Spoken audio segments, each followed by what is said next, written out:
5. The Battle of Crazy Eddie's Sister. To delight in war is a merit in the soldier, a dangerous quality in the captain, and a positive crime in the statesman. George Santayana. A brown blur swept past his eyes. Too close. Came wobbling back, taking on definition. Arm. Fingers. Fingers searching, closing on his shoulder, a nose nearly touching his. Kevin. Captain. We. Joyce Trujillo blinking, trying to work her mouth. We're being shot at. Cameras had been pulled inside for the jump. Through the viewport, Kevin saw murky red light where he should have seen black. Enemy lasers must be bathing Sinbad's Langston field. No hotspots. Yeah. Okay. Field's holding. You recover quick, Joyce. Renner looked around. His head wanted to swivel too far. Buckman was cursing as he tried to get his fingers working, to poke a camera through the field. Blaine's arms jerked as he tried to bring them to his instruments. Horace Berry was contemplating Nirvana with vacant eyes and a trace of a smile. His doctors had finally got through to him. Stroke, heart failure, ulcers, ruined digestion, and you won't be through it a moment sooner. Don't fight jump shock. Got probe, Buckman said.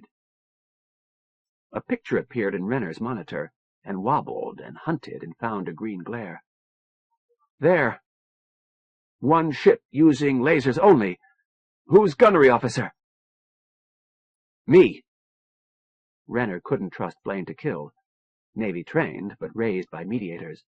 Blaine wasn't functional anyway, not even as much as Trujillo. And Sinbad didn't have much for guns. A signaling laser that was several thousand times more powerful than it needed to be, good enough to keep armed merchantmen at bay. Nowhere near enough power to be useful against real warships. How hardened a target was the enemy ship? Would it be worth firing back? And where was Atropos? Sinbad had gone through last. It should be Rawlins's job to protect Sinbad. The green glare wavered, lost focus. Now it was a green point ringed in red, a yellow-white halo, glare green and expanding, an inflating violet sphere, poof, gone in seconds. And with that enemy gone, the sky cleared. It was a birthday party sky, a black star field full of colored balloons linked by bright strings. Sinbad had fallen into a battle. Ships must number in the hundreds. No telling how many sides or who was who. But Sinbad's field was murky red and darkening, shedding stored energy and no longer under attack. Buckman, get an antenna through that. Done. We've got ships in all directions. Not so many toward the moat. I think I see Atropos. An orange blob, close, cooling, darkening to red, but not contracting. Definitely Atropos. The Modi's expanding Langston field had revolutionized Empire warfare. But Atropos had been built for duty at the eye, where an expanding field only meant more surface area to absorb heat from the star. I have Atropos on the line. Good. Rawlins, what's your situation? Stable. We were attacked the moment we came through, Captain Renner. 2 fleets, one that shoots at us, one that shoots at the other fleet. When the Modi embassy ship Pheidippides came through, one fleet started shooting at her. I moved in front of her and shot back. When I did, everyone else got in the act. How's Pheidippides? That's her on the other side of us, with an expanding field, yellow and getting worse. The one that's not shooting back. Now that we're in front of her, it's not critical unless they're hit by torpedoes. Can you protect them? Yes, sir. We can't talk to the other fleet, but they cooperate.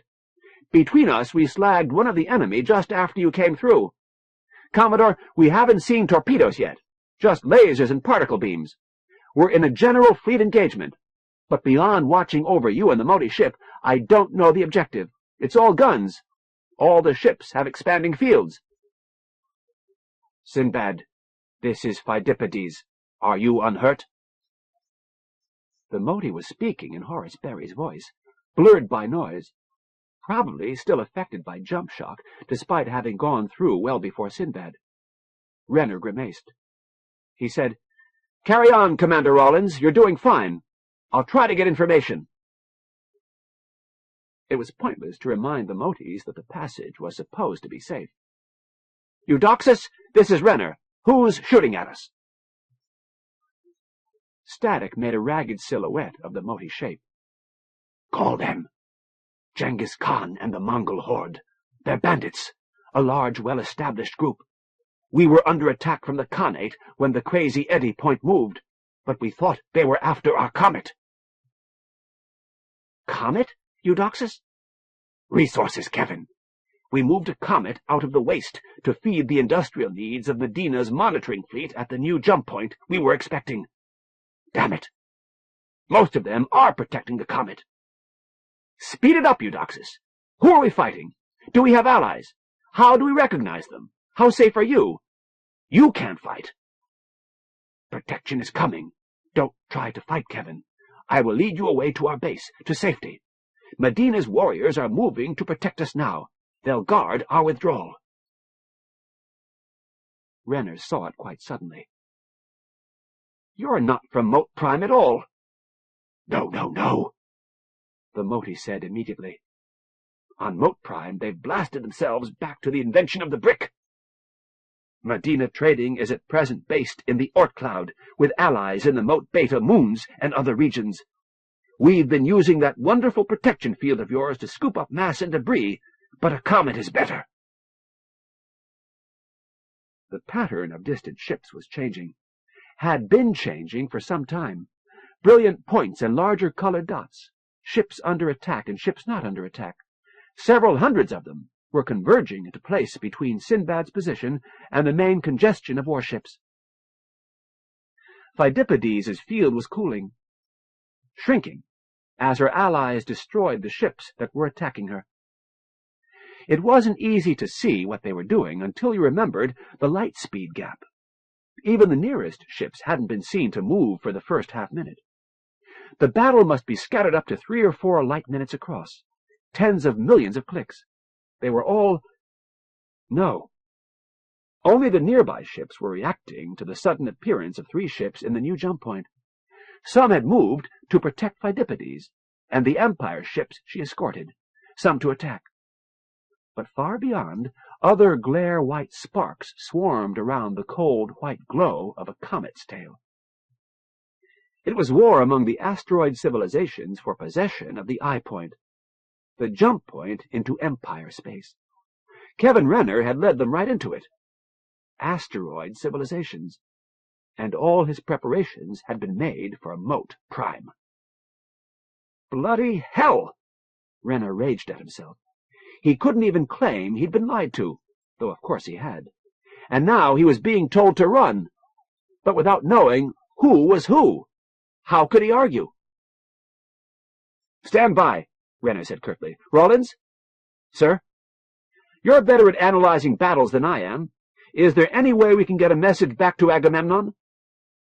"No, sir. The longboat wouldn't have any chance to get back to the eye point, and Atropos wouldn't have much more. None unless we could coordinate with the Moti fleet that's not shooting at us." "Thanks. That won't happen. Okay, follow us and watch our backs. We're not going to Mote Prime. We're headed for the comets, outbound from the sun. I'll send the course when I have it." "Sir, Rawlins, when I know more, you will.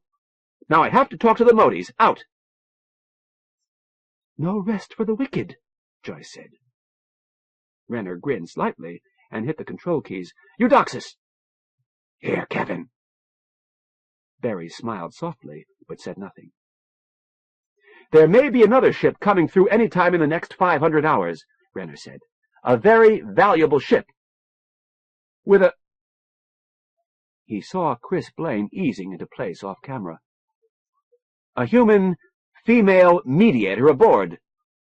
Be sure your people bring that ship to us when it comes. We'll try. Do more than try.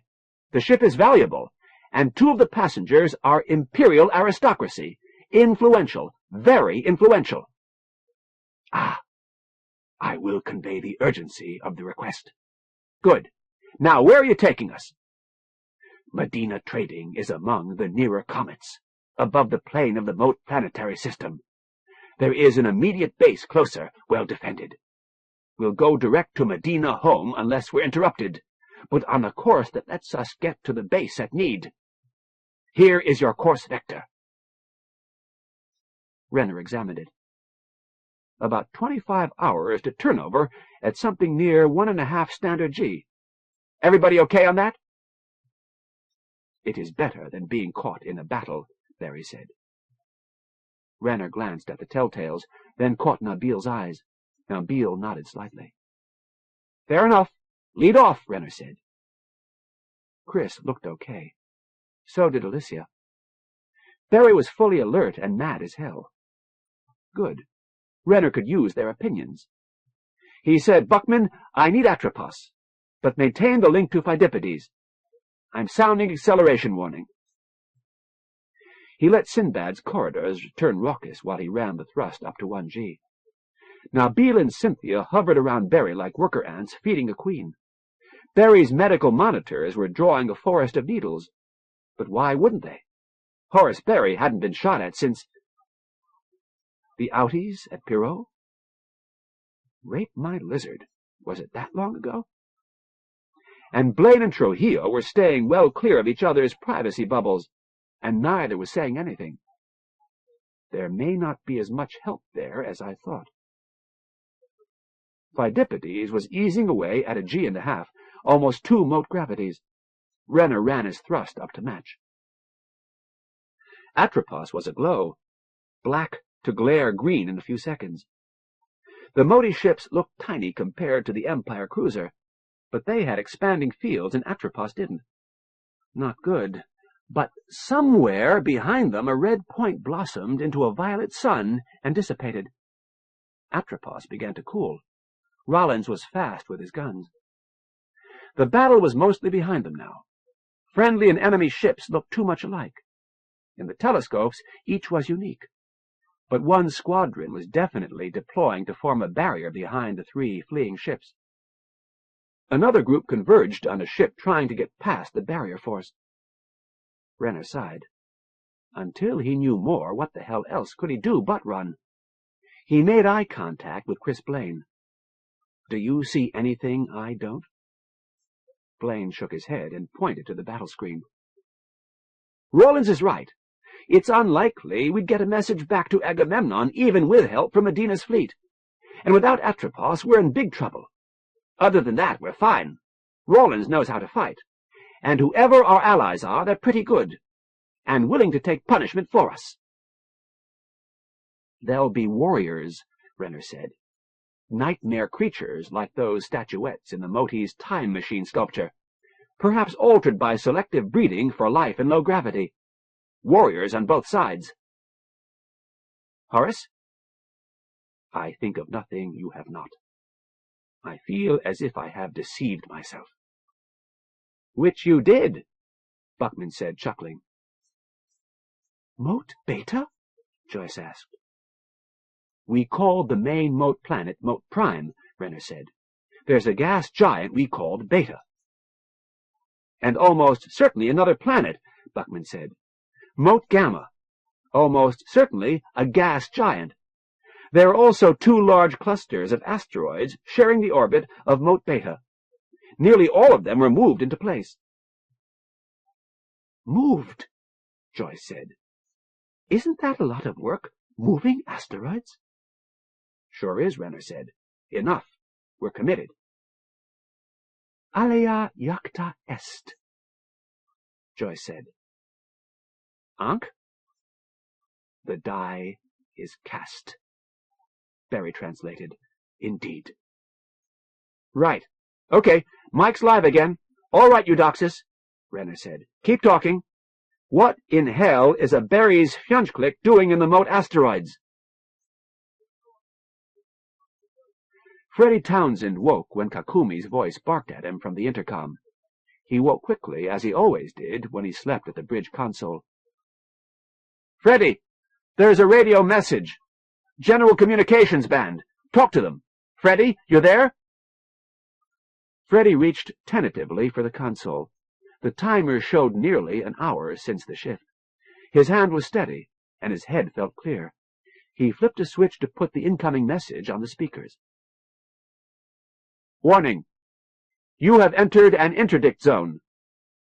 This system has been placed under interdict by authority of the Viceroy Governor-General of Trans-Colsack Sector.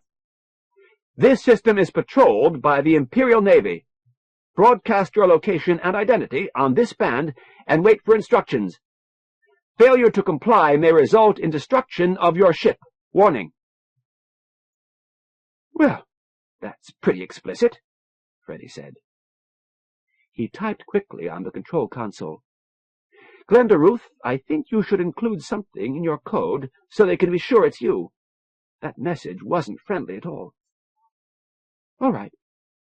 She connected the interface cable into her computer and scribbled, "Clementine, code that with my private key." "Yes, dear." "I wonder about this," Glendaruth said. "That message sounds pretty positive." "You think something has happened?" "I don't know, but I bet we don't have long to wait." The reply came 4 minutes later.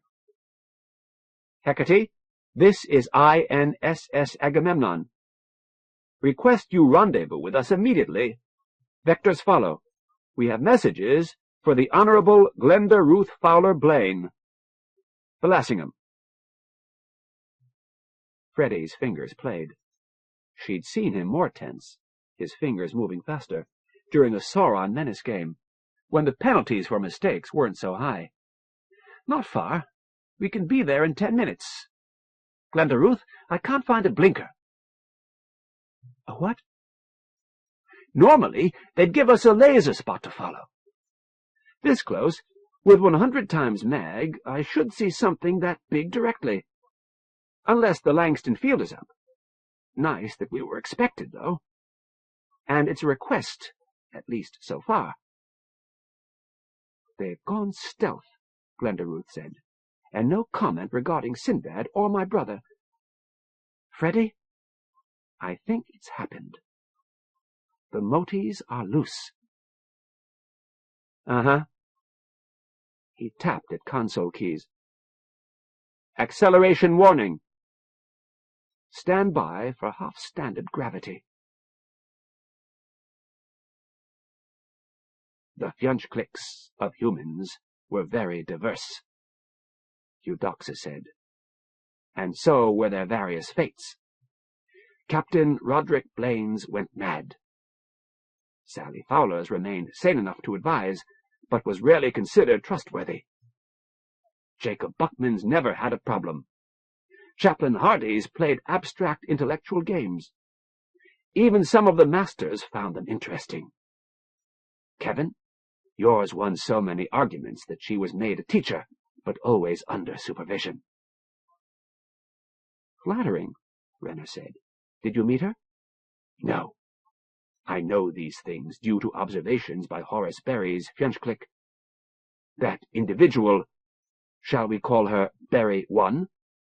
She was young, male, when he studied Horace Berry. After MacArthur's departure, he saw a ruinous war shaping itself. He made some efforts to avert it, then to shape any kind of refuge for knowledge that would be lost.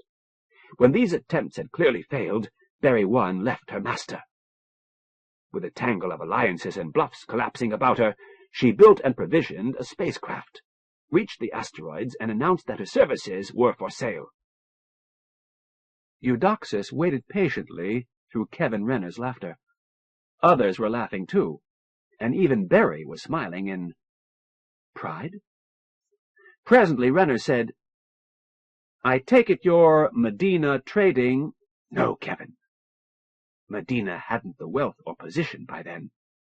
A civilization we will call Byzantium won the bidding among those who could not be driven off or barred by distance or shortfall of Delta V. Chris Blaine was listening patiently, taking it all in and giving nothing. Joyce huddled in one corner of the bridge, whispering frantically into her recorder. Barry was smiling, enjoying Kevin's discomfiture. Barry had played this game before. None of Renner's crew were going to be any help at all, unless one of Cynthia's agonizing massages could put him back together, sometime in the indefinite future. Byzantium? Renner rubbed his aching temples and considered ordering Atropos to blow Pheidippides out of the sky. At least he'd know who his enemies were then, and the next alien who tried to parley might feel impelled to give him more information. Some of this may have showed even through static to a trained mediator. Eudoxus said, "Please, Kevin, let me try to give you some picture of the extraplanetary civilizations." Try it. On Moat Prime, they tend to big, sprawling cultures. Eudoxus said, "They use more intricate interlockings of obligations, bigger and more extensive families controlling wider, better-defined territories than we do. We don't go near Moat Prime. The planet-bound are too powerful, and also not mobile enough to threaten us. In the asteroids and the moon clusters of Moat Beta and Moat Gamma—" "Gamma," Buckman said. "So it does exist. A gas giant?" "Yes. Approximately twice the distance from the moat as Moat Beta. It has an extensive system of moons. In those and Beta's moons the families are small, independent, and not inclined to trust outsiders to supply needed resources." "Any idea why?" "We can't make maps out here. There's no way to define a territory. Everything changes shape constantly. Trade routes depend on fuel expenditure, on position and energy considerations, and both are constantly shifting. Your Alderson field has made it even more complex, because now even the waste areas may yield mass." "I was going to ask, who is Byzantium? But rape that. Who are you?" "Medina traders. Byzantium is an ally." "Yeah, an important ally. When MacArthur arrived in our system nearly 27 Moat Prime years ago, Medina traders was a family of— how to describe? Well, 20 to 30 masters and equivalent subgroups. Perhaps 200 of every class, excluding watchmakers. Our position in Moat Beta's trailing Trojans was gradually slipping. The geometrical relationship of the various rocks had gone through some crucial changes. Our lore included detailed knowledge of failed investigations of the Crazy Eddy Drive, and also of the Curdle in the Cold Sack. We recognized your ships for what they were, from your appearance in the Crazy Eddy Point right down to the black box glow of your Langston fields." "I expect you weren't born yet." "Any mediator alive then would be dead by now." "Oh, no. I was taught these things because His Excellency would insist on knowing the flow of our politics. Kevin, may I talk to His Excellency?" "For the moment, no." The mediator would have more trouble reading Renner's thoughts and emotions.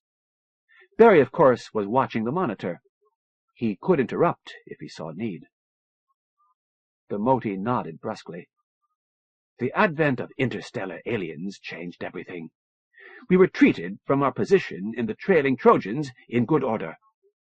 Medina lost considerable valuable resources, but we were able to hold on to some by going before there was need. The usurper family, call them Persia, were as eager as we were to avoid noisy space battles that might attract Lenin's attention. We may call this Period 1, from the Empire's arrival to Lenin's departure. My master established us in the inner halo of comets, beyond both the old and the expected new Crazy Eddy points. She had a gripping hand on considerable territory when she died.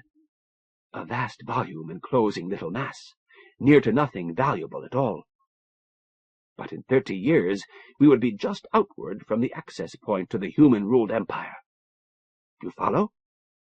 We would command Crazy Eddy's sister when the kernel collapsed and the sister appeared. Resources are thin where we settled. During the 12 years following Lenin's departure, we did well.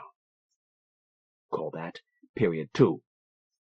We were able to expand Medina's base due to alliances formed with Byzantium in the moon system of Mote Beta. We shared our knowledge with Byzantium. The family Byzantium is large and powerful, and can afford what she sends us, even though half of the resources they send go to support Medina traders and to increase our strength. Of course, they expect to share in the rewards, once our way opens to the worlds of the Empire. When Horace Berry's Fjunchklik appeared, Byzantium was able to block other competitors and acquire her. This worked out well for us. With Berry I to advise them, Byzantium felt more secure in our partnership. Berry was nodding, smiling. Politics. Eudoxus continued. Medina Trading spent Period 2 sending ships to test the strength of the Empire's defense of the Eye. All the tricky stunts tried in that period were of our working, using resources that flowed from Byzantium. From what we saw, that was a lot of resources, Renner said. Indeed, Eudoxus said. A great deal of wealth was lost forever. The alien conveyed sorrow and resignation. So, we agitated for a Berry's Moti, but many years passed before Byzantium would release one to us. He was Berry I's first apprentice. Of course, Berry I was already training a second, and the first began at once to train me. Call her Berry 2A, my teacher. I don't see where the fighting comes in yet. Am I to feel hurried, Kevin? You'll be 200 hours en route. We don't intend to keep this acceleration any longer than we have to. 200 hours. Okay. I'd like Sinbad and Atropos refueled as soon as we arrive. I'll pass the word. We will do other things for you, too. The war, yes. Certain power structures in the Mote Gamma clusters, East India Company, Grenada, the Khanate, watched us build ships, move them into finicky position, make them disappear forever. We even armed and launched a comet that way. Wasn't that why some ancient comic named it the Crazy Eddy Point? These pirates coveted what we were destroying in what must have appeared to be a form of potlatch. They thought they must have better use for such vast wealth. Potlatch? Renner said. A Moti word? Joyce stage-whispered, Human, American Indian, conspicuous consumption. Humiliate your enemies by destroying your own wealth. Renner nodded. Mote Gamma. Eudoxus, we didn't know about a Mote Gamma. As I said. The Moti was all unhurried patience now. A gas ball planet, 3 times the mass of Mote Prime, twice as far from the Mote as the greater gas ball you've named Mote Beta. Gamma is much smaller, with 2 big moons and some gravel, all chewed to death by 1,000,000 years of mining. I'll send you the mass. The picture went dark with a snap. Renner said, Buckman, what? It just cut off. Maybe she doesn't want to answer, Buckman said. No, she's under attack. Lieutenant Blaine pointed out a score of stars blazing dangerously bright. That's good targeting. The enemy's a good quarter AU behind us. Sinbad can't shoot back, Captain. Not at that range. We've got the overpowered signal laser. A glance at Barry. Had he held anything back? And the flinger? And they're way out of range for either of those. The light wavered. It wasn't getting brighter. Probably a whole cluster of enemy ships was firing. And if those lasers were free to converge on distant Pheidippides, then Medina's fleet must no longer be a threat. Pheidippides' drifting star thrust sideways, drifted behind Atropos. Now Atropos became dark red, then cherry red, while Pheidippides cooled. "Pheidippides calling," Buckman said. "Good.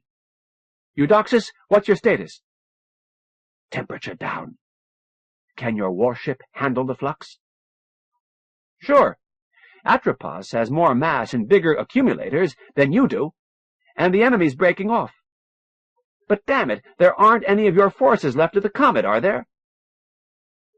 Eudoxus shuddered. "Comet. We abandoned the comet as soon as you appeared. What need, when we had Crazy Eddie's sister to find and protect? Let the Khanate have it.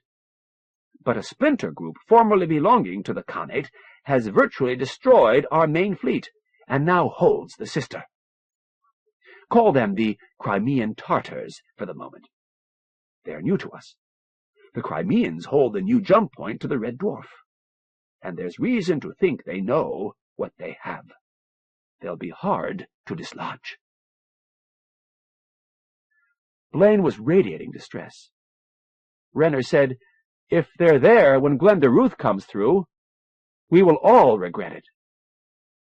"I will inform Medina's warriors. After that, it is out of my hands. Give me a moment." The picture went dark. Kevin Renner clicked off, then turned to his people. "Horace? Anything? I don't even have intelligent questions. It's frustrating." "Kevin, I have 1,000 questions, but none are urgent. You will note the selection of names for the various groups. All from classic history, all having one way or another impacted on Arab civilization, some like the Khanate quite devastatingly. It is cleverly done." "Eudoxus fully understands Hecate's importance," Chris Blaine said. "It's still worth remembering. Mediators don't do war. I'm not sure what they'll do now that their fleet is knocked out. Send an embassy group, probably, including one trained by Eudoxus." "What?" "It seems probable that the Tartars will capture Hecate," Blaine said. "You're calm enough about it," Joyce said. Blaine shrugged, without quite using his shoulders. "It's a problem that needs fixing, Joyce, not a bloody funeral, yet." "There's certainly nothing we can do about it," Renner said. "We're headed away from the sister at high acceleration, and our friends don't have any ships left. So what happens?" Blaine shrugged. "So the Tartars will take possession of Hecate. Medina will send mediators, one of whom probably knows Anglic. We might be able to get a message to Glenda Ruth. At least tell—" "Yes, Captain. Assuming that the Tartars will not allow Eudoxus's friends to brief Glenda Ruth, have Eudoxus instruct his Anglic-speaking mediator to use the expression, 'rape my lizard,' either in Glenda Ruth's hearing or as an expression she will be asked to explain." "What in the world?" Renner demanded. "It is recent slang, not used before this generation." "Ah," Barry said. "Miss Blaine will know that the Motis never learned to say that from the MacArthur-Lennon expedition. Therefore, that this is a message from us." "Subtle, Lieutenant. My congratulations." "Thank you," Chris said. "What else?" Renner asked. "What use can we make of the Crazy Eddie worm?" "What's that?" Joyce asked. "Later," Chris Blaine said. "I don't know, Captain. Glenda Ruth may think of something. She thinks more like a Moti than I do, and she's seen it." "Allah is merciful," Barry said. "But he expects us to use his gifts wisely." "Lieutenant, where did you Doxus learn about the Protostar's future? I am certain my French clique knew nothing of it." "Not when you knew him," Blaine said. "Later—" "Perhaps so, but perhaps very much later," Barry said. "Perhaps not until leaving the service of Byzantium. I need not tell you there are complexities here." "Yeah, you must love it," Renner said.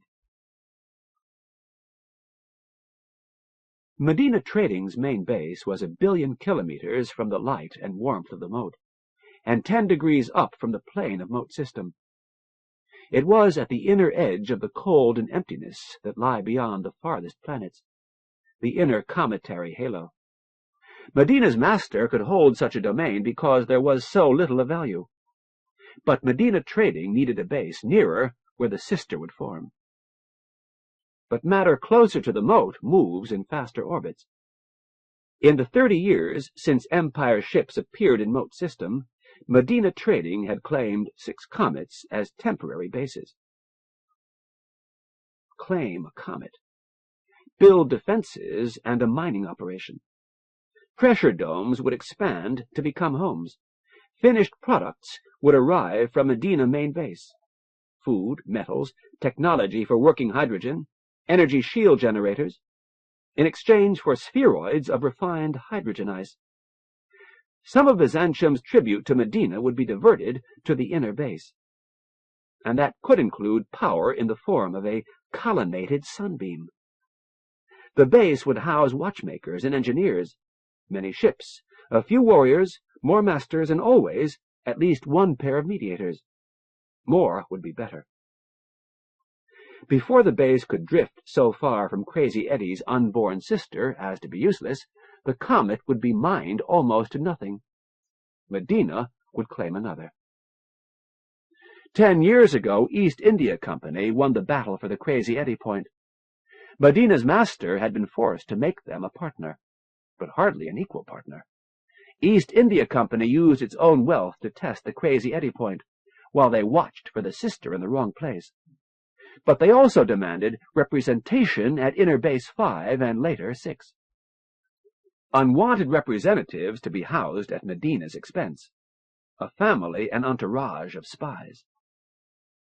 Therefore, Inner Base 6 became a peaceful industrial installation with a secondary purpose: eventual contact with the Empire through Crazy Eddie's sister. Dozens of spacecraft were always about. These were harmless mining and transport ships, weaponless, with big bubble cabins.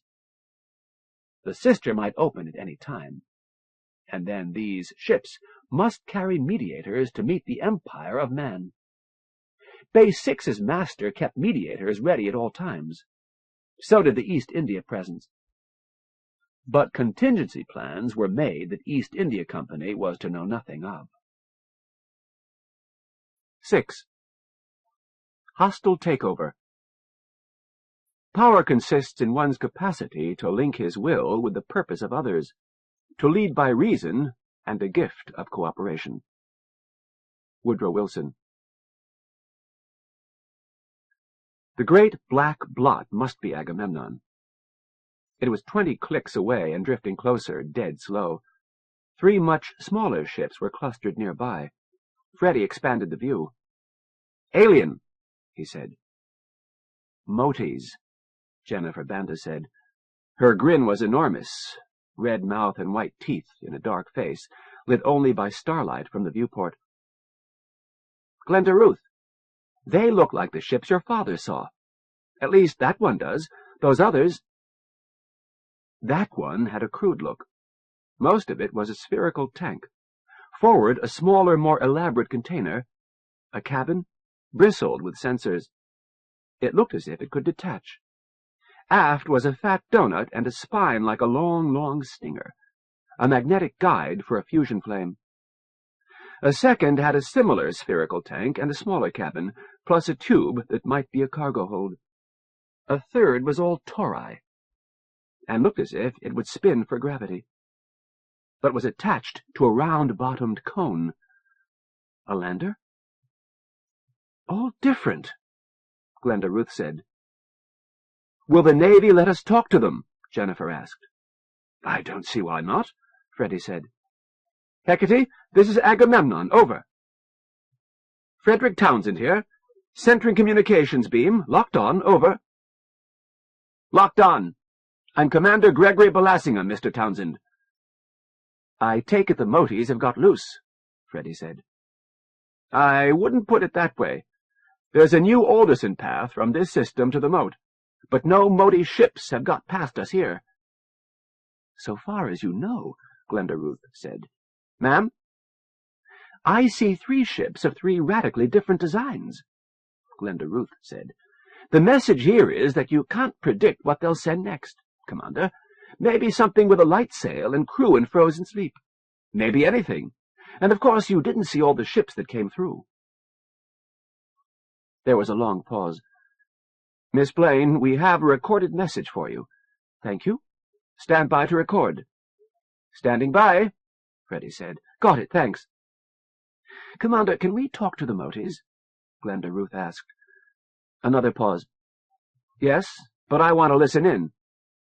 That's all right, Glenda Ruth said. Maybe you'll hear something I haven't. We don't have a lot of time. I'll connect you after you've read your message. Thank you. We'll call you back, Freddie said.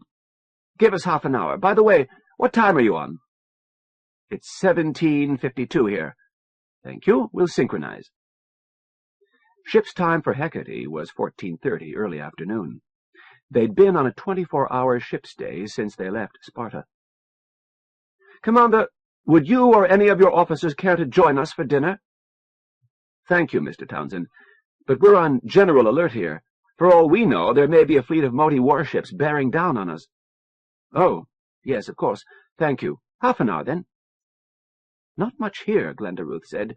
Chris says the Moties came through 7 unarmed ships. 1... Ha. Ha? 1 asked for Horace Berry, first thing they said. Freddie chuckled. Then he laughed. Wow. Glenda Ruth, I've listened to you and Jennifer trying to convince people how smart the Moties are. Actually, it was the only thing to do, Jennifer said. Now that I think of it. Look, if no one was waiting here, they'd go on into the Empire and... What? Who might be glad to see them?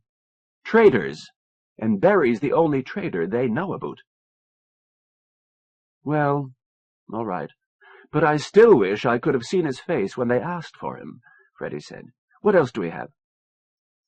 Glenda Ruth hesitated, then said, Jennifer, it isn't really obvious. They didn't ask for Imperial Autonetics. They asked for the oldest man on the expedition, a full Moti lifetime ago. Mediator lifetime. Whatever. Have you considered who they didn't ask for? Dad, Mom, Bishop Hardy, Admiral Kutuzov. People who could exterminate them or save them from someone else. Oh, hell. I don't have an answer. Chris wants us thinking about it. Jennifer was nodding. A puzzlement. Hey. Fyunch clicks to humans can go mad. Oh, come on. And Horace Berry's is the one that stayed sane. Let's all keep thinking, okay? Okay. The message? Not much more. Kevin Renner's in charge of the expedition. I always thought... Yes? Let's say it doesn't astound me that he's in charge. Renner left orders to Belassingham to let us into the moat system, unless he has good reason not to. Freddie, he won't want to let us go. We'll see, Freddie said. I sure can't fight him. Run away, Jennifer said. He has to stay to guard the Moties, and he won't shoot at us. Don't be silly, Freddie said. Loaded down the way we are, that cruiser's boats could catch us with a long head start. Glenda Ruth, are you sure we want to go to the moat? I'm sure, Jennifer said. Chris wants us. Freddie, what do they have to bargain with? The crazy anti-worm might make all the difference. Shouldn't we leave a breeding set here? Pointless, Glenda Ruth said. It won't be that long before the Institute ship gets to New Cal. My parents and all the worms you'd ever want. But meanwhile, Barry and Renner may need bargaining chips fast. Freddie mulled it over. Well, all right. Look, how big a hurry are we in? The quicker the better. Why? Then we spend some time here. Freddie touched the intercom button. Kakumi, it's time to lighten ship. Strip down to racing trim. Leave that special cargo in place, but otherwise lighten ship stores. Jennifer caught his grimace. What? George. He didn't volunteer for this. I'll leave him with the Navy if they let me. I sure hope one of you can cook. Hecate was in shambles. Freddie and Terry Kakumi worked to strip out bulkheads, rearrange equipment, and neither wanted help from Glenda Ruth or Jennifer. Glenda Ruth watched Freddie connect a hose to the foam wall, suck the air out all in one shoomph, roll it up, and expose the master bedroom to all and sundry. Kakumi moved in with the hose, made it to the bed, and shoomph. To Hades with it, she thought. I'm going to take a shower while there's still a shower facility. She felt superfluous. The Navy had no objections to Glenda Ruth's talking to the Moties, but the Moties were taking their time about answering the invitation. Why? Motie mediators always wanted to talk. The decision must come from the master, the one called Marco Polo. Explorer and ambassador. The first expedition to the moat had consisted of 2 Imperial warships, MacArthur and Lennon, with Lennon forbidden to talk to the Moties at all, and MacArthur greatly restricted in what information could be passed along. The Moties had obtained several books of human history from Chaplain Hardy of the MacArthur, but none covered events as recent as the invention of the Alderson drive. That left them a limited number of human names and cultures to draw on. They had chosen Marco Polo, the master, Sir Walter Raleigh, the senior mediator. Interesting choice of names. Glenda Ruth heard Jennifer's voice as she wriggled out of the shower bag. Yes? Henry Hudson? Yes, of course. No, I can't promise that, Mr. Hudson, but I can let you talk to my superior. Jennifer's arm semaphored in frantic circles. Glenda Ruth slid quickly into a towel suit and moved up beside her. Henry Hudson was a young Motie, furred in brown and white.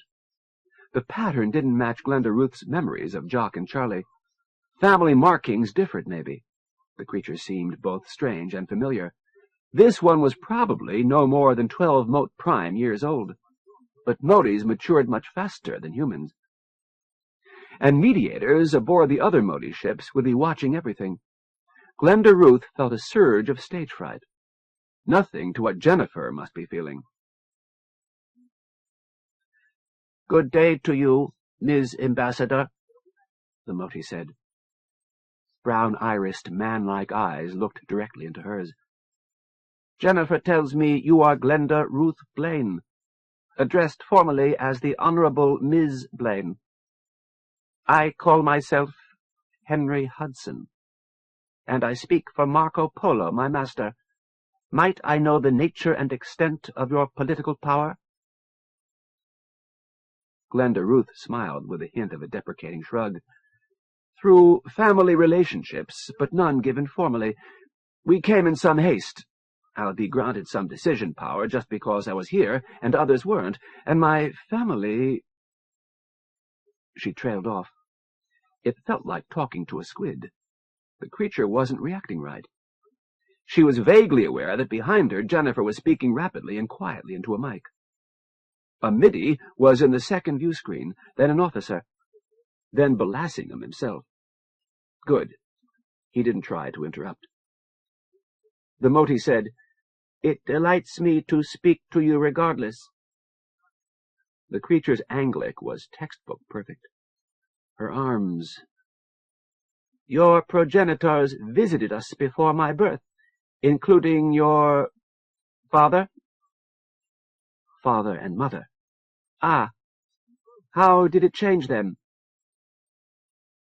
Arms, shoulders, head moved wrongly, with a momentary illusion of broken joints, and Glenda Ruth was suddenly terribly aware of her own arms, shoulders, fingers, body language, moving without conscious thought, in a language learned from Charlie and Jock. And suddenly she understood. You were not trained by a human's Fjonchklik. No, milady. The Moti moved its arms in a pattern unfamiliar to Glenda Ruth. I have been taught your language and some of your customs. I am aware that you do not experience our cycle of reproduction, and that your power structures are different from ours, but I have been assigned no one human to study. As yet, as you say, not until we meet the givers of orders in your empire. It paused. You do not speak for your masters. I have been told that I would meet humans who are neither mediator nor master, but I confess that the experience is stranger than I had anticipated. You speak for Medina traders and certain allied families. My sister Eudoxus returned to the moat with your ships. Glenda Ruth grinned. Eudoxus. Medina traders. For Mr. Barry's benefit, of course. Of course. The terms would be familiar to him. But that name would imply that you do not speak for the moat species. Who are Medina traders? Who must we negotiate with? We are the family with the foresight and the power to be here in the moment after Crazy Eddie's sister opened a path. You are surely aware that none can speak for the Moti species.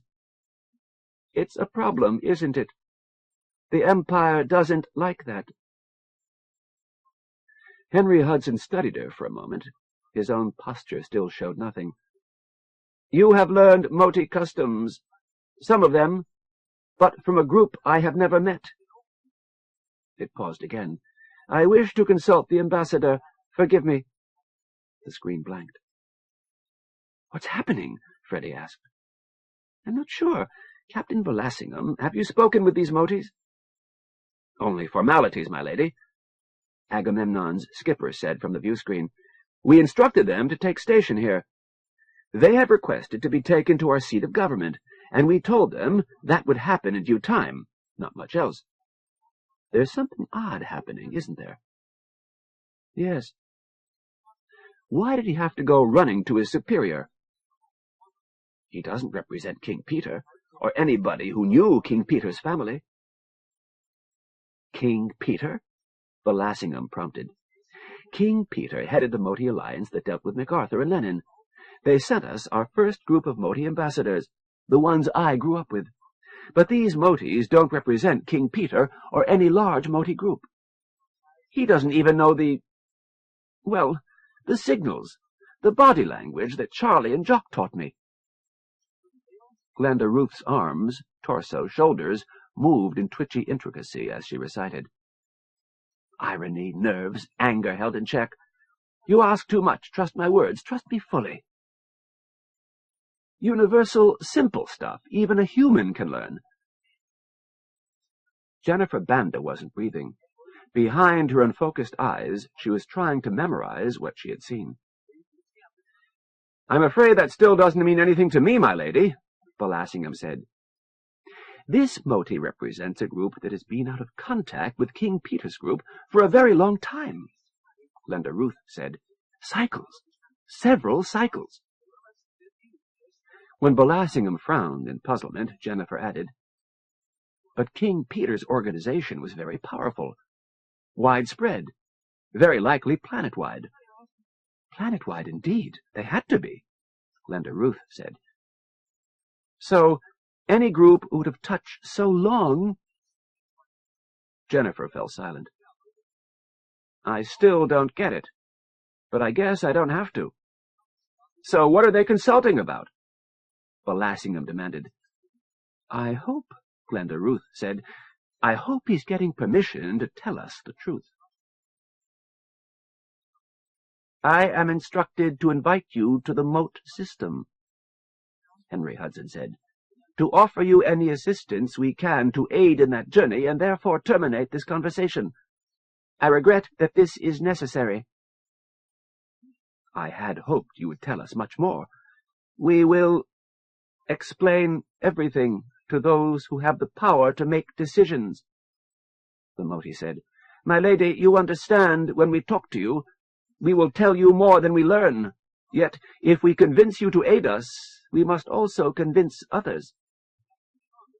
"So, you are still concealing Moti history," Glenda Ruth said. "Details that might aid your bargaining position?" "Yes. Not the basics. It is clear that you now know we are capable of war. You infer our capabilities from the probes we have sent," Henry Hudson said. "But you conceal your recent history, your military abilities, your strategies, as is proper. Doubtless you will reveal these in due time, as we will reveal ours. My lady, it has been delightful speaking with you, and I hope we will meet again after we have been permitted to speak with those whom you obey. I will receive any recorded message you care to send. Goodbye." Commander Belassingham pulled his lips into a tight line.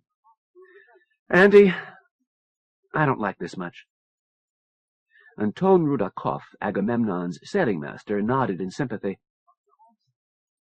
Belassingham activated the mic again. "Mr. Townsend, it's not yet established that I should permit you to go, much less store your surplus gear and personnel." "Oh, well, that's all right. The Motis offered to take care of my gear if you didn't have room," Freddie said. "Yeah, I heard that. I mean, George will have to stay with you, but he's a retired Navy coxswain. He won't be in the way." "Good cook," the Honorable Freddie Townsend said, wistfully. Belassingham sighed.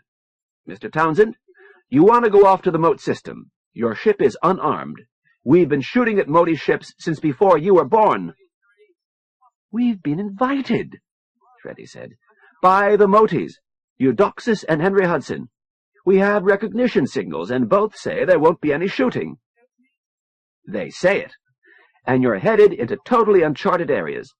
If you don't come back, the Blaines will have my head, even if your parents don't. And to what end?" Glenda Ruth's voice spoke from off-camera, and Freddie was seen to wince a little. "Commodore Renner thought it was important. Mr. Berry thought it was important enough to send one of his ships to rendezvous with us and fill our tanks. It's important, Commander." "Okay, I'll give you that. They think it's a good idea, but, ma'am, that's a dangerous area." "Hecate's faster than most people think," Freddie said. "Now that we've taken out the luxury stuff." "And you'll get lost." Belassingham cut off the mic when he saw his sailing master waving. "Yeah, Andy?" Anton Rudakov said, "Skipper, whatever happens to them, they're not likely to get lost. I know you don't follow yacht racing much, but even you have to have heard of Freddie Townsend." "Freddie Oh, invented something, didn't he?" "Reinvented. In the Hellgate race, he did a gravity assist around the star and then unfurled a light sail. Everybody calls them spinnakers now, but he was the first." "You sure that's him? He looks like a kid." "He started racing as crew on his cousin's ship when he was 12, Rudakov said. "Skippered his own at age 17. In the past 8 years, he's won a bunch, Skipper. He lost at Hellgate, though. The sun flared and the sail shredded." Belassingham opened the mic again. "My crew tells me I ought to know who you are, Mr. Townsend, and that I should ask you about the Hellgate race." "Well, I didn't win that one," Freddie said. "Suppose I send one of my officers with you?" "Thank you, no." "Suppose there's a fight?" The image on the screen changed. A surprisingly adult young lady, very serious. "Commander," Glenda Ruth said, "we do thank you for worrying about us, but we don't need help. Freddie's ship will be faster without any extra people. We have a good engineer, and if there's a fight, we'll lose. and it won't matter if we have 1 or 50 of your crew with us." "Miss Blaine, warriors," she said. "They're a Moti subspecies bred specifically for war. Nobody's ever seen them in the flesh and lived. We have statuettes of them on record. Our Moti ambassadors tried to tell us they were mythical demons, and that's what they look like." Glenda Ruth's prose turned rich and purple as she went into detail. Freddie found himself sweating. Given what she knew, why was she willing to face such creatures? But Glenda Ruth had never backed away from a dare. "Exactly," Belassingham said patiently. "It's too dangerous." "If we're attacked, we'll surrender," she told him, "and talk." "Why would they listen?" "We have something they want. We need to put it in Commodore Renner's hands so that he'll have something to negotiate with." "What is it, Miss Blaine?" "I'm afraid that's not my secret, Commander. My father gave it to me. I expect you'll find out in a few weeks. The trouble is, in a few weeks almost anything could happen. Commander, you're risking your ship, your crew, the whole Empire, on your ability to block the Motis from getting past you." "It's not what I choose." "And we admire you for it. But we all know it may not work. Commodore Renner and His Excellency are trying their own approach, and they've asked for our help. Commander, some of the aristocracy may be riding on its privileges, but the Blaines don't." Then, more reasonably, but in a tone that did not even hint that it could be disobeyed, "We have a fast ship. Freddie's a racing pilot. His computer is better than yours. Our engineer is first-rate. And I can talk to Motis better than anyone, including my brother. We thank you for your concern. Freddie, let's go. Thank you, Commander." The screen darkened for a moment. "She wouldn't dare," Belassingham muttered. The screen showed the Honorable Frederick Townsend. "Hecate requesting permission to come alongside for fueling," he said formally. Belassingham heard Rudakov chuckling. No sympathy there. He turned back to the screen. "Permission granted. You can turn your excess baggage over to Chief Halperin." "Very good. Also, if you have chocolate or oranges aboard Agamemnon, we'll need it all." Belassingham was beyond surprised. "I'll find out. Godspeed, Hecate." "Thank you." "Eye point dead ahead," Freddie said. "Jump in 10 minutes. Terry, secure for Alderson jump. Ladies, strap in good." Hecate was an empty shell. The main cabin area was crisscrossed by Nemurlan webbing. The elaborate shower was gone. Of the cooking gear, only a heater remained. With the walls gone, the oversized water tank made a conspicuous bulge. Glenda Ruth and Jennifer used the harness attachments at the center of the web. Freddie typed instructions to the ship as Terry Kakumi went from system to system, manually shutting each down to prevent accidental activation following the jump. "We shouldn't find any trouble," Glenda Ruth said. "Henry Hudson said that Medina controls the space around the jump point. Crazy Eddie's sister. I have recognition signals." "Why do I feel you lack confidence?" Jennifer asked. "No messages," Glenda Ruth said. "Renner, my brother, Barry, they'd try to get a message through, and even if they didn't manage it, the skipper of Atropos, Rollins, would have been ordered to get a message out. Freddie, doesn't Atropos carry a boat that could do that?" "Yep. Longboats on light cruisers have both field and drive."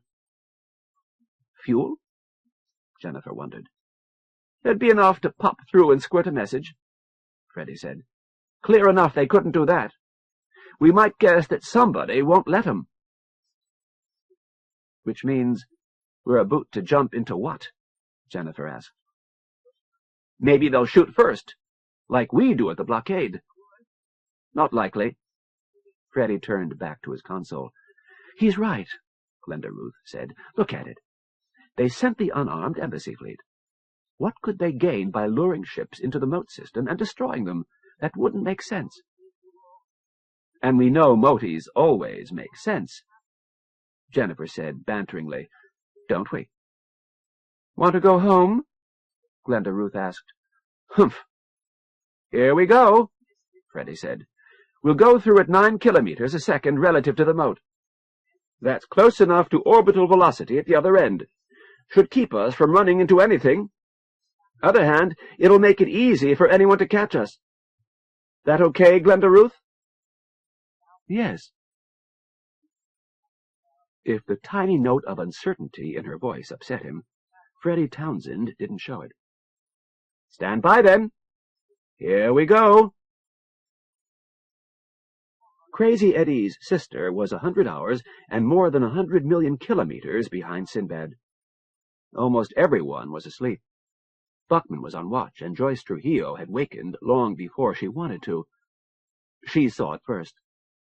Indicators blinking in the display in front of Buckman. Fairy lights glowing in the magnified display aft. Colored balloons aflash. Jacob? Isn't that... Activity at the eye point, Buckman said. His voice was thick with fatigue. We're getting a relay. It's 6 light minutes to the eye point. Don't know how far the relay ship is from it. Kevin, Captain! Everyone crowded into the lounge. Kevin Renner blinked at the displays while Buckman spoke rapidly. It's a battle, of course. Looks like a third fleet just arriving. See if you can get me Eudoxus, Renner said. There's a ship, Joyce said. No field. Not a Navy ship, Blaine said. The ship's entry triggered events in ever-widening circles. Modi ships changed course. Some fired on others. Those near the intruder. Bombs, Buckman said. The newcomer rotated, tumbled, rotated. That's Hecate, Blaine said. How do you know? Joyce demanded. Well, it's an Empire-style racing yacht, Joyce. Joyce was silent. Renner said, I can't do anything about this myself. Chris, shall we tell them what the treasure is? It might motivate them. Blaine thought about it. His lips moved rapidly, talking silently to himself. Then he said, No, sir, let me talk to you, Eudoxus. You're asleep, but we're in a better bargaining position if they don't know about the worm. We'll let Glenda Ruth work her end. If she lives. The master of Base 6, Mustafa Pasha, as he would be called when the humans arrived, was lactating. With a babe cradled in his right arms and the urge to mate rising in him, he was not in a proper mood for crisis. Emergencies never happen at a convenient time. He'd been given this much luck. East India Trading's masters had no wish to be in Mustafa's company at such a time.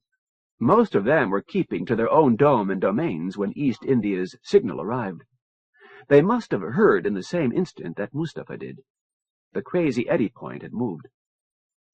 If it was a false alarm, Medina Trading would lose much bargaining power. Mustafa Pasha would likely die, executed for murder. Such was luck and such was life. Mustafa began issuing orders. Only details were needed. These plans were years and decades old. First, bumblebee-sized missiles sprayed the East India Dome. 4 got through. Most of East India's masters had been in the ruptured dome, and a third of their warriors, too, kept as a guard. East India's remaining warriors reacted at once, but Mustafa's warriors were already attacking. Bombs and energy beams tore the Base 6 ice ball and its fragile housing. Clouds of ice crystals exploded from the surface. Colored flashes lit them from within. A kamikaze attack destroyed one of the farming domes. Without orders to guide them, East India's warriors were going berserk. It didn't matter. They would have had to die, each and all of them, regardless. Of other classes, many died too. Mustafa Pasha had enough of engineers and doctors, and the space-specialized farmers, who tended the agricultural domes. The remaining masters of East India Company were held safe, and enough others to give them an entourage. They would serve as hostages until new terms could be made. After all, East India and Medina were not in fundamental disagreement.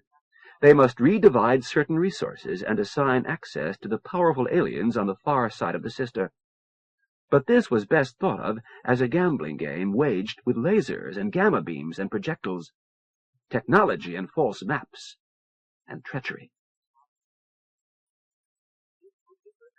7. Labyrinth of Lies.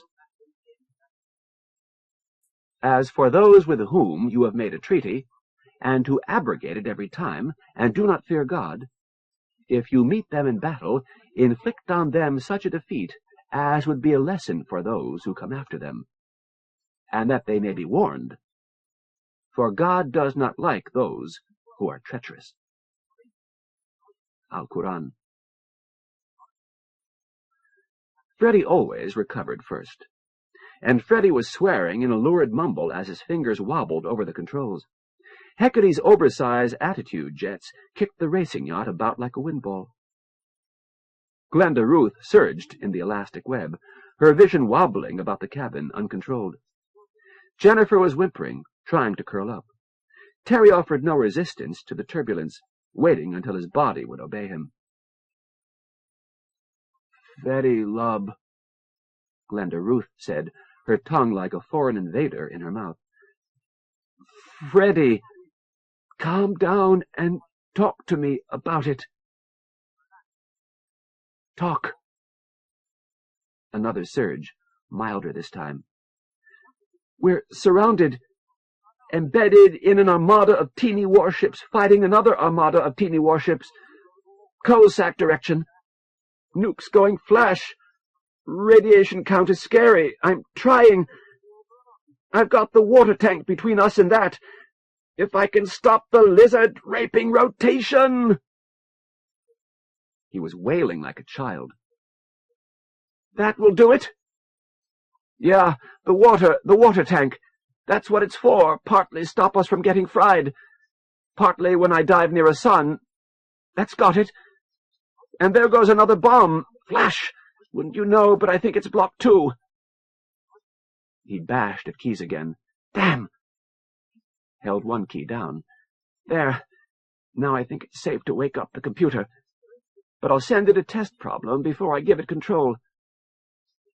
"Not yet. Another minute.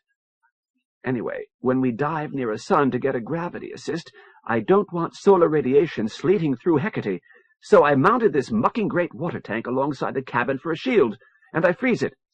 Then the hull's superconducting, of course, so I can cool the hull by running a wire into the water tank.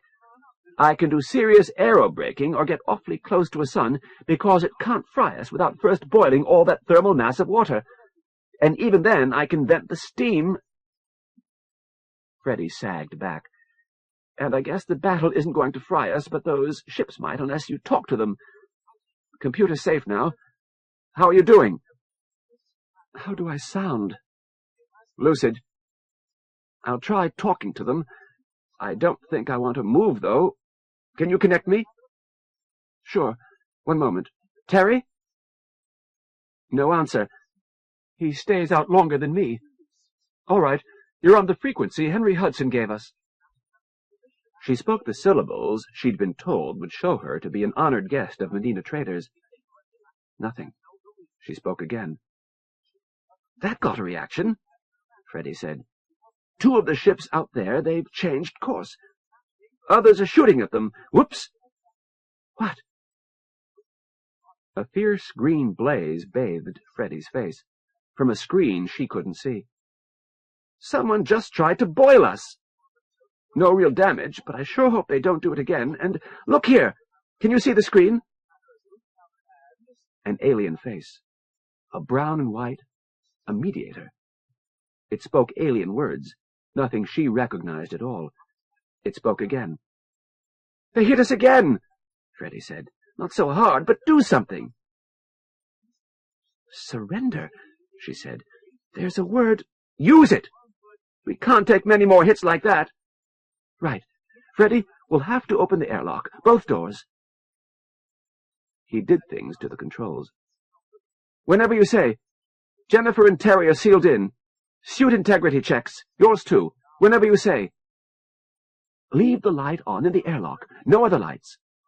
"Romantic." She considered various answers and chose, "Yeah." "Let me get this straight," Renner said. "You want me to rig something that makes static and simulates a failure in the communication system?" "Only in the transmission system," Barry said.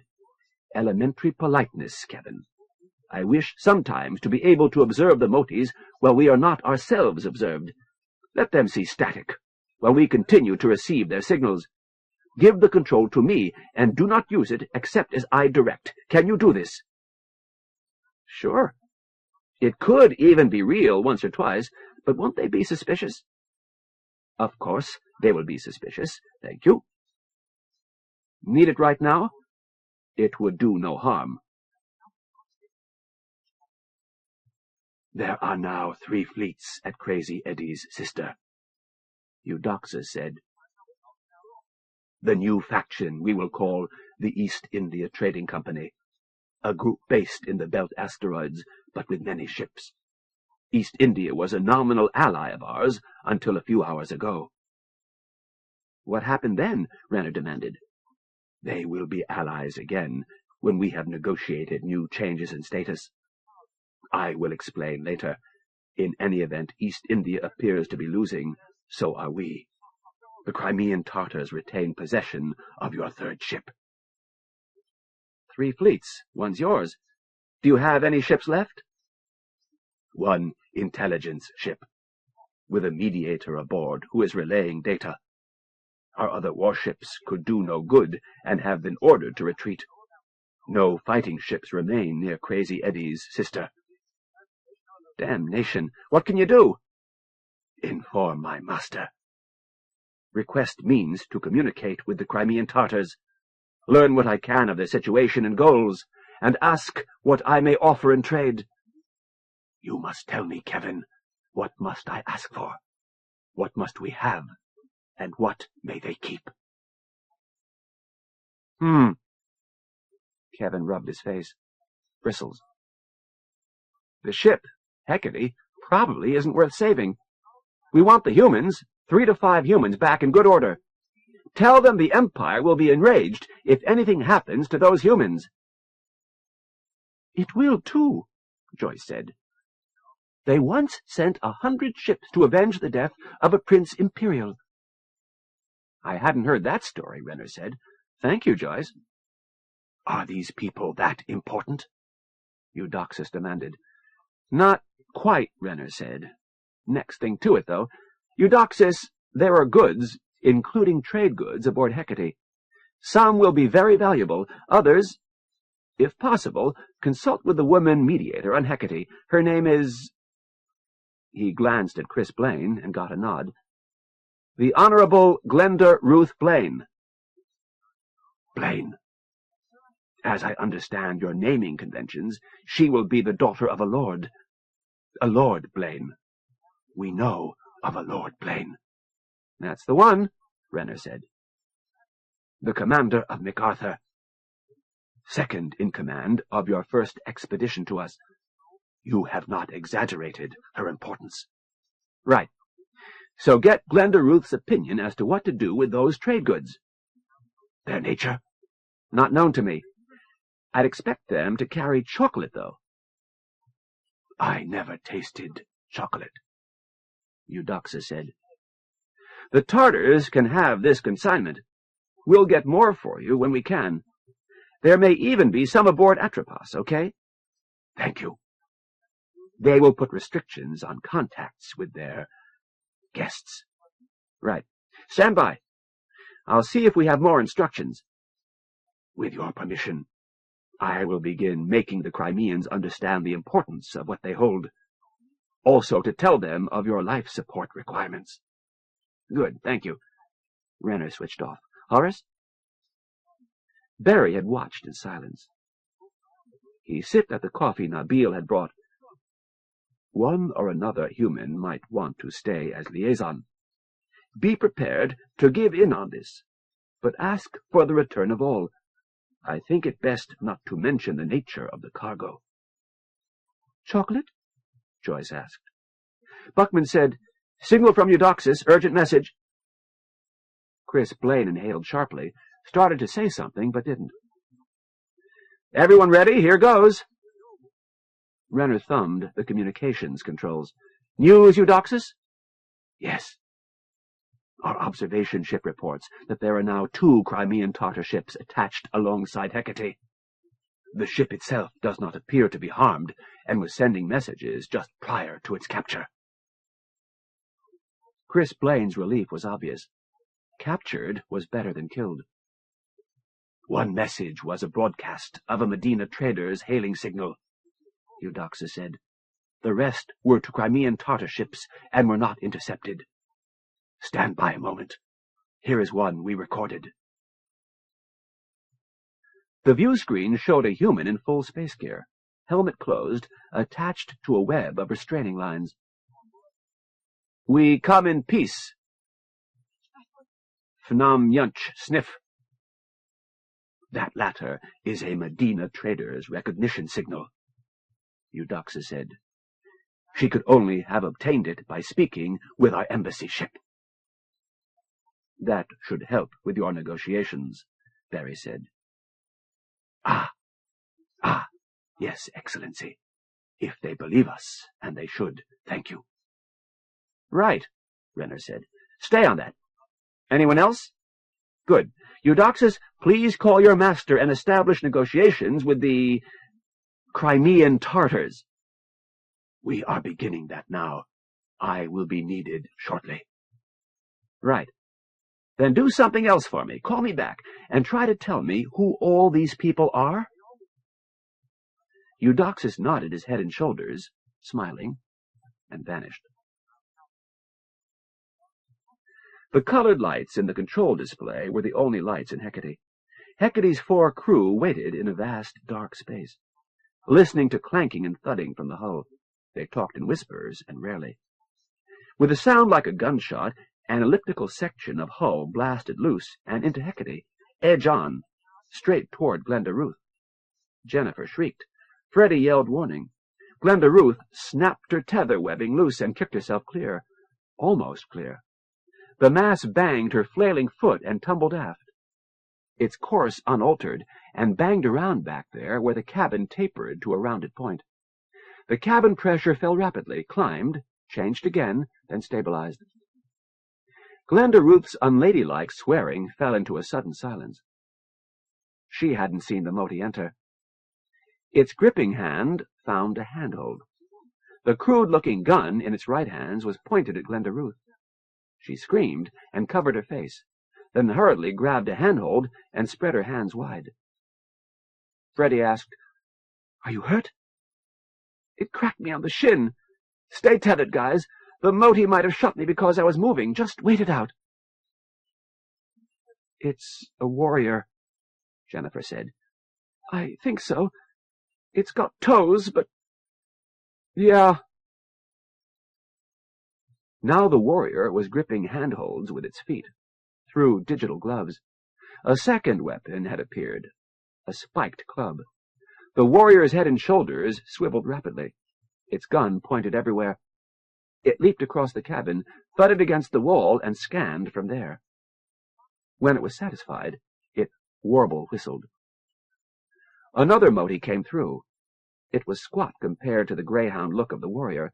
Its pressure suit hid the pattern of fur, but its behavior identified it. It was a Brown, an engineer.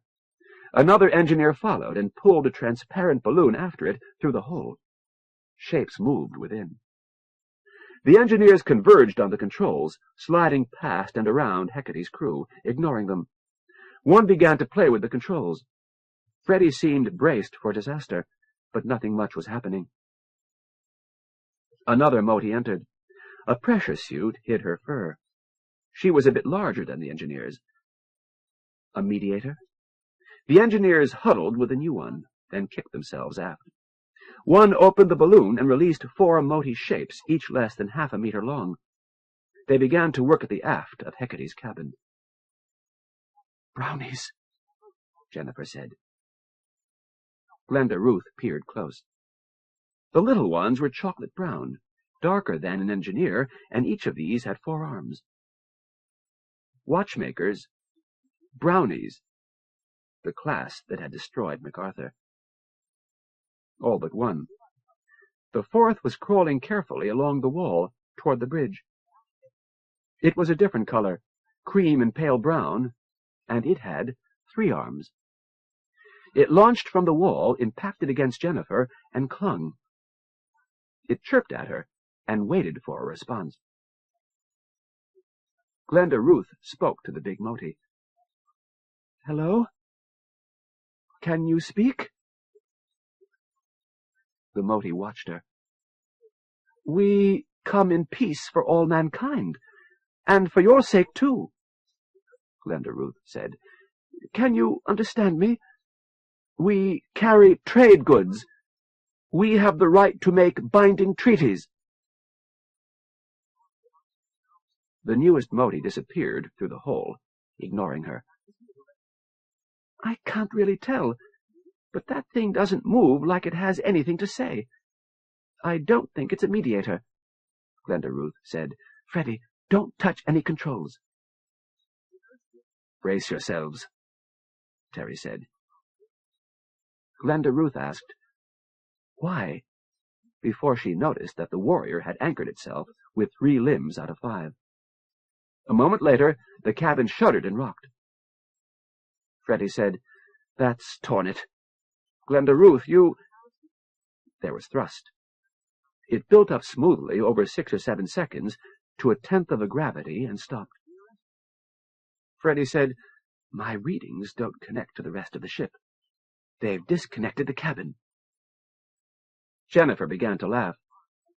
"Maybe they'll bring the rest separately," she said, "and give it back."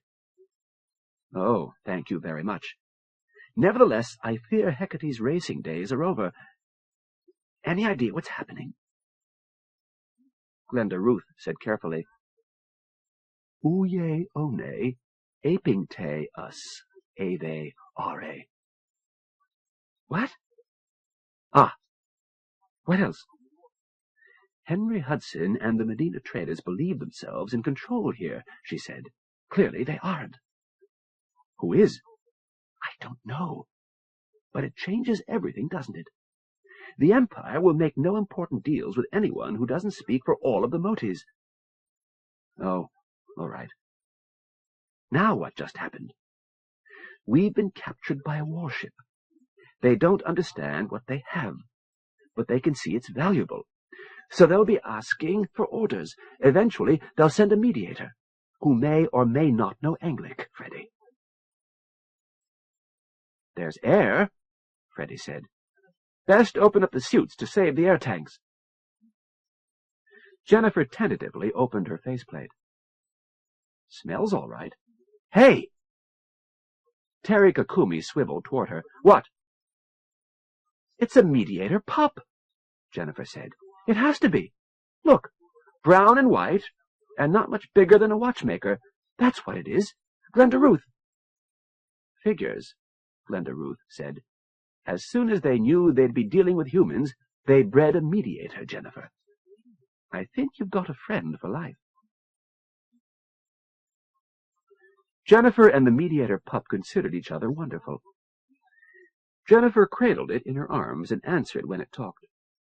The sounds it made were nonsense, but gradually they began to sound like Jennifer herself. When she handed the creature to Terry, it cried and tore itself free and jumped off Terry's chin to reach her again. The pup wanted no part of other humans. So the waiting was hard for the rest of them, and the entertainment thin. Glenda Ruth considered running a history flick on the monitors. Were the other classes, the warriors and engineers, really so specialized that they wouldn't watch? "They've plugged all the holes in the cabin," Freddie said. "Near as I can tell, this is normal Hecate air." "Temperature's all right, too," Jennifer said. She fondled the pup's ears. "Obvious. They tore the cabin loose and sealed it and gave us our own life support system back. We're alive, but helpless. They'll have time to copy our gear before anything stops working, Glenda Ruth said. Air doesn't worry me as much as— Yes? Freddie, there may be more battles over us. Good news from all over, Jennifer Banda said. I always wondered what the Crown felt like when the Lion and the Unicorn fought over it. Eudoxus seemed calm. My master has been informed. She will set other mediators to the task of regaining your companions. Our observations show that the inhabited portions of Hecate have been detached from the rest of the ship. The life support systems appear to be intact. Meanwhile, there is heavy message traffic throughout that region. I'll pass on more information as it develops. Renner said, But you can at least tell me who's involved, can't you? I can tell you what we have learned of the Crimean Tartars. They were among the powers in the moon system of Mote Beta until they were cast out in a complicated contest with a major Mote Beta clan we call Persia. The Tartar group then subsisted on trade and service to other powers until they were swallowed by the Khanate. They're much smaller now, of course. And as nothing has been heard of them, we thought that they must have been successfully integrated into the Khanate families. In light of their capture of your ship, we must conclude that they retained some independent identity. Renner considered the death rate implicit in the phrase, they're much smaller now, among a people who die if they can't get pregnant. Okay. East India? Please reassure me that His Excellency is listening. Horace Berry sighed. Put me on. Kevin turned off his mic. You sure? We will learn from each other. If I can't catch him in a lie, perhaps— He jerked his head at Chris Blaine. Another can. Kevin nodded and swiveled the camera. Berry said, Greetings, Eudoxus. The Moti bowed. The one ear folded flat, then extended. You spoke of the year we spent in Mote System as Period 1.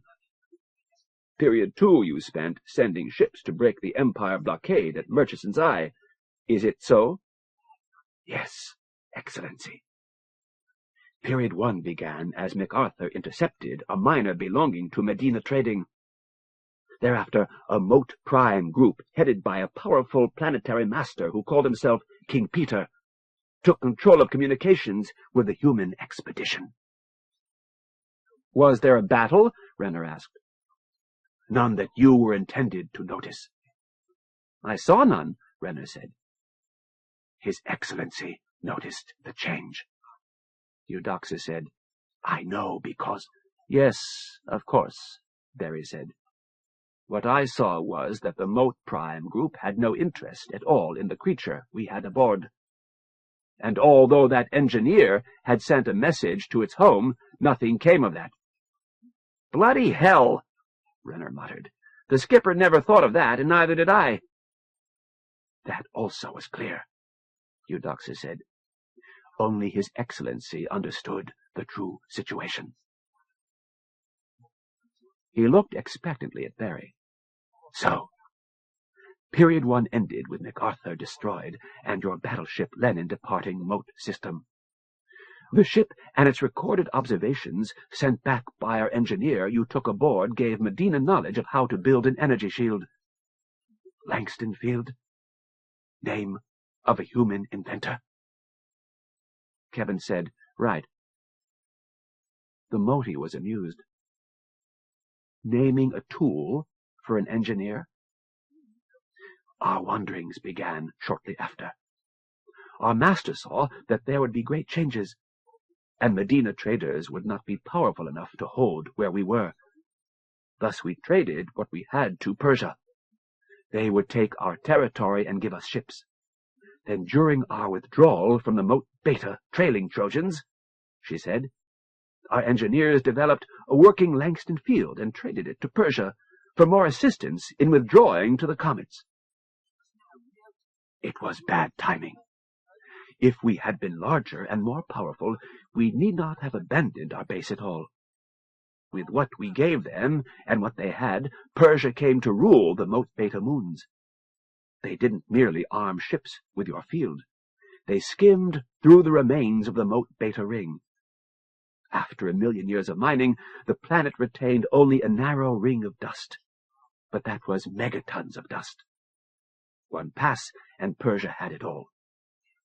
We could have had that ourselves, but we were too far away and might not have held it. And in any case, we had set our sights further. Blaine caught Barry's eye. They exchanged nods. Blaine's voice came to Renner on the private intercom circuit. Medina plans far and acts fast. And they've got some of the best engineers in the system. During Period 2, we tested your blockade at the Eye, Eudoxus said. To do that, we needed the assistance of the group we call Byzantium.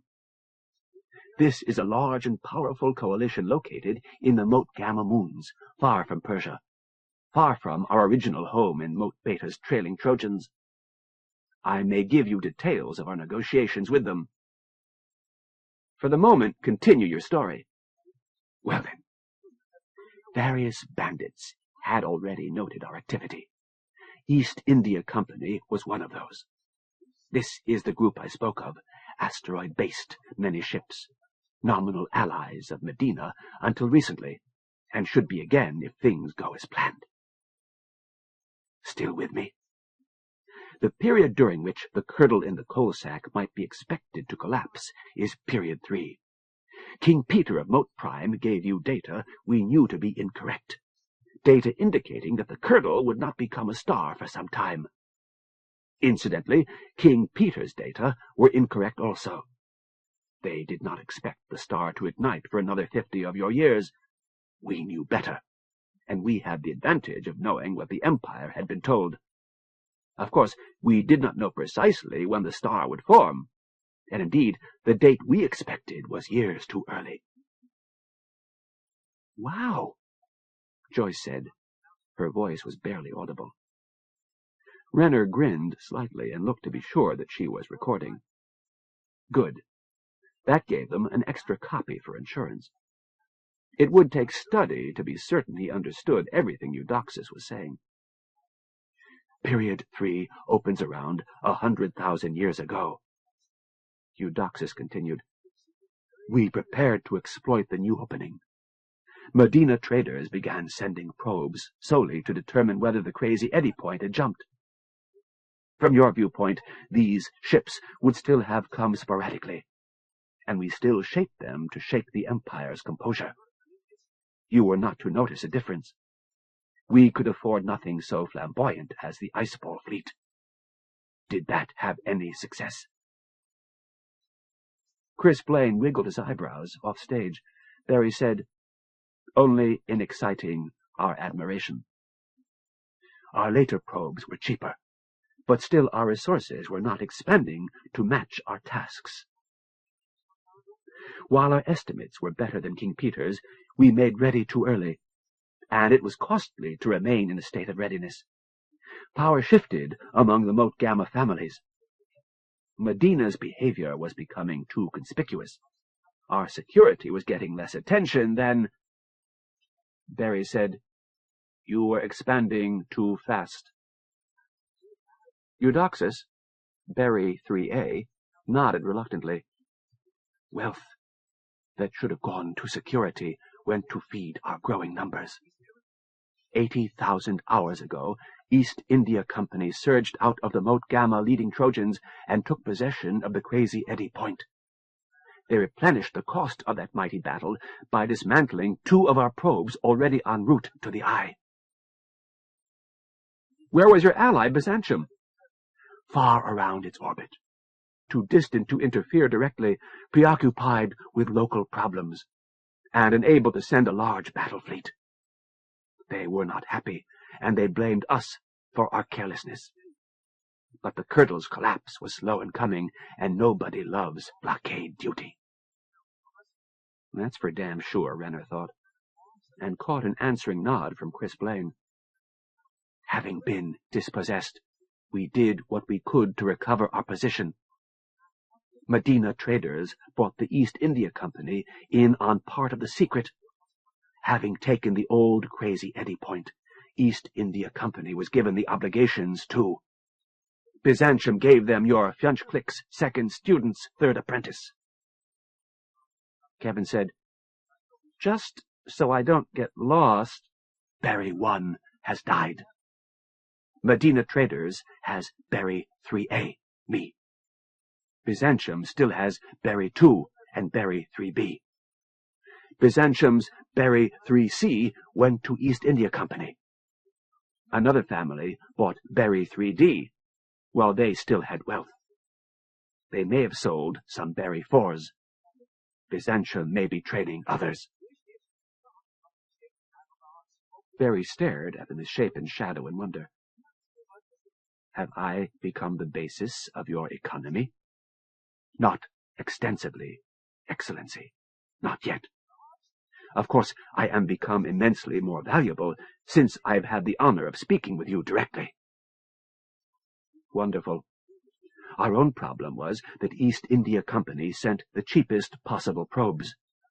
You were bound to notice. I expect that was why you arrived so rapidly. Yes, but having a Horace Barry Fjunchklik made East India Company more confident than they should have been, as we intended. Their Barry student is not an astronomer. We gave them a wrong mapping for the expected new Crazy Eddie Point, and they accepted it. They may be annoyed with you. They are attacking these interlopers, the Crimean Tartars. But whom were they sent to attack? Excellency, you may well...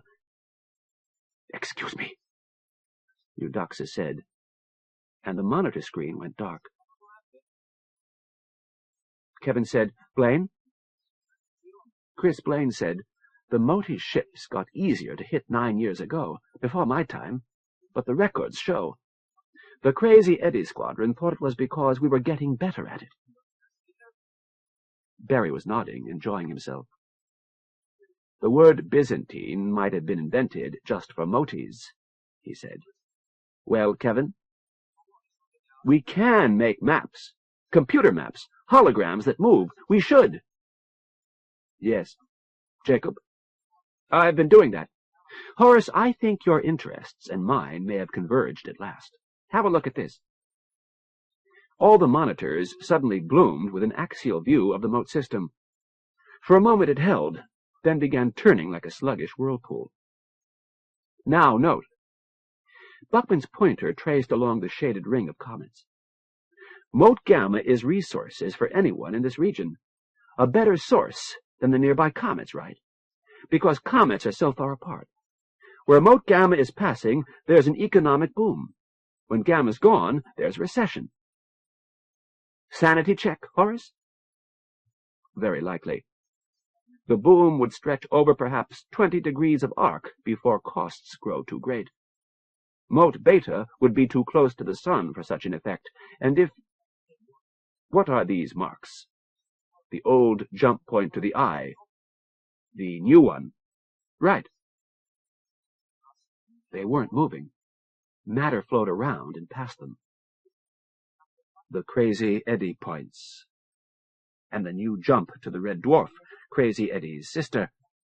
30 degrees around for Moat Gamma, and up 10 degrees along the moat's axis. Medina Trading had no easy access to the Moat Gamma resources. Renner watched the map display rotate. The Crazy Eddie point, not far outward from Moat Beta's orbit, had moved a few 100,000 clicks when Buckman's protostar, the Curdle, became Buckman's star. But the sister was 1 billion clicks away, above the plane of the system and well beyond Moat Gamma. Eudoxus was back. Excellency, Captain, my master will act to recover your people and goods. Our bargaining position is worsening. Hecate is in flight with the Crimean Tartar escort. 12 ships of varying size, running out from the sun and wide of the Khanate positions. It seems the Tartars have severed relations with the Khanate. 36 Tartar ships remain in command of the sister. The East India Company contingent has fled. Barry's eyes met Kevin's. He didn't speak. The Moti said, "Your lost ship should be safe in the hands of the Crimean Tartars. No player in this game would risk harm to something so valuable, not even pirate groups like the Khanate, who can only guess Hecate's value from the maneuvering of others. We'll negotiate how to bring you together." Of course a mediator would negotiate, Kevin thought. She could hardly plan a war, though if she could estimate relative strengths. But if Hecate must be rescued, it must be up to the Empire ships. "So, you had East India watching the wrong part of the sky," he said. "And now they're pissed?" "Just so. But they don't command the wealth they had when they wrested the crazy Eddy Point from us. They sent cheap token ships to the Eye, and they can't afford a real war fleet either." "Tell me about the Khanate." "Ah, yes, the Khanate. You see, Medina Trading's main base is deep among the comets, not conveniently close to the sister. A succession of large comets have served as inner bases, generally a few light minutes from the sister. We're en route for Inner Base 6 even now, and more of our ships will meet us there. But as an immediate source of volatiles and water and ores, we sometimes move a small comet head to pass very near the expected sister.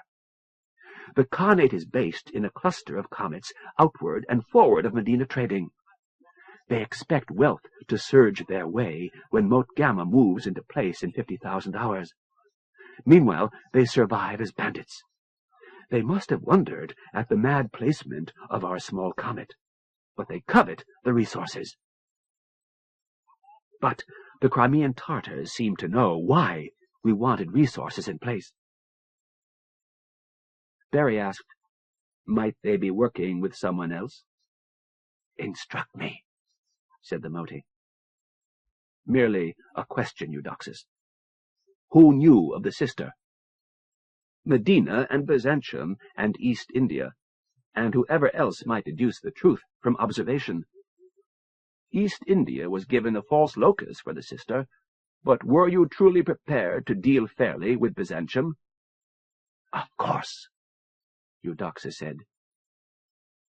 "Any Moti family could learn the truth by observation and deduction," Barry said. "But Byzantium already knew.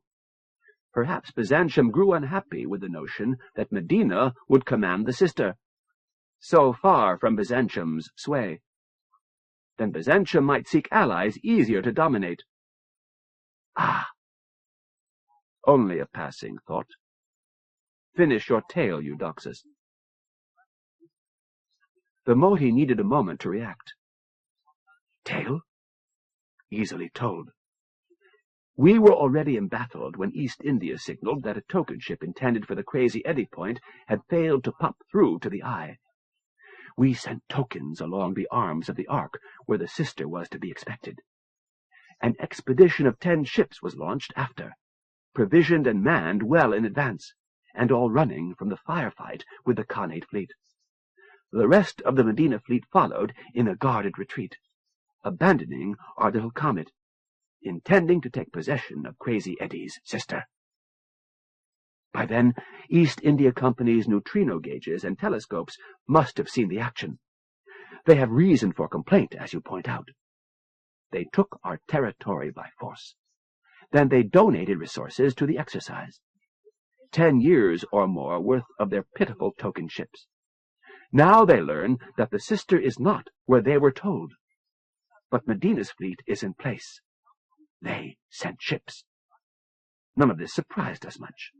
But when the Crimean Tartars' fleet followed us, we were taken by surprise. Medina expected the entire Khanate fleet to remain with the comet. When our first ship disappeared, the Tartars were seen to correct course. They must have known what they were doing. Jacob Buckman's head popped up at Renner's ear.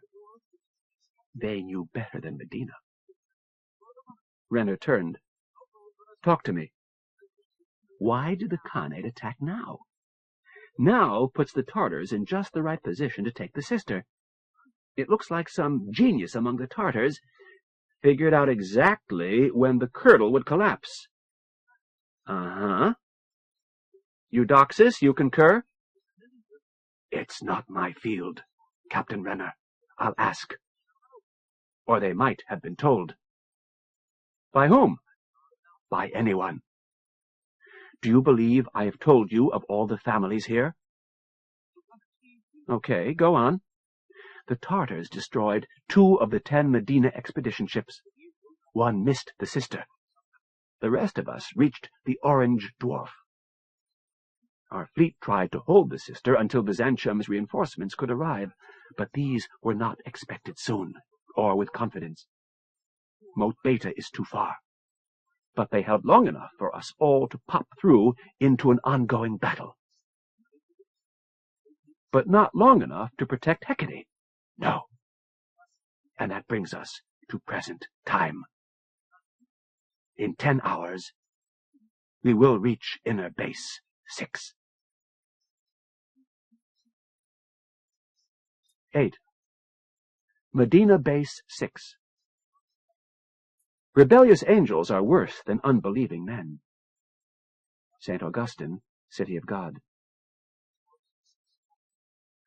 Base 6 had changed. Shaped charges blasted most of the unworked mass of what had been a comet into shards. A snowstorm of dirty ice and ammonia and rock, all useful ores until the advent of the sister, expanded in the direction of the battle raging at the sister. If the detritus didn't shield Base 6 from weapons, it would at least blind all watchers. Only Medina's masters would guess what was happening here, and they only because they had shared in the planning. The white sphere that remained was colder than a comet need be. East India had known of the refineries that made hydrogen and the ships that took it away, but had never known of the heat pumps. The hydrogen hadn't all been used to fuel ships, and most of the ships hadn't gone all the way out to Medina trading. Medina Base 6 had become a compact hydrogen ice ball with a shell of foamed hydrogen ice. Thus insulated and minutely cooled by evaporation, it would hold its cold for decades, possibly centuries. Buried in the ice ball was an industrial-sized Empire-style shield generator that had served all 6 inner bases. Base 6 was too close to the action, too vulnerable. Its 36 ships were mostly disassembled. They always had been, always visibly under repair. East India's visiting master had complained of this, but had never seen the significance of all those dismounted rocket motors. Now Medina's engineers mounted 41 fusion motors in a ring aft of the half-click Snowball. In hours, Base 6 had become a warship. It began accelerating immediately, outward toward Medina trading. Most of Base 6's ships, and the hydrogen they carried, had traveled only as far as the odd-shaped black bubble Mustafa thought of as the storehouse. Odd-shaped to avoid detection by radar and other means. Within the storehouse was a growing store of hydrogen, and a population of warriors that did not grow because tournaments kept their numbers steady. Now troop ships full of warriors moved to rendezvous with Base 6. Some would land, some would orbit. Base 6 was an armed carrier and fuel dump and warship, the heart of a fleet capable of defending whatever treasure had emerged from Crazy Eddie's sister. Sinbad accelerated at 0.8 gravities, comfortable enough for moties, not too great a strain on Berry. Behind them the moat was not much more than a star. It had a barely discernible disk and was just too bright for unprotected human eyes. Murchison's eye was a dull red smear off beyond the moat. 4 moaty ships with Eudoxus in the lead, then Sinbad, closely followed by Atropos. Finally, 4 more moaty warships. "That's all I can detect, Captain Renner," Commander Rawlins said. "I have the general impression there are more ships moving around out there.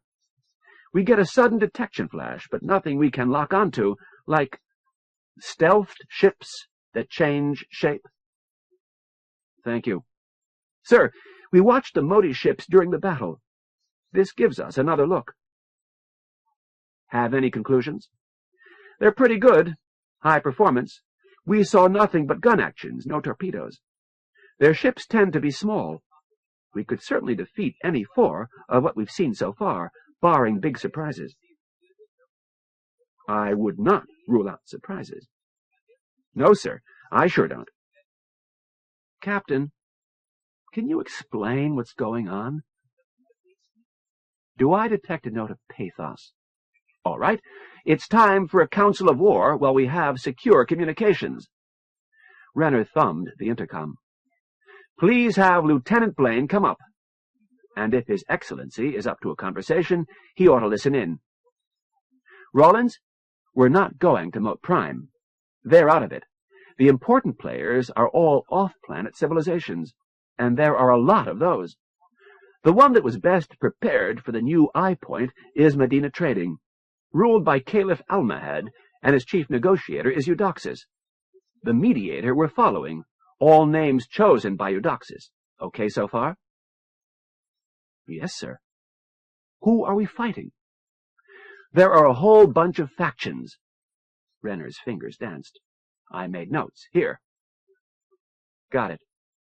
Rawlins's eyes focused off stage. Oh, boy.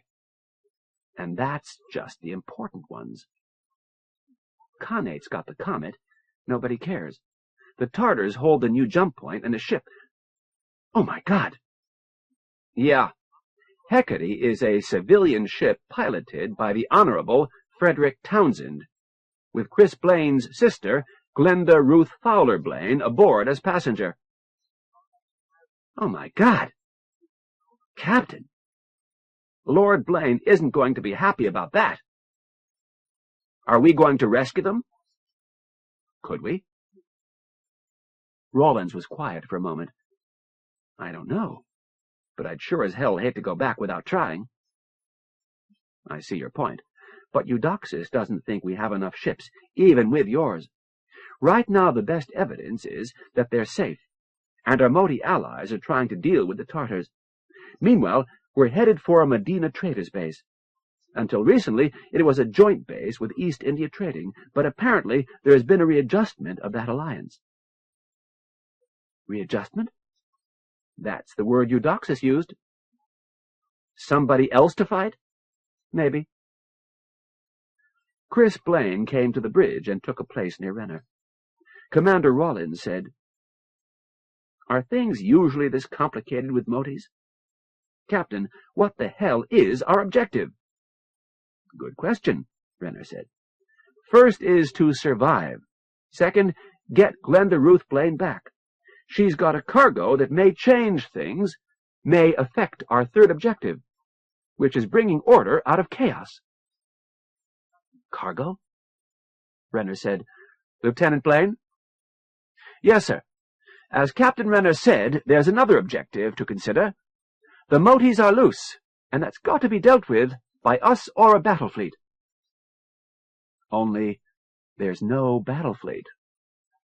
Renner sighed. Okay, Chris, the cargo. Renner caught Cynthia's eye. He negotiated for coffee. Blaine nodded. Commander Rawlins, just how much do you know about Motis? Not much.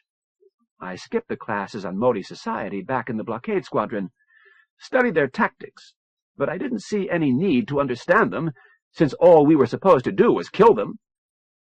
Yes, sir. You must have a crewman who was that curious. Find him. Meanwhile, I lecture.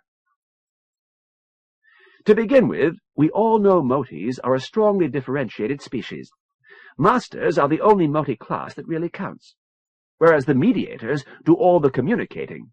Mediators are so likable that we tend to forget that they're not really in charge, that they take orders from masters. But not always, Renner said. Okay. Consider the 3 Motis sent to the Empire. 2 of King Peter's mediators, with an older master related to King Peter, but not previously in charge of Jock and Charlie.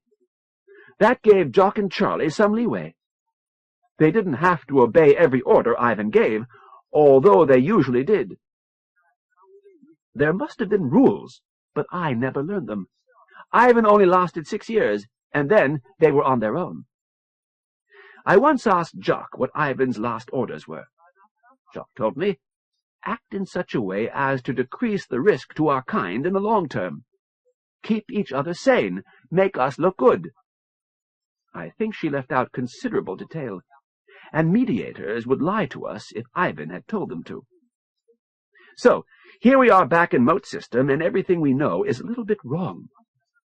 We're dealing with a space civilization, not a planet. All the classes will be a little different, some a lot different, even including the masters. Moti civilization is old. The asteroids have been settled for over 100,000 years, time enough for evolutionary changes, and we know the Motis have used radical breeding programs on themselves as well. "Like Sauron's," Rawlins said. "Well, not really," Renner said. "Different objectives, different reasons." "Yes, sir." Rawlins didn't sound convinced. "We've had one piece of luck, maybe," Blaine said. "Horace Berry's mediator apparently left King Peter entirely and sold his services to the highest bidder. Berry-trained mediators seem to be swapped around out here like money." "Must make His Excellency happy," Rawlins said. "Is that the reason for all the Arab names they give themselves?" Chris's forefinger wagged. "No, no, Skipper. These names were all chosen by Medina's Berry-trained mediator, Eudoxus, probably for their emotional impact on Horace Berry. Tartars are enemies of Arabs. Medina traders sounds good to an Arab. Eudoxus was a famous Levantine trader who operated out of the Red Sea and discovered the original Arab trade route to India." "Ho, ho," Rawlins said. "And of course, Berry knew that." "Of course. There is another thing. Moti masters don't really form societies the way we do. The subordinate classes generally obey the masters, but masters don't have any instinct to obey each other. And whatever it is about humans that makes us form societies is largely missing in masters. Moti masters will cooperate, and one will take a subordinate position to another, but as far as I can make out, the only loyalties are to a gene line. There's no loyalty at all to any abstraction like an empire or a city. That's more like an Arab civilization than it's like the empire, which may account for the popularity of Berry mediators. Mr. Berry is likely to understand things here better than any of us." "Including you, Blaine?" Rawlins demanded. "The word in the fleet was that you were raised by Motis." "Somewhat," Chris Blaine said. "We were still in New Caledonia, and my father was on the High Commission until I was 6 years old. It was when we got back to Sparta, and my parents set up the Institute, that I got to see the Motis every day. Ivan was dead by then, and Glenda Ruth was just born. She saw a lot more of Jock and Charlie, and never met Ivan at all." Now, what about Hecate's cargo?"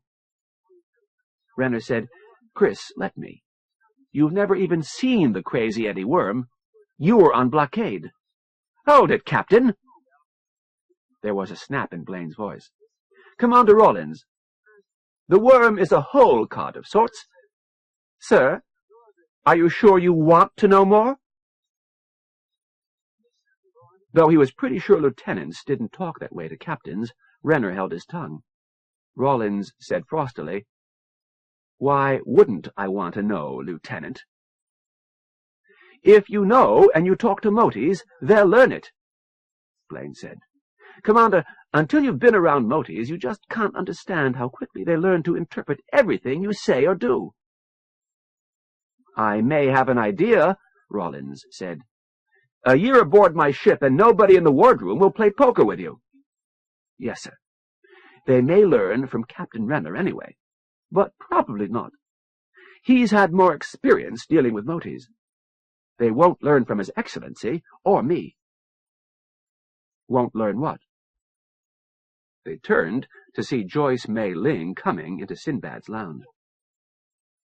"All right," Rollins said. "I'll take your word for it.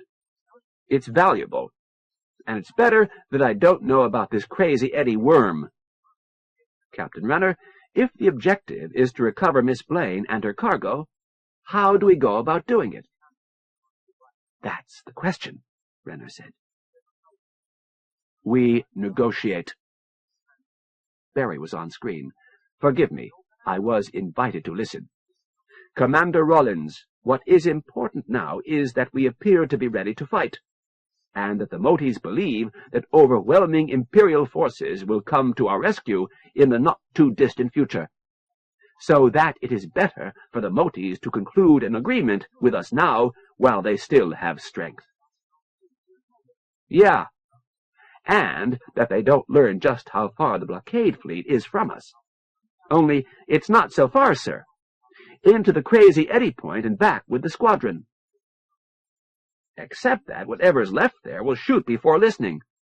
There's no real way to tell a Moti ship from an Imperial," Renner said. "Damn. Of course, that's right. And we can't get a message back to Agamemnon either. Commodore, I'm real glad you're in charge and not me." Rollins paused. "One thing, though. Admiral Weigel's in command of the blockade fleet. He's got to know something has happened. The jump point back to New Cal has moved. He damned well will know that. So he'll send back for orders fast. Also, he'll look for the new jump point to the moat." "What will he do if he finds it?" Renner asked. Rollins shook his head. "Stand guard over it, I suppose. But you know, sir, Weigel's an aggressive commander. He just might send a scout. We'd better watch for that." "All right, Blaine. What else don't I know?" "A lot. But we don't know it either," Chris Blaine said. "For example, these space civilizations are more like nomads than anything settled. No stable maps, no permanent homes. A few like the ones in the big planetary moons are relatively fixed. But mostly things shift and change. The value of air, food, power, machinery, anything that has to be moved. It depends on distance and delta V. It changes every second. There must be ways to sell delta V." "Ha!" Rollins said, as if the old silk routes changed distances. "One day it's like walking across a river bridge to get to Far Cathay. Next month it's thousands of miles away." "It was like that," Joyce exclaimed. "When things were stable and there were strong governments, it was only a few weeks from Persia to China. But when the nomads were strong and bandits blocked the passes, it could be months or years, or no land routes at all. And there were pirate empires in Vietnam and Sumatra, so even the sea routes weren't stable." "An interesting observation," Barry said, "which may do much to give us new understanding of these Moties. Thank you, Joyce.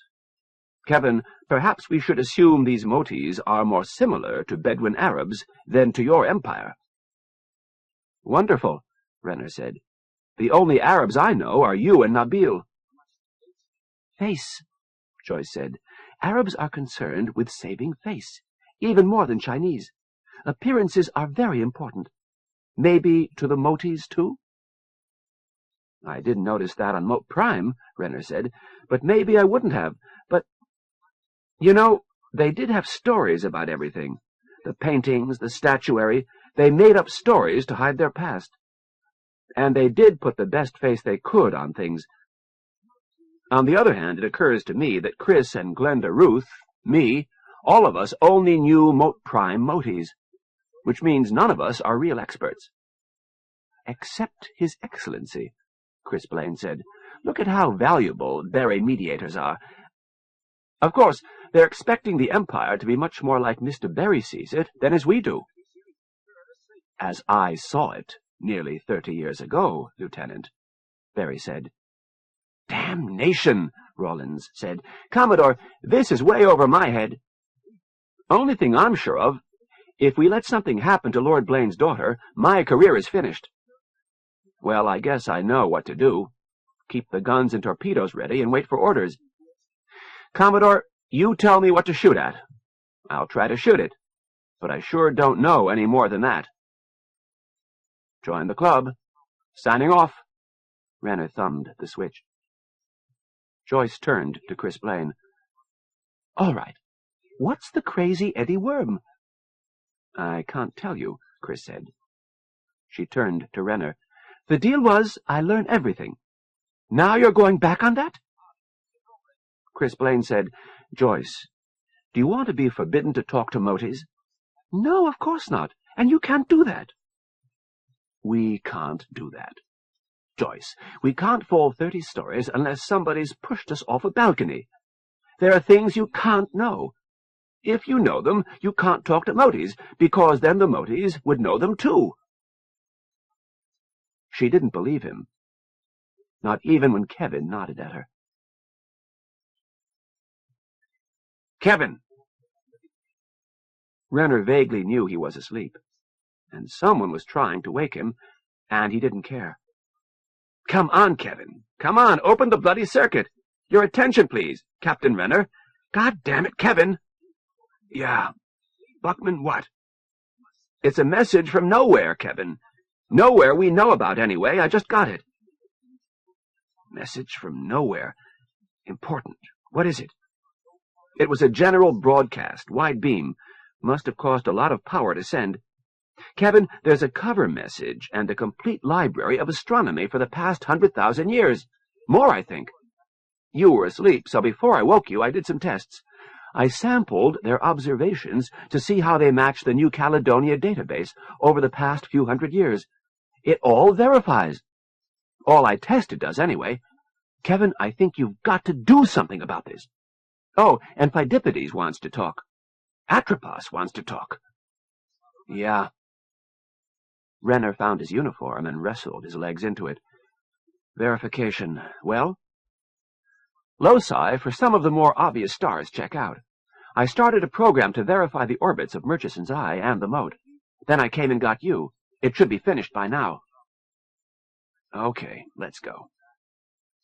He squeezed through the curtain. Hello, Horace. You're looking well this morning. Cynthia, we need breakfast, large, served at our posts. Into his acceleration couch. Jacob, first show me that message. Then you can get me Atropos. It's this file.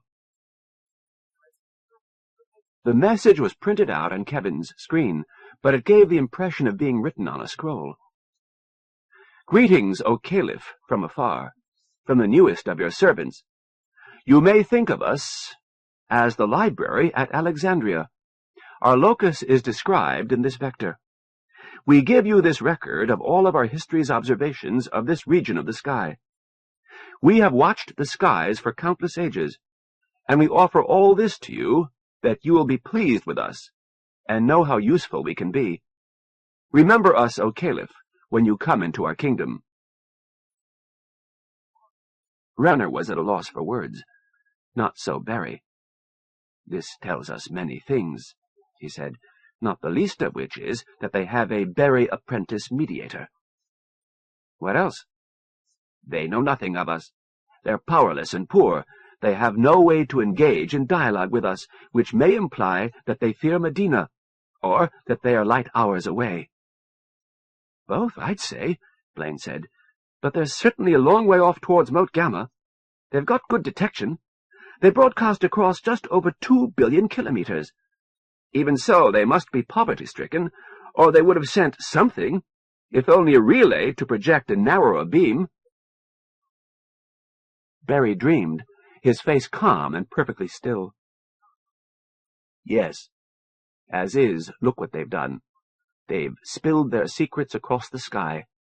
They've given away all they had because there was no way to establish a trade.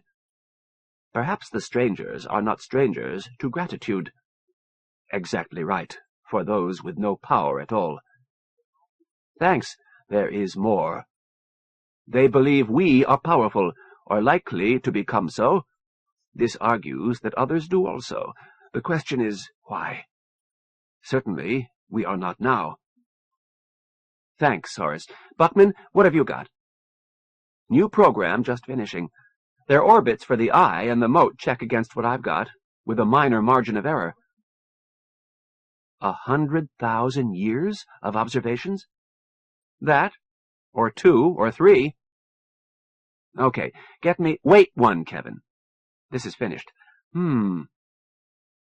Renner watched Buckman dreaming before a screen, and presently said, "See if you can describe it," biting off the words. "Yeah.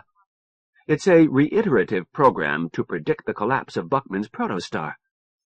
Kevin, at first blush, it looks like Medina Trading should have had this. It would have given them the right date. Year. I mean, this is really, seriously valuable." "Okay. Get me Atropos." "Yes, sir. We received a copy, too," Rollins said. "It came from an asteroid that trails the Beta-leading Trojans." "Ankh?" "Beta-leading Trojans, sir." "Right. I understand that. Well, there's an asteroid that trails that group. The group is 60 degrees in front of Mote Beta." "Naturally. And this is maybe 50 degrees from Beta." "Unstable.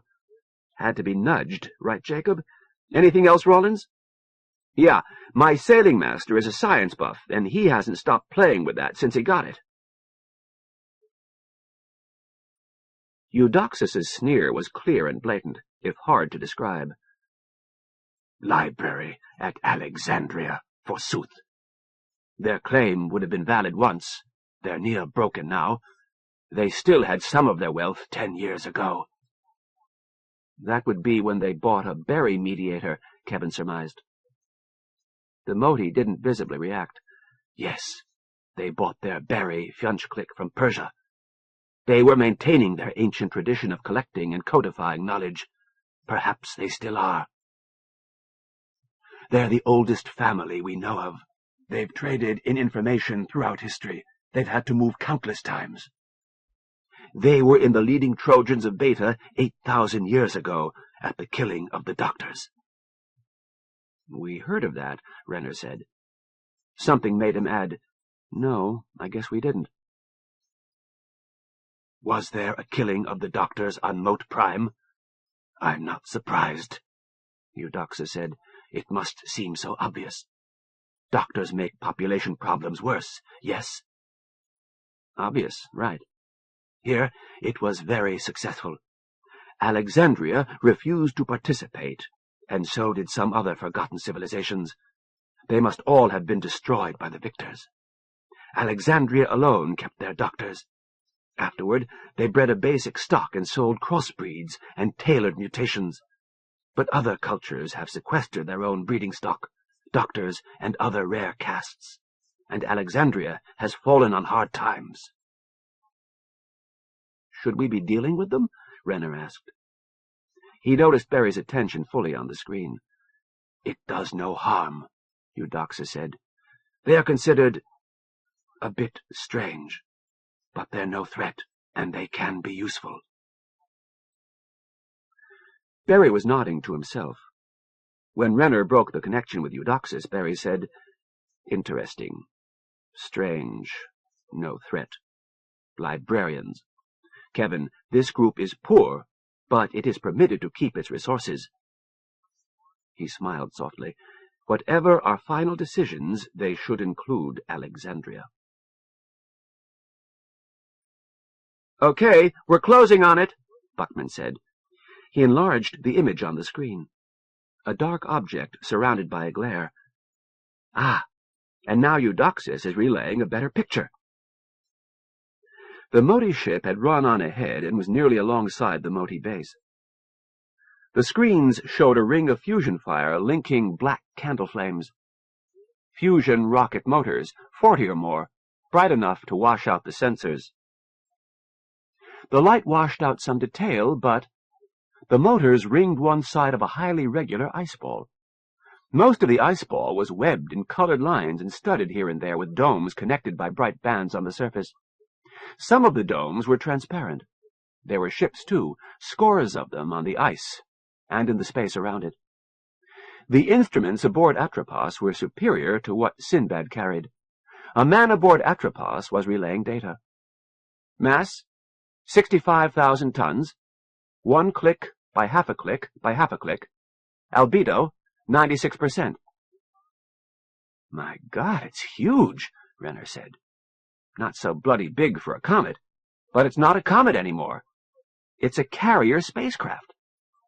Joyce, did the Empire ever build— The image became a black ball, with only the engine glare protruding. The proprietors had closed the field. Eudoxus appeared. "That's Inner Base 6, she said. "Maneuver to the gripping side in this plane." From Atropos. "The surface is foamed hydrogen ice. We think the interior is hydrogen ice. The mass is about right. The jets are hydrogen fusion with some refinements." Renner said, "The Crazy Eddie probe looked bigger than that. Way bigger. But it turned out to be only a light sail. I remember before we found that out, Captain Blaine was wondering if we'd have to land on it with Marines." "This time, we do land, I think," Horace Berry said. Half an hour later, Sinbad was close enough to feel the ice ball's minuscule gravity. "Here goes," Renner said. "Yes, sir," Commander Rollins said. "Sir, I agree it's best to get Sinbad under a powerful Langston field, but I won't be sorry to keep Atropos out here, where I can maneuver. Captain, they've got a lot of ships and guns in there. There's no way I could force them to let you out." "Right," Renner said. "We can presume that Hecate's crew are in similar circumstances," Blaine said.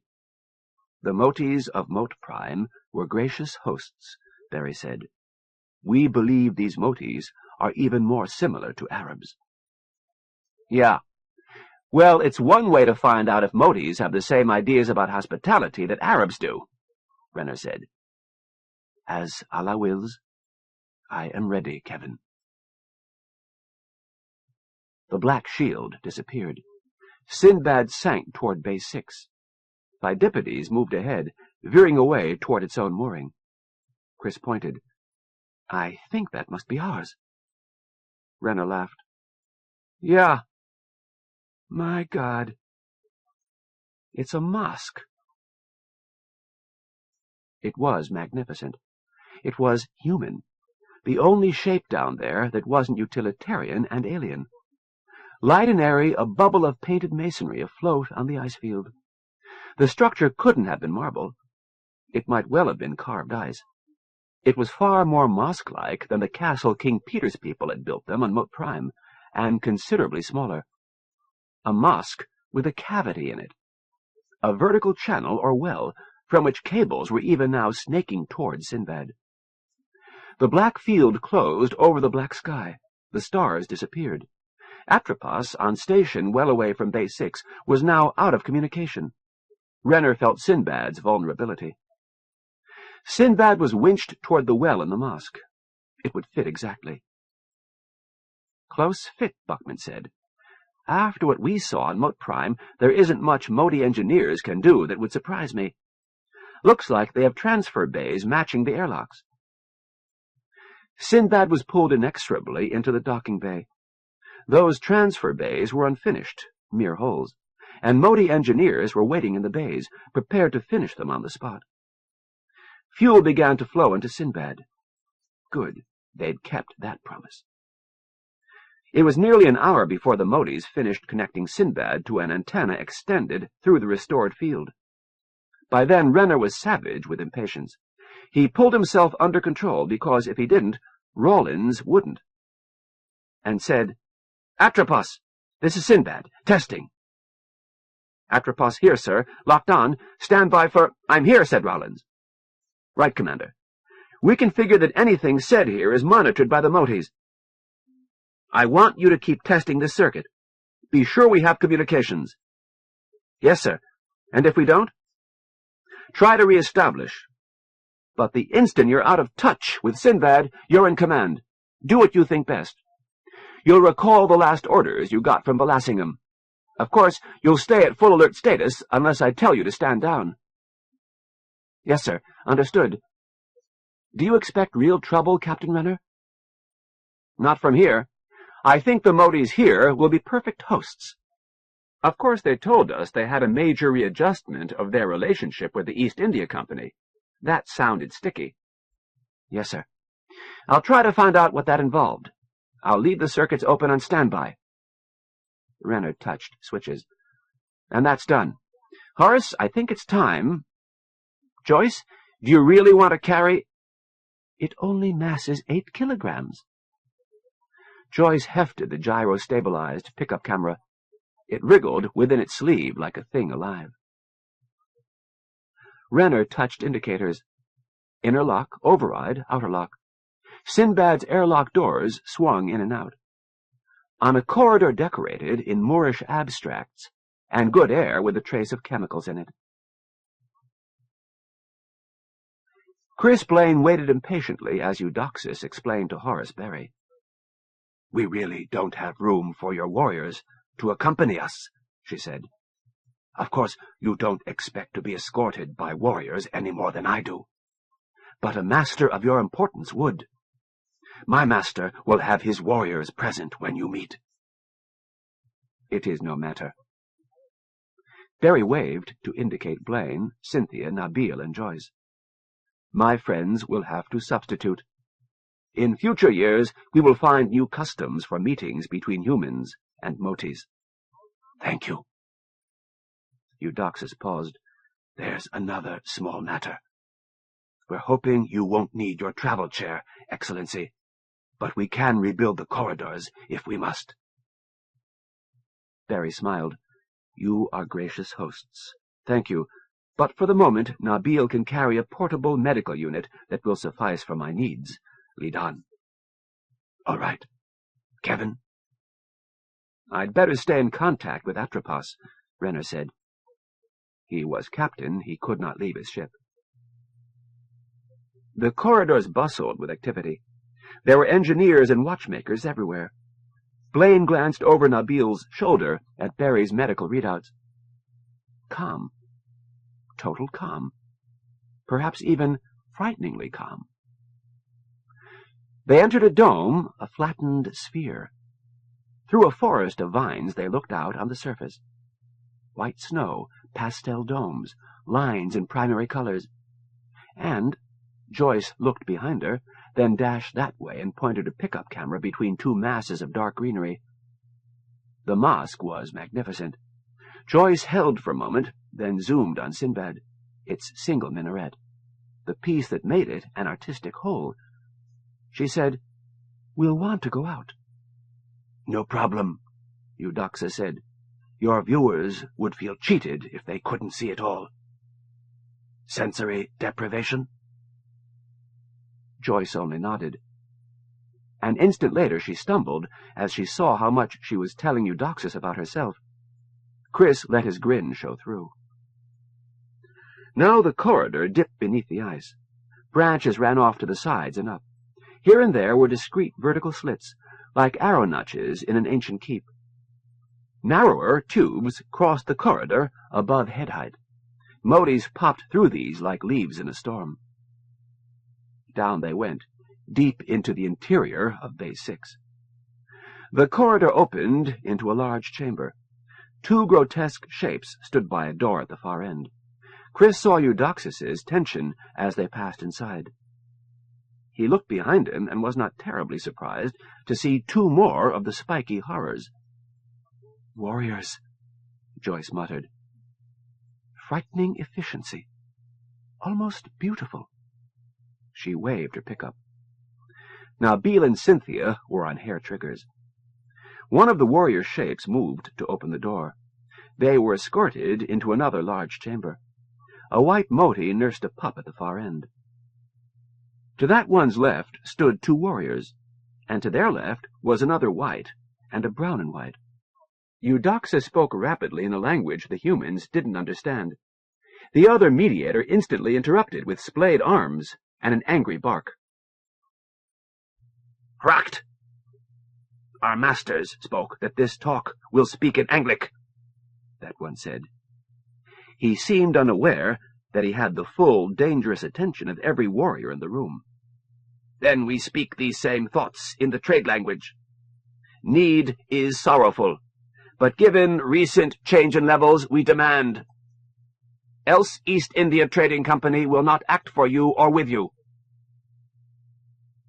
Eudoxus gave the impression of bowing. Very well.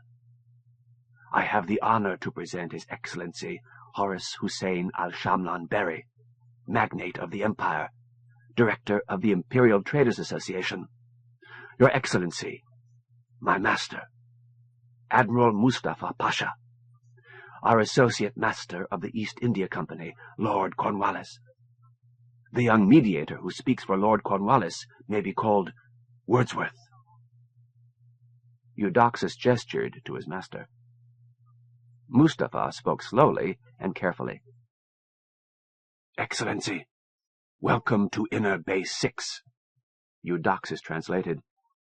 In the name of the Caliph Almahad, who sends her greetings, this is your house. Thank you, Berry said. You are gracious hosts. He bowed slightly to both Moti masters, then nodded to Chris Blaine. I will speak for His Excellency, Blaine said. We wish again to thank you for your hospitality, and to assure you we understand that the need for haste was the cause of our coming here, with less than full understanding.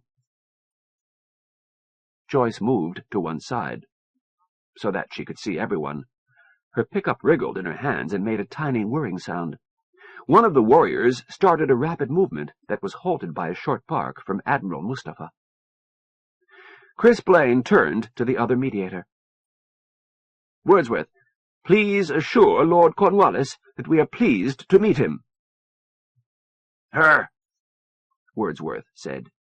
Medina speakers tell humans are usually hurrying. Is true? Often, Blaine said. Then forgive me if we talk important things now, Wordsworth said. Do you know what your hosts do to us? We were guests and betrayed. The half of us are dead, torn by flying bits of metal, ripped apart by no air. You were not guests by any choice of ours, Eudoxus said.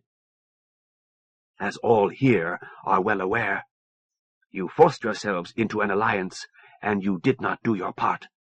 Your incompetence has brought the Empire here. I will demonstrate. Eudoxus turned to Blaine. Tell us how your Empire knew to come to Crazy Eddie's sister when you did. The token ships. Mere shells, Blaine said. They could have but one purpose. Exactly, Eudoxus said. Had East India sent substantial ships, the Empire would not have guessed, and our ships would be well into Imperial space. Where are the ships now? Wordsworth asked. Our embassy to humans. Do they live or die? I ask the humans to answer. No Moti ships have been destroyed, Blaine said. One hides in the asteroids of the Red Dwarf. The others wait with an Imperial cruiser for escort by the main battle fleet. And East India's representative? You will forgive us, but until this moment we did not know that East India had representatives aboard those ships, Blaine said. Eudoxus spoke slowly in a language of emphatic consonants, like popcorn popping. Her white-furred master listened carefully, then spoke in the same language. Admiral Mustafa says that both the East India mediators are safe. There would be no reason to harm them. The mediators aboard our ships had orders to keep contact with the Empire to a minimum until they could speak with someone in high authority. At that time, the East India mediators will be given the rights we agreed on. Wordsworth looked to Chris Blaine. Does he tell true? No powerful Empire person was there, far side of sister? Captain Renner and His Excellency were the highest authorities present. Thank you. I must ask now, what have you agreed with Medina? Blaine looked to Berry, then back. We agreed to come with them. I think it is no secret that we expected to be taken to Moat Prime. Before we could find our balance, he had almost said footing, one of our ships and the sister had both been lost to the Crimean Tartars. Medina has agreed to assist in rescuing the crew and passengers of Hecate. This seems fair.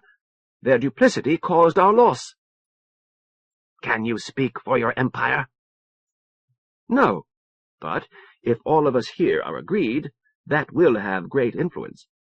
I am Kevin Christian Blaine, son of Lord Roderick Blaine. Commodore Renner has influence with the Navy. His Excellency controls the directors of the Imperial Traders Association.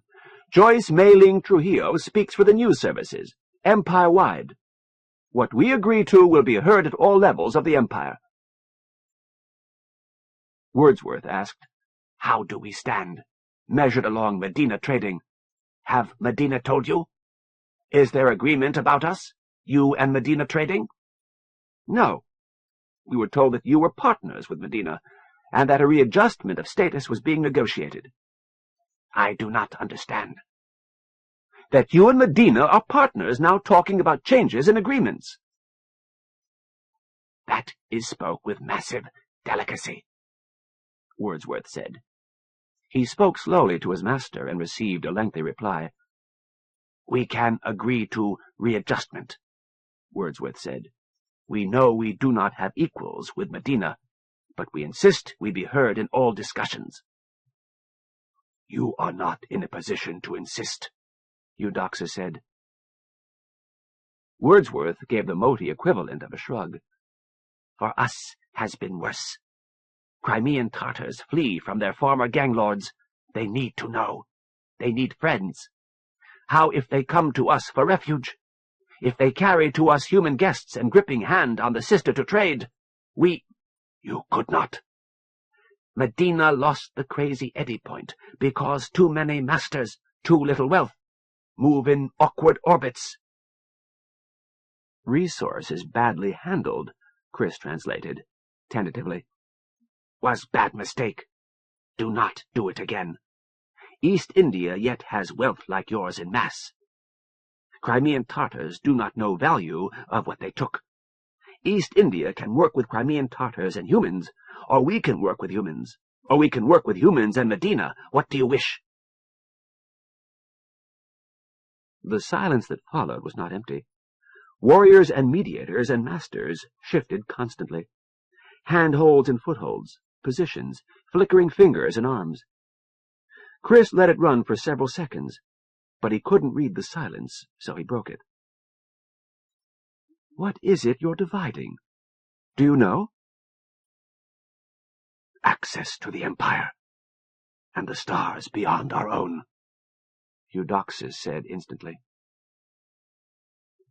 Your Fjunchklick's student's third student tells us Empire would agree with all motis, Wordsworth said. All, nevertheless. A stepping, a hierarchy of sorts would look good to you, yes? So we speak, we mediate, we argue for command over Mote System 2.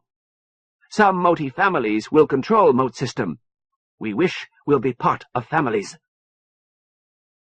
The highest possible stakes, said Eudoxus. Before Chris or anyone could answer, if he had had an answer, both mediators had turned to talk to their respective masters. Joyce whispered, "At least they agree on that."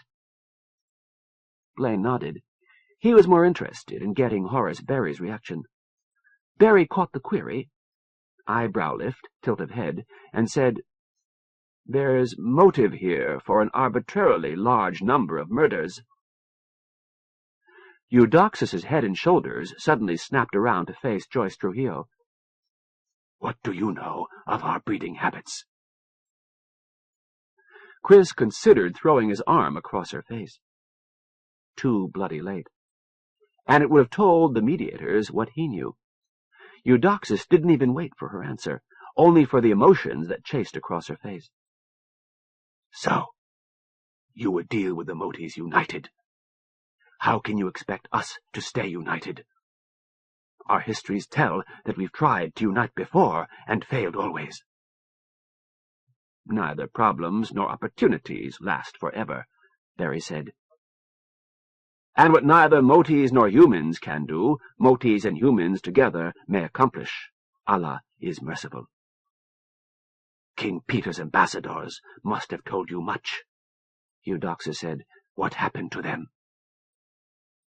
They were well treated, Joyce said. One was still alive a few years ago, as I remember, at the Blaine Institute. Lieutenant Blaine could tell you more. As His Excellency says, everything has changed, Blaine said. When there was one point to blockade, and that one easily defended, blockade was an effective way to gain time. Now there are two paths to block. There must be a better way, better for humans and moties. If not, your battle fleets will come, Eudoxus said. War in the moat system, and you to exterminate us. Bloody hands forever, but else we escape to the rest of the universe. That is your terror. She had spoken truth. She must have seen it in their faces. Our numbers increase. Our domains. In 1,000 years, we enclose you. Yes, we must seek a better answer. Part 4. The Crazy Eddy Worm. Take up the white man's burden. Send forth the best ye breed. Go bind your sons to exile, to serve your captives' need. The ports ye shall not enter, the roads ye shall not tread. Go make them with your living, and mark them with your dead.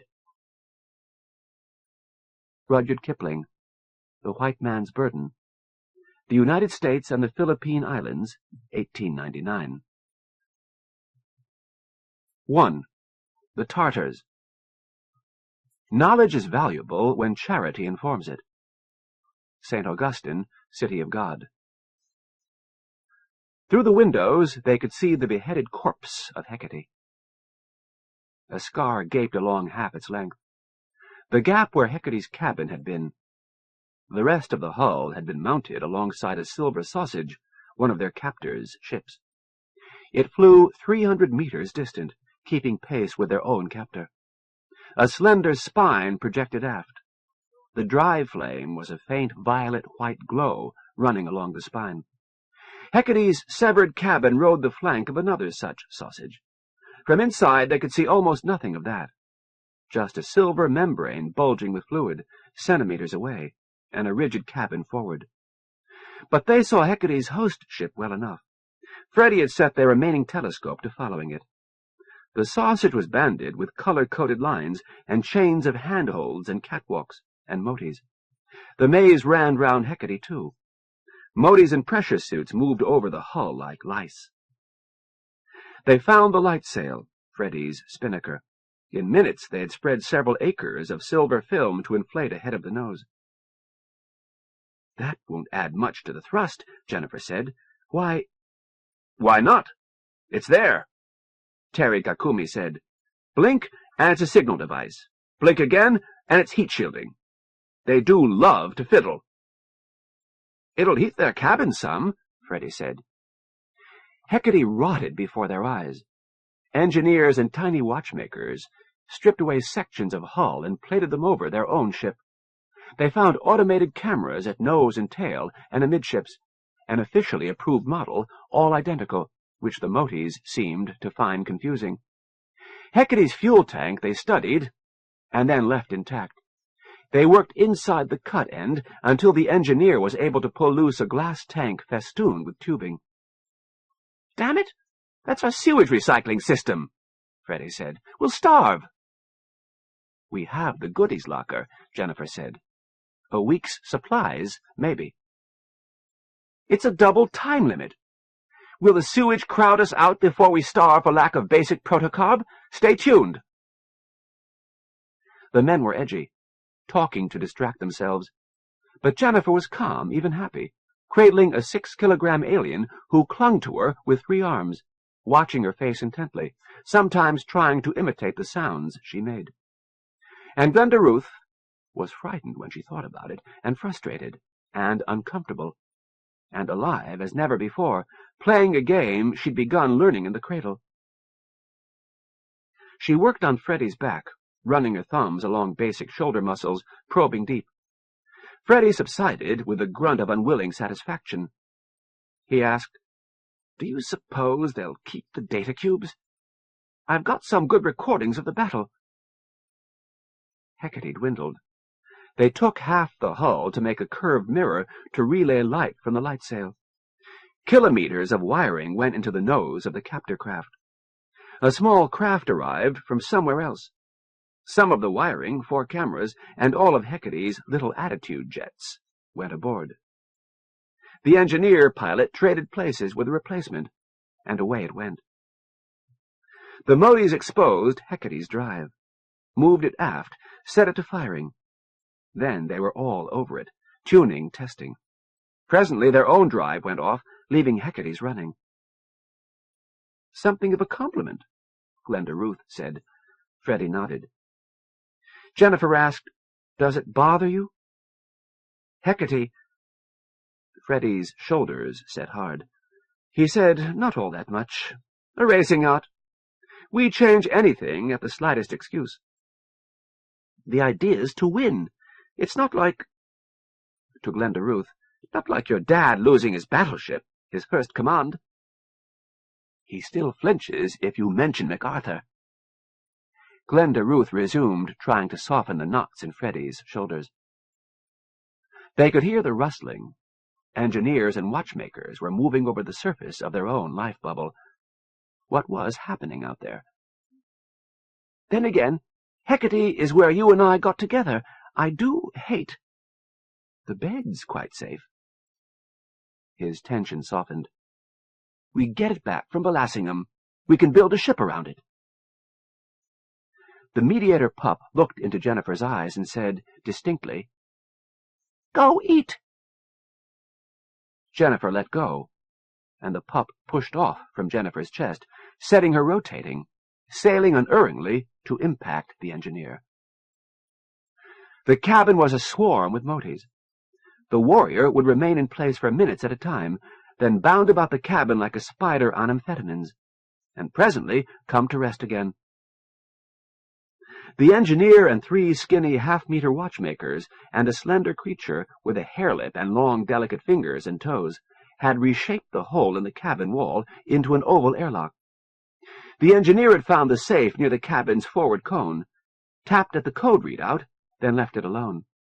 Now the Modis had peeled the cabin walls away and were going through the air and water regeneration systems. From time to time there came a whiff of chemical strangeness. "Too many of them. They'll strain the air changers," Freddie said. "I think that one's a doctor," Jennifer said. "Look at the fingers. And the Moti nose is in the roof of the mouth. That thing's got enhanced smell and surgeon's fingers. There was a doctor cast on Mote Prime." "Maybe several." "Right. And between them, the doctor and the engineer are going to decide how to keep us alive. I've got to say, I don't like that." Now the 3 watchmakers were moving about the cabin, drawing green lines. They squeezed the stuff out of what the Navy would have called ration tubes. The patterns weren't complex enough to be writing. The watchmakers covered the walls with lines and curves, and presently converged where the sewage recycling system had been. Freddie asked, "Why not, Jennifer? The way you and Glenda Ruth talk, these Motis can do anything, including keep humans healthy." "But it's all very basic, isn't it? Nothing like the castle they built for us on Mote Prime." "It's a battle fleet, not a city," Glenda Ruth said. Terry Kakumi snapped, "It's a poor, little, pathetic battle fleet. Look at them, Jenny. Tiny little ships, mostly tank. Big cabins because there are too many of the buggers.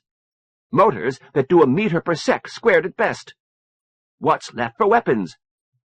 Are they supposed to make them on the spot?" "What would a real fleet be like, Jenny? Rape my lizard. What couldn't we build with Moti engineers at the yards? They're church-rat poor. We've been captured by Burelock transportees. They're stripping our car and fixing our life support with borrowed chewing gum and string." Jennifer giggled. bag ladies with borrowed chewing gum. I love it." Glenda Ruth felt herself bristling, as if these were her moties, but she could feel it. Terry was right. What can we do? "Talk to them, Glenda Ruth. Tell them we're worth the price of their last coin," Terry said. "Tell them to pull the pee out from all those mattresses. I'm just a pathetic mass of bruises. Explain ransom to them, or they'll let us strangle." She said, "These don't talk. We'll have to wait." The new East India mediator was old as Eudoxus, with grey streaks at the muzzle and along the flanks. She was escorted into the chamber by a warrior and a younger mediator, who both left quickly. When she was presented to Horace Berry, the trader flinched. Chris Blaine moved closer and saw what the moti was carrying. "A newborn?" he asked, and watched Berry relax. Of course, Berry took it for a watchmaker. The aged mediator examined the humans and turned toward Berry, radiating delighted surprise. "Excellency, I had never dared hope to meet you in person, even when it became known that you were again in the moat system. I have thought long on the name I would give myself, and have chosen Omar, rather than something more pretentious. It is my greatest pleasure finally to meet you." Berry bowed slightly. "I am pleased to have had such apt students."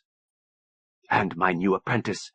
We have not chosen a name, but—" "You presume," Eudoxus said. "We too have new apprentices, and we are eager to introduce them to His Excellency." "Of course." Omar turned to Wordsworth and began to speak. "Racht." Eudoxus looked pleased. "We agreed that all conversation will be in Anglic. This means yours as well, does it not?" Wordsworth was about to speak, but some gesture from Omar silenced her. "I would prefer rigid rules to no rules," Omar said. "Very well. I will receive my information for all to hear. Where do matters stand now?" "Not good, not bad," Wordsworth said. "We make progress. Agree that East India will have honored place, second to Medina, but only to Medina." The mediator pup was staring intently at Horace Berry. The trader was not annoyed. Interesting. "Progress indeed," Omar said. "And how will all this be accomplished?" Chris Blaine smiled thinly. "Not all details have been resolved," he said. "Yet we can agree. There has never been a better time to unite all moties. Moat Prime is not a factor. The Empire has many ships, with Medina and East India, and allies you may bring." Omar moved closer to Berry. The mediator pup stretched toward him. Absently, Berry's hand reached out, touched the pup's fur, drew back. "Excellency," Omar said, "let us speak seriously. Medina and East India are powerful if united. Yet it must be obvious to all that even united, we are not the greatest power among the space-dwellers." "King Peter wasn't the most powerful master on Moat Prime," Chris Blaine said. Berry spoke softly. "Medina and East India were the first to understand the implications of the protostar. Your ships even now negotiate with the Empire. Why should you not have the rewards of prescience?" He deliberately scratched behind the pup's oversized ear. "May I choose a name?" "Ali Baba, I think." Berry smiled. "Of course, there is a small favor we require." Eudoxus said, "We have begun to speak with the Crimean Tartars. It goes slowly. They know only obsolete languages." "Obsolete to you," Omar said, "not to us. One of my sisters has spoken with the Tartars, and I received word moments before I landed here. Excellency, the Tartars are afraid. They find that every moti's hand is against them, and they do not know what they have. Only that it is important, and holding it is dangerous. They're holding a wolf by the ears, Joyce said. The hull clunked. In Hecate's cabin, they waited. A warrior bounded through the new airlock, scuttled about the cabin, and presently settled. It exchanged words with the warrior already present. It emitted a warbling whistle. Other motis entered. A master, 1.5 meters tall and clad in thick white fur, and a smaller moti furred in a dense brown and white pattern, a mediator. "We're in business," Glenda Ruth said. 2 engineers followed, towing a glass cylinder with green goo sloshing in it.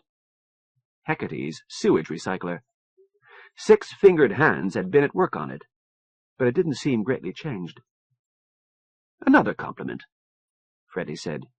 "Given what that cost me, I'd have been surprised if they could make it much more efficient." Glenda Ruth felt Freddie's relief. She even shared it. Their lifespans had just been extended by several weeks. More important was the timing. "We thank for glorious gift," she said in the language Jock and Charlie had taught her, King Peter's language from Mote Prime. The mediator's stance indicated receptivity, but no understanding. Damn, but freefall might alter a moti's body language. Stance, indeed. Or her words might be wrong, or her own gestures. How would a crippled mediator speak? One with a missing arm. 2 of those little motis with the engineers weren't watchmakers. They were mediator pups. Jennifer waved. The larger pup jumped across 10 meters of space, impacted, and clung. Jennifer wasn't having trouble communicating. Okay. Glenda Ruth released her seatbelts to give her body full play, worked her foot under a strap for anchorage, and said, palms facing out, regal but unarmed, "Our lives much improved by generous—" The motis converged on her. Glenda Ruth had to remember to resume breathing. She was very aware of the spiky warriors. They shifted constantly to keep a free path between prisoners and weapons. The 4 humans held quite still as 6-fingered hands moved over them. They had guessed this might happen. Glenda Ruth's mother, the only woman aboard MacArthur, had stripped, so that motis could learn something of human anatomy. Jennifer wanted that slot for herself. It didn't matter. The cast that Jennifer thought was a doctor moved in with the engineer, and they peeled Hecate's crew like bananas. The humans had to help in self-defense. The doctor shied back from waves of alien pheromones, then sniffed dutifully. It had been many hours since there was a shower aboard Hecate. Jennifer blushed and twitched at tickle points. Freddie thought it was funny and was trying to hide it. Terry's rounded nudity didn't bother him, but his hyper-awareness of the warrior's guns was driving Glenda Ruth nuts. She tried not to flinch at the touch of moti hands. Dry. Hard. Right hands felt like a dozen twigs gliding over her face, seeking the muscles that make the front of a human head into a signaling system. The left hand clamped like a vice to hold her arm or leg or torso to be probed. They turned and twisted for the doctor. The mediator and master hung back, watching. Human vertebrae fascinated them, as they had 30 years before, when MacArthur's crew met motis from Mote Prime. Evolution had not taken that path on the Mote. Moti life forms had spines of solid bone and heavy, complex joints. The brown and white pup jumped from human to human, sniffing, feeling, comparing. Even the master, judging it safe, moved forward to run its right hands along Glenda Ruth's spine.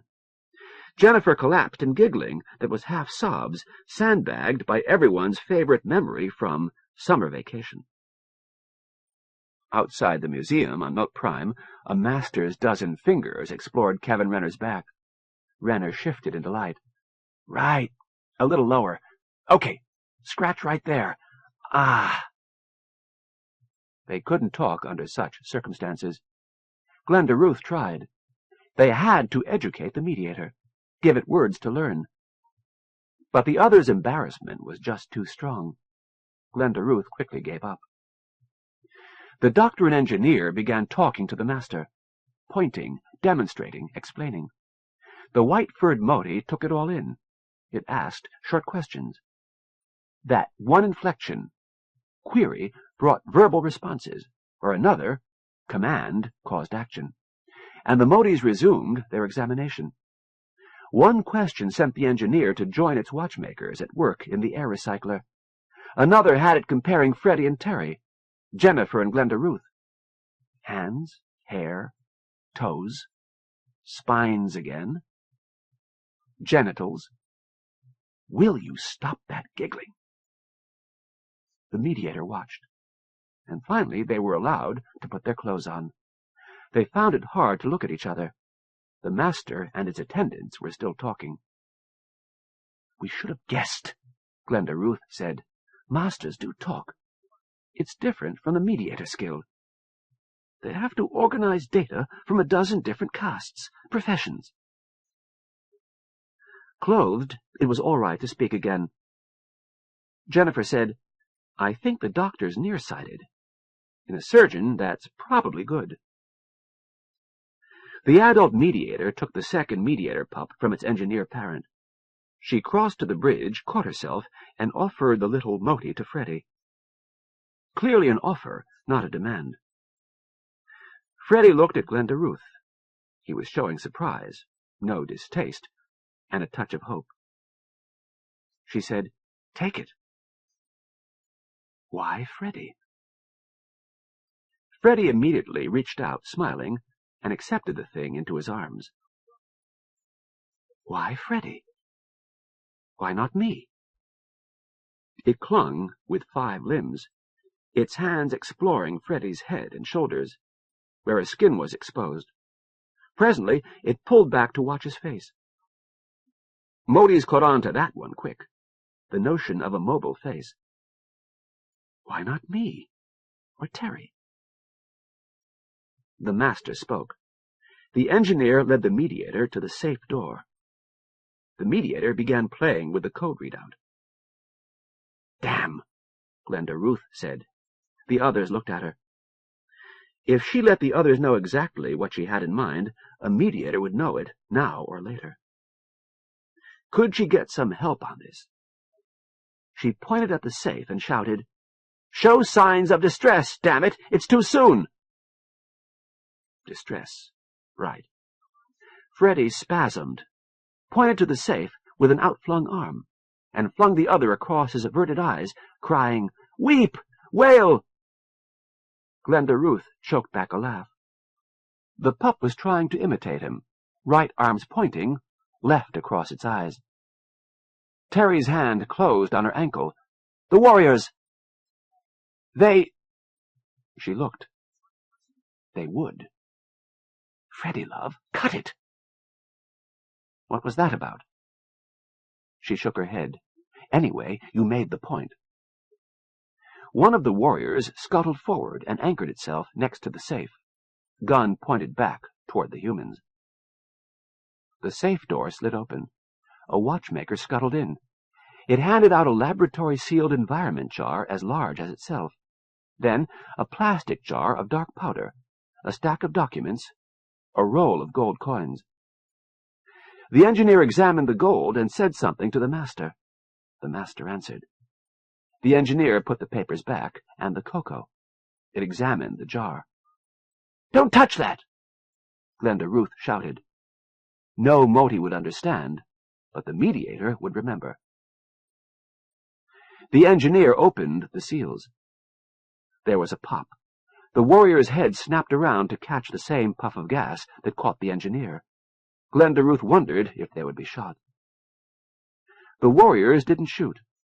The engineer took a scraping from the sludge in the jar, then resealed it and put it back. It left the door open. It spoke a word and tossed the gold at one of the watchmakers, who caught it and jumped through the new airlock. The other engineers had reattached the sewage recycling system, where 6 lines of graffiti green met in a sunburst. They continued to work on it, add a pipe here, bend, constrict. The warriors maintained their stations. When Glenda Ruth kicked herself forward to the safe, she could feel phantom bullets. The warriors came alert. The master gave no signal that she could recognize, but no Moti stopped her.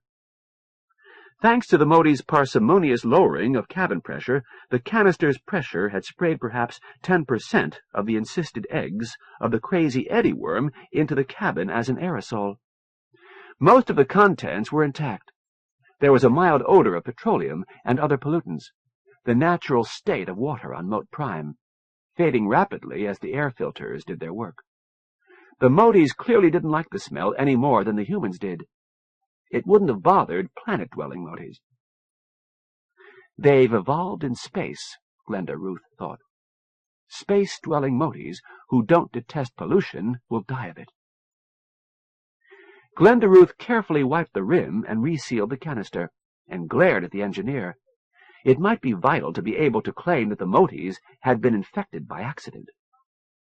Then she suppressed a shudder. 100 wormlets would hatch and die in her lungs. 30 years before, Whitbread's asteroid mining engineer had been infected with the parasitic worm. MacArthur's biologists determined that it couldn't infect humans and labeled it Form Zeta, the 6th living thing they'd found during autopsy on the engineer. Present, not in large numbers, but present. Jock and Charlie and Ivan carried it in greater numbers, and they didn't care any more than humans care about E. coli.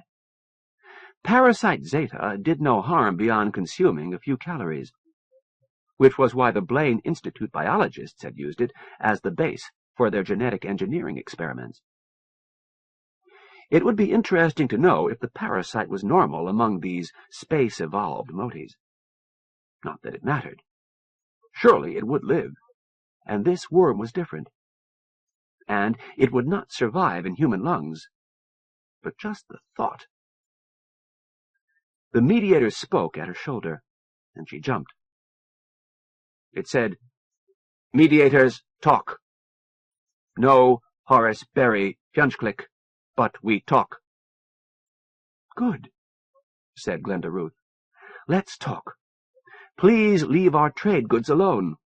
This is all we have to bargain with. It should not be ruined."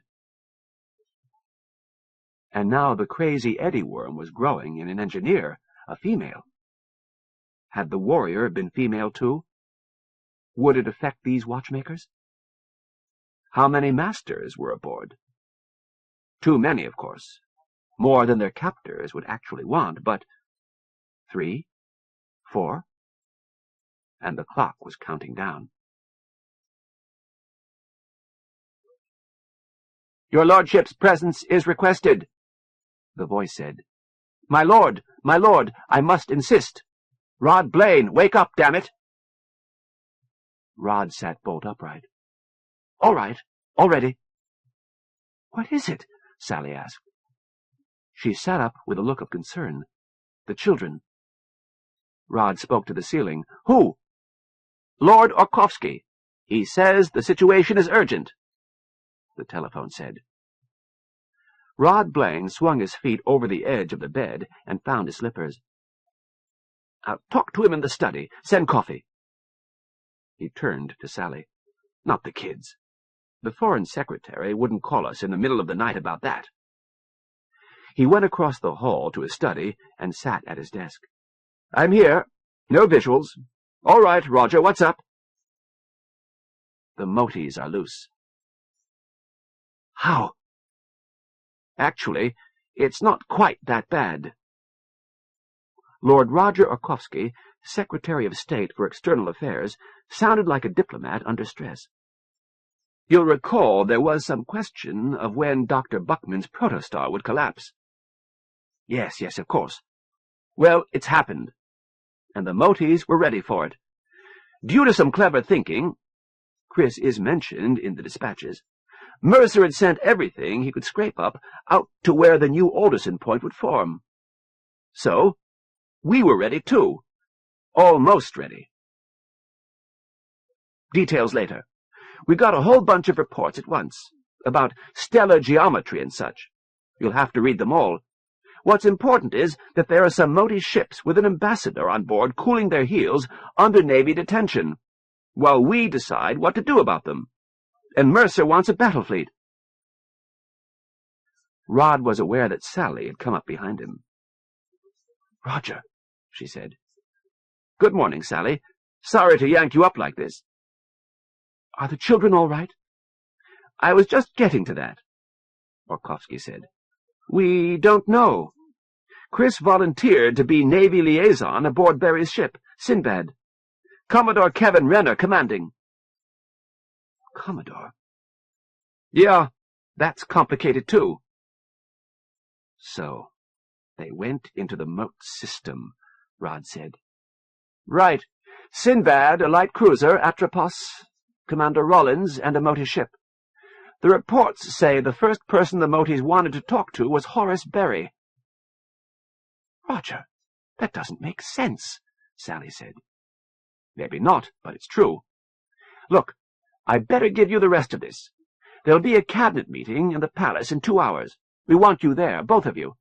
Matter of fact, we want you back on the Moti Commission. You were going back to New Caledonia anyway. Now the government will pay for getting you there. The Navy will have a ship ready by the time you get to the palace." "We can't leave so soon," Rod said. "Yes, we can," Sally said. "Roger, thanks. You mentioned Chris. What about Glenda Ruth?" "That was the last message in the stack," Orkovsky said. "Sally, 100 hours after Sinbad went into the Mote system, Freddie Townsend took his yacht through. Glenda Ruth was aboard." "I want his name," Sally said. "Huh?" "Whoever let them through. There's got to be a Navy man in charge out there. And he let our daughter go into the Mote system in an unarmed yacht. I want his name." "Sally, yes, I know. He thought he had a good reason." "Maybe he did." "It wouldn't matter, would it? When was the last time you won an argument with her? I still want his name. Fjernsklik." "Yes, madam." "Is our car ready?" "Yes, madam." "Tell Wilson we'll be leaving in an hour. Get clearances for the west entrance to the palace." "Yes, madam." "So, what do we take?" Sally said. "Jock. Fjernsklik, we want to talk to Jock. Wake him up, but check with the doctors first." "Good thinking," Rod said. "Sally, we can't take him with us." "No, but we can get him to record something to prove he's still alive," Sally said. "What?"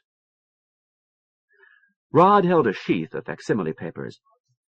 "The last report says, and I quote, 'The Honorable Glenda Ruth Blaine, on the basis of brief conversations with the Moti representatives, has concluded that although these Motis know Anglic and have some familiarity with the Empire, they are not part of any Moti group previously encountered.'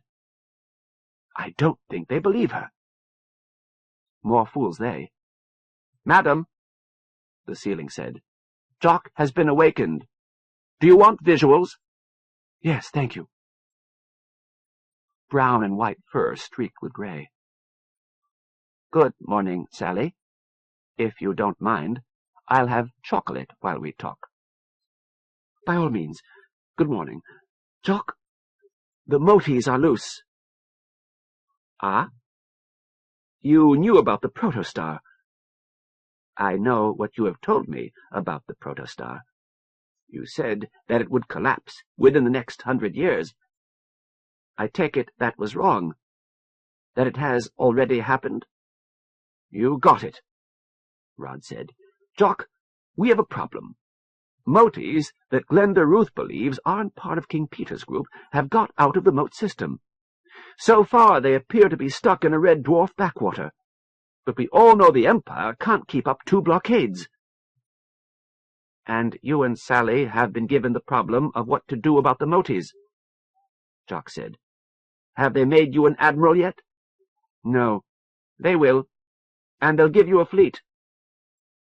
Jock's hand moved expressively. "At least it's not Kutuzov." Of course they want you to leave immediately. I am afraid I cannot accompany you. No, the jump shock would kill you. Are the children well? They must have involved themselves by now. Sally said, They've gone to the moat. I did not think you could surprise me, Jock said. But you have. I see. Give me an hour.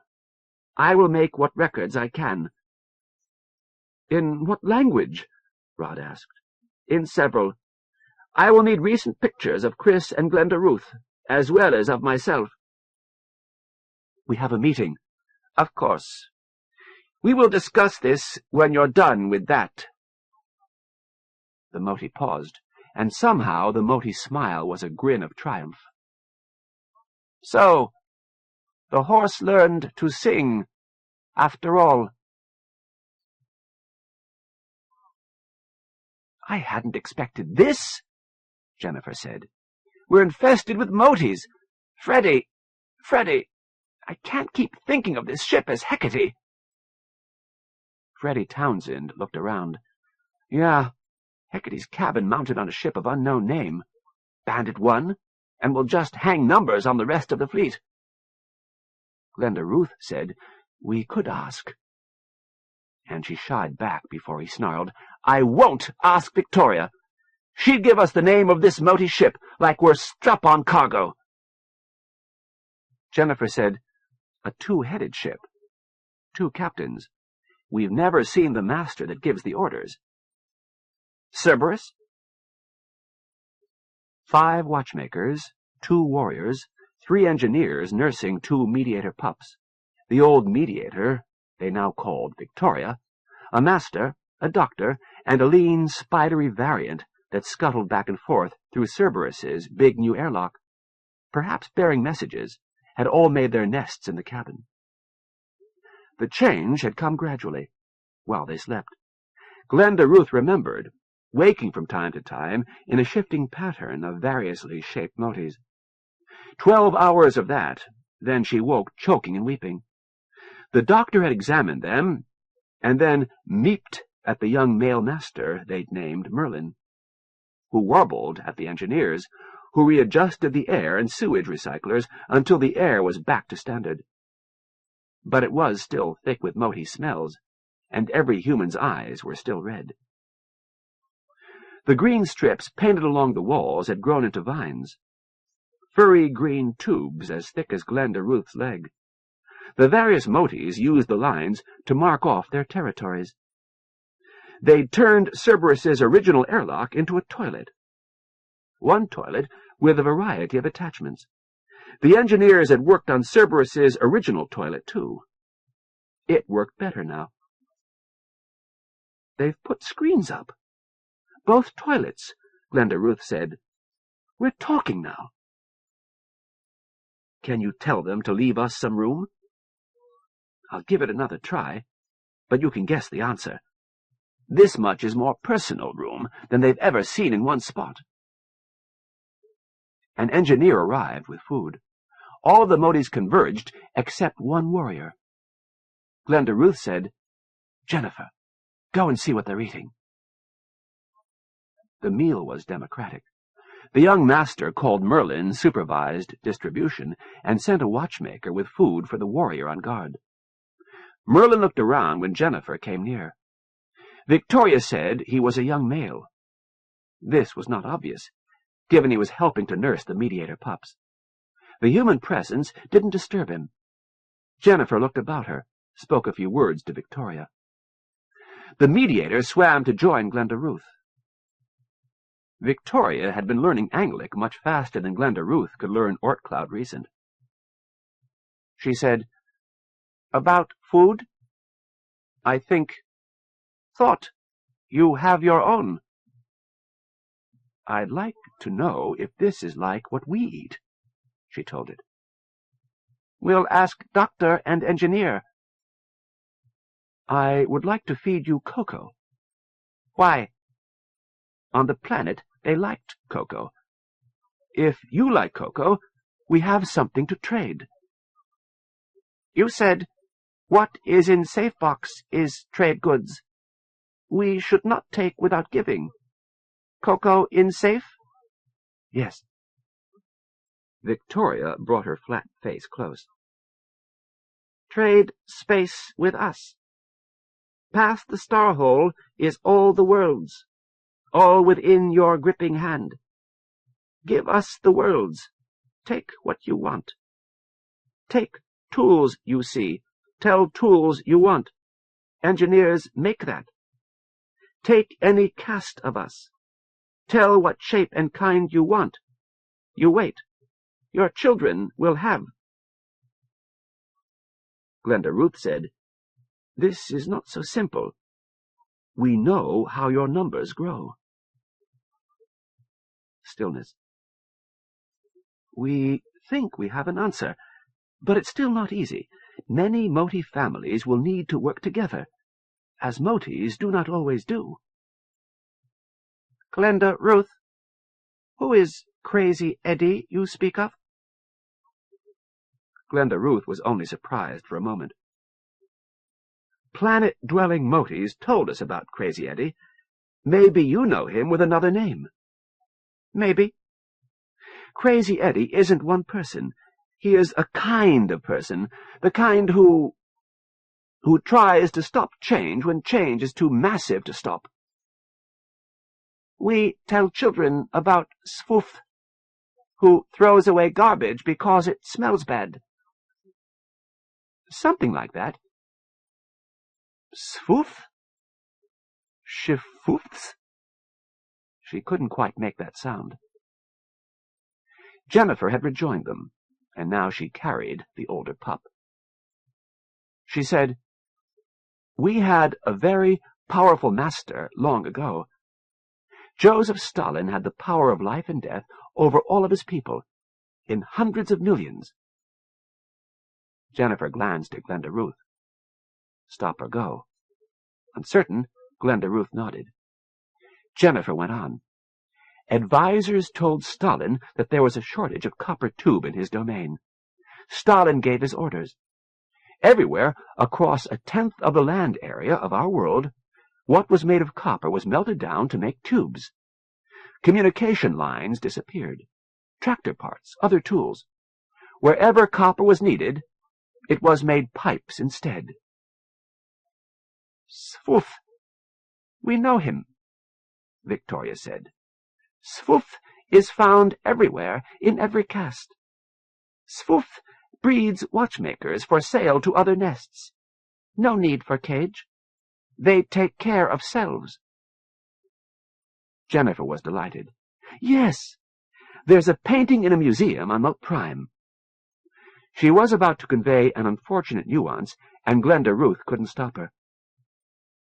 A burning city, starving Motis in riot.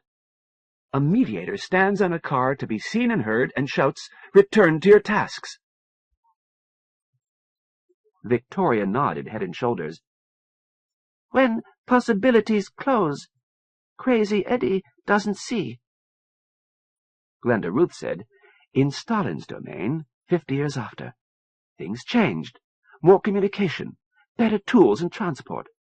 Their warriors ate half their resources for all that long time, but the weapons they made were second best. Lesser domains began splitting off. Some older masters acted to take charge of the domain and turn it all back. The gang of Crazy Eddies. Had she got her point across? Years of watching Jock and Charlie weren't helping enough.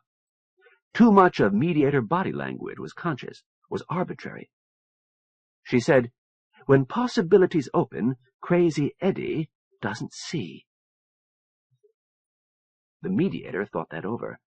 She said, Make Coco to look at first. For safety. For poison, she meant. So Freddie made Coco for the 4 of them. Make it hot, Glenda Ruth whispered. And an extra bulbful for analysis. Too hot, Victoria said when she touched it. She gave it to the engineer, who carried it into the hidden part of Cerberus. The human crew huddled with their heads together, sipping, their shoulders shutting out the aliens around them. Freddy had a crime drama running on a monitor. Victoria might have been watching it, and Merlin watched intermittently, but no human was. "How are you doing?" Freddy asked. Glenda Ruth said, "I'm dancing as fast as I can, but the pace is too damn slow. Jennifer, what were they eating?"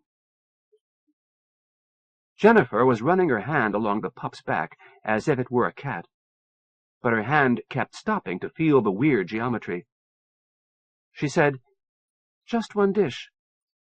A gray crust around gray-green paste that looked a lot like basic protocarb." "Jen, did it steam? Was it hot?" "It wasn't hot. What do you want to know?" She dared not tell them too much, but she had to know this. "Do they cook?"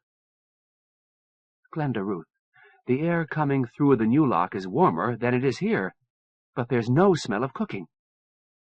"Okay." She looked at the faces around her, open, honest faces, shadowed by every passing thought. Did they understand? Would they reveal? Too much. Engineer and warrior were certainly infected. The worm eggs might well infect every Moti form in Cerberus's cabin. If that didn't reach a master, then an engineer might have passed it on by now. But if a mediator wasn't infected soon, there wouldn't be anything to talk about. Just a master turned sterile male, and other forms showing the same symptoms, and the blame very clear. 2.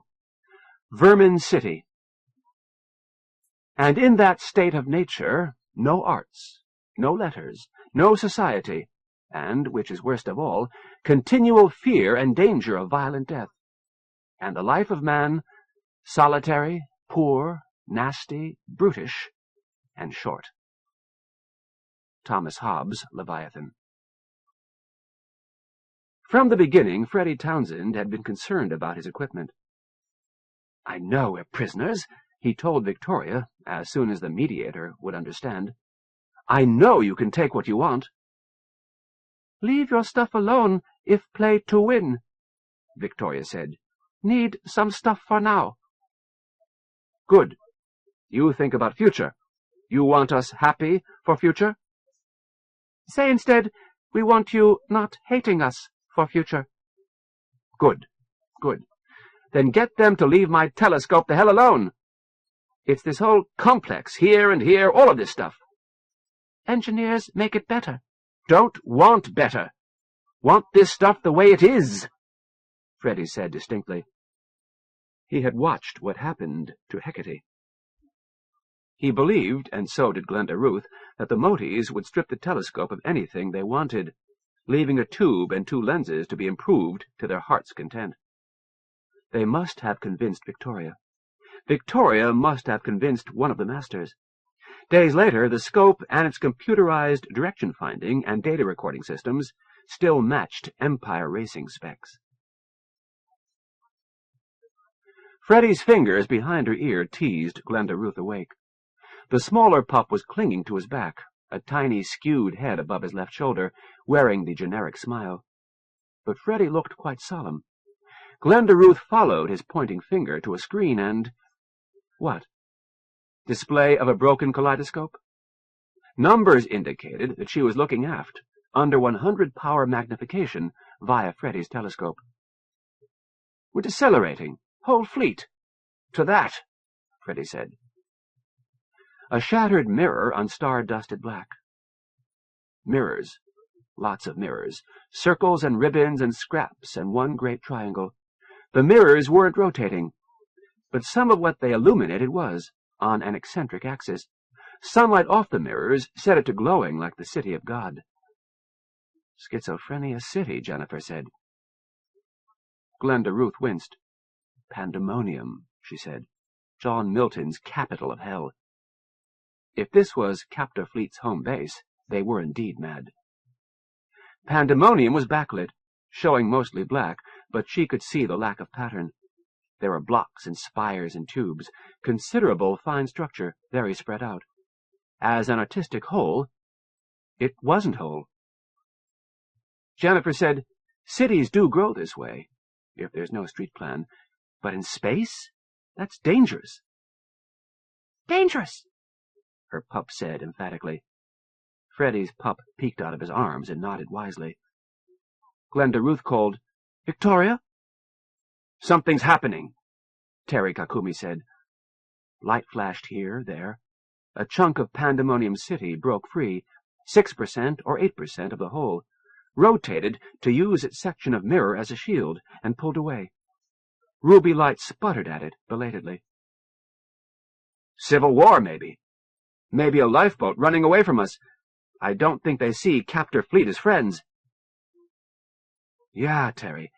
Maybe it's how Moti cities breed. But whose city? Victoria? No answer came. Glenda Ruth said, likely she's asleep. Motis needed their sleep, or at least mediators did. Terry said, we've been decelerating for 2 hours now, matching velocities. Glenda Ruth, we have to see this... Terry's arm flashed up to block her eyes. A ruby glare filled the cabin. An instant later, all screens were black. Langston Field, Terry said. Ours. Don't think that place has one. Sorry. Are you okay? Freddy said, Hell! We're under attack. But by what? Jennifer asked. Good question. When nothing further happened, Terry presently cut bricks of basic protocarb for their breakfast. They watched the screen, but it remained dark. Victoria emerged from the airlock. The mediator skimmed along one of the big vines, picking red berries, then veered to join them. She asked, Do you take chocolate for breakfast? Glenda Ruth spoke before Terry Kakumi could. Sure, Freddy. Make it lukewarm. Then we can heat ours. Victoria, does your engineer say it's safe? Yes. Terry couldn't stand it. We're pulling near a large structure. Is it your home? A moment's pause, then Victoria said, No. Chocolate? Freddy didn't move until Glenda Ruth opened the cocoa and pushed it into his hands. No, he couldn't read minds, but she made eye contact and thought hard. Yes, Freddy. Victoria's trying to distract us. Yes, she's hiding something, Freddy love. But we want the lizard-raping chocolate.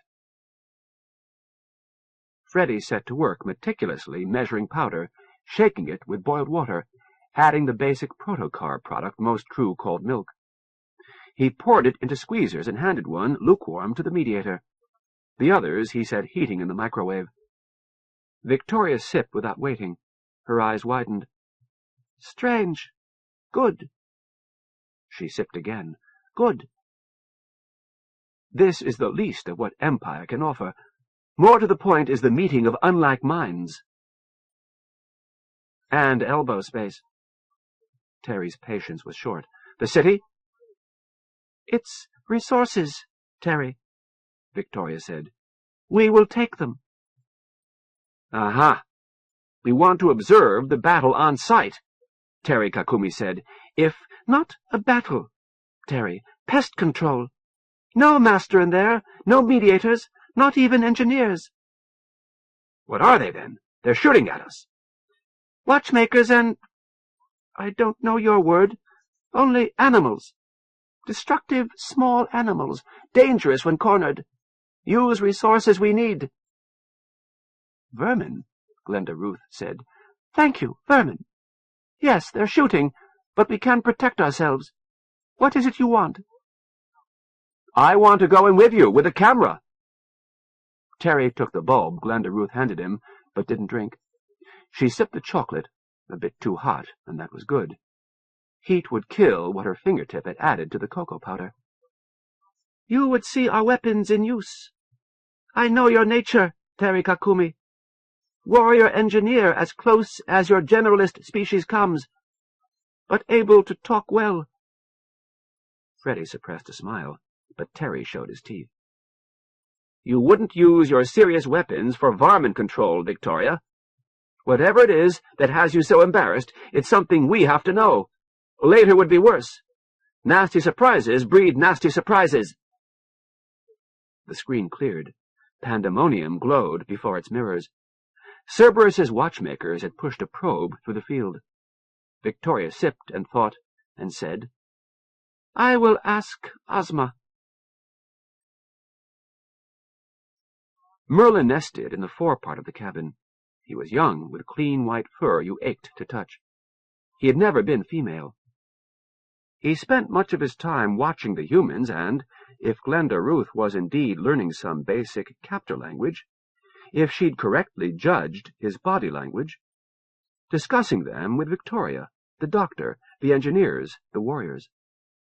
Masters asked questions and gave orders. They did not seem inclined to needless conversation, even with other masters, but they did talk. Ozma, an older and clearly superior master to Merlin, parent, lived somewhere out of sight beyond Cerberus's big new airlock. Thence Victoria went. An hour later, the spidery messenger scuttled through and summoned Merlin from his place in the forecabin. Terry Kakumi slept curled in his couch like an egg in an egg cup. Glenda Ruth watched for dreams to chase themselves across his round features. But really, he was remarkably relaxed for a man who was about to enter mystery. "He does that better than anyone I know," Freddie said. "If he knows nothing is going to happen for 20 minutes, he's out like a light. I guess that's what they mean by old campaigner. You think it's a warrior's skill?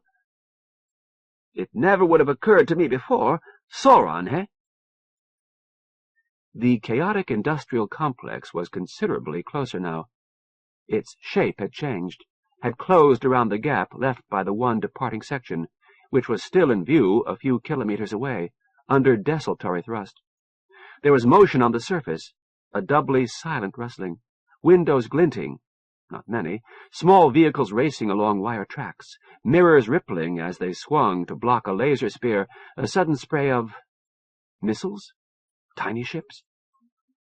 Sporadic ruby beams bathed Cerberus with no effect. Just once the entire mirror sail complex focused white light with enough energy that the cameras had to be pulled in. Several minutes later, the screen was glowing with just a touch of red heat. More minutes later, the probe was out again, and Pandemonium showed almost unchanged. "They ran out of power," Jennifer surmised. "What do you suppose is in there? Watchmakers and what?" "Maybe nothing we know about," Glenda Ruth said. "Watchmakers alone might have built this. You saw Renner's recording. They ran riot through MacArthur and finally turned it into something alien." A tube poked from near the center of the structure and extended longer and longer, like a cannon. "Grab something," Jennifer said, and reached to tighten Terry's straps. His eyes opened. With a shrug, he freed his arms and folded Jennifer into his chest. The screen went dark. In the airlock, Merlin snapped some command. Every motif form snatched for handholds. Cerberus torqued about them. In the screen was a red glow, orange, yellow, holding.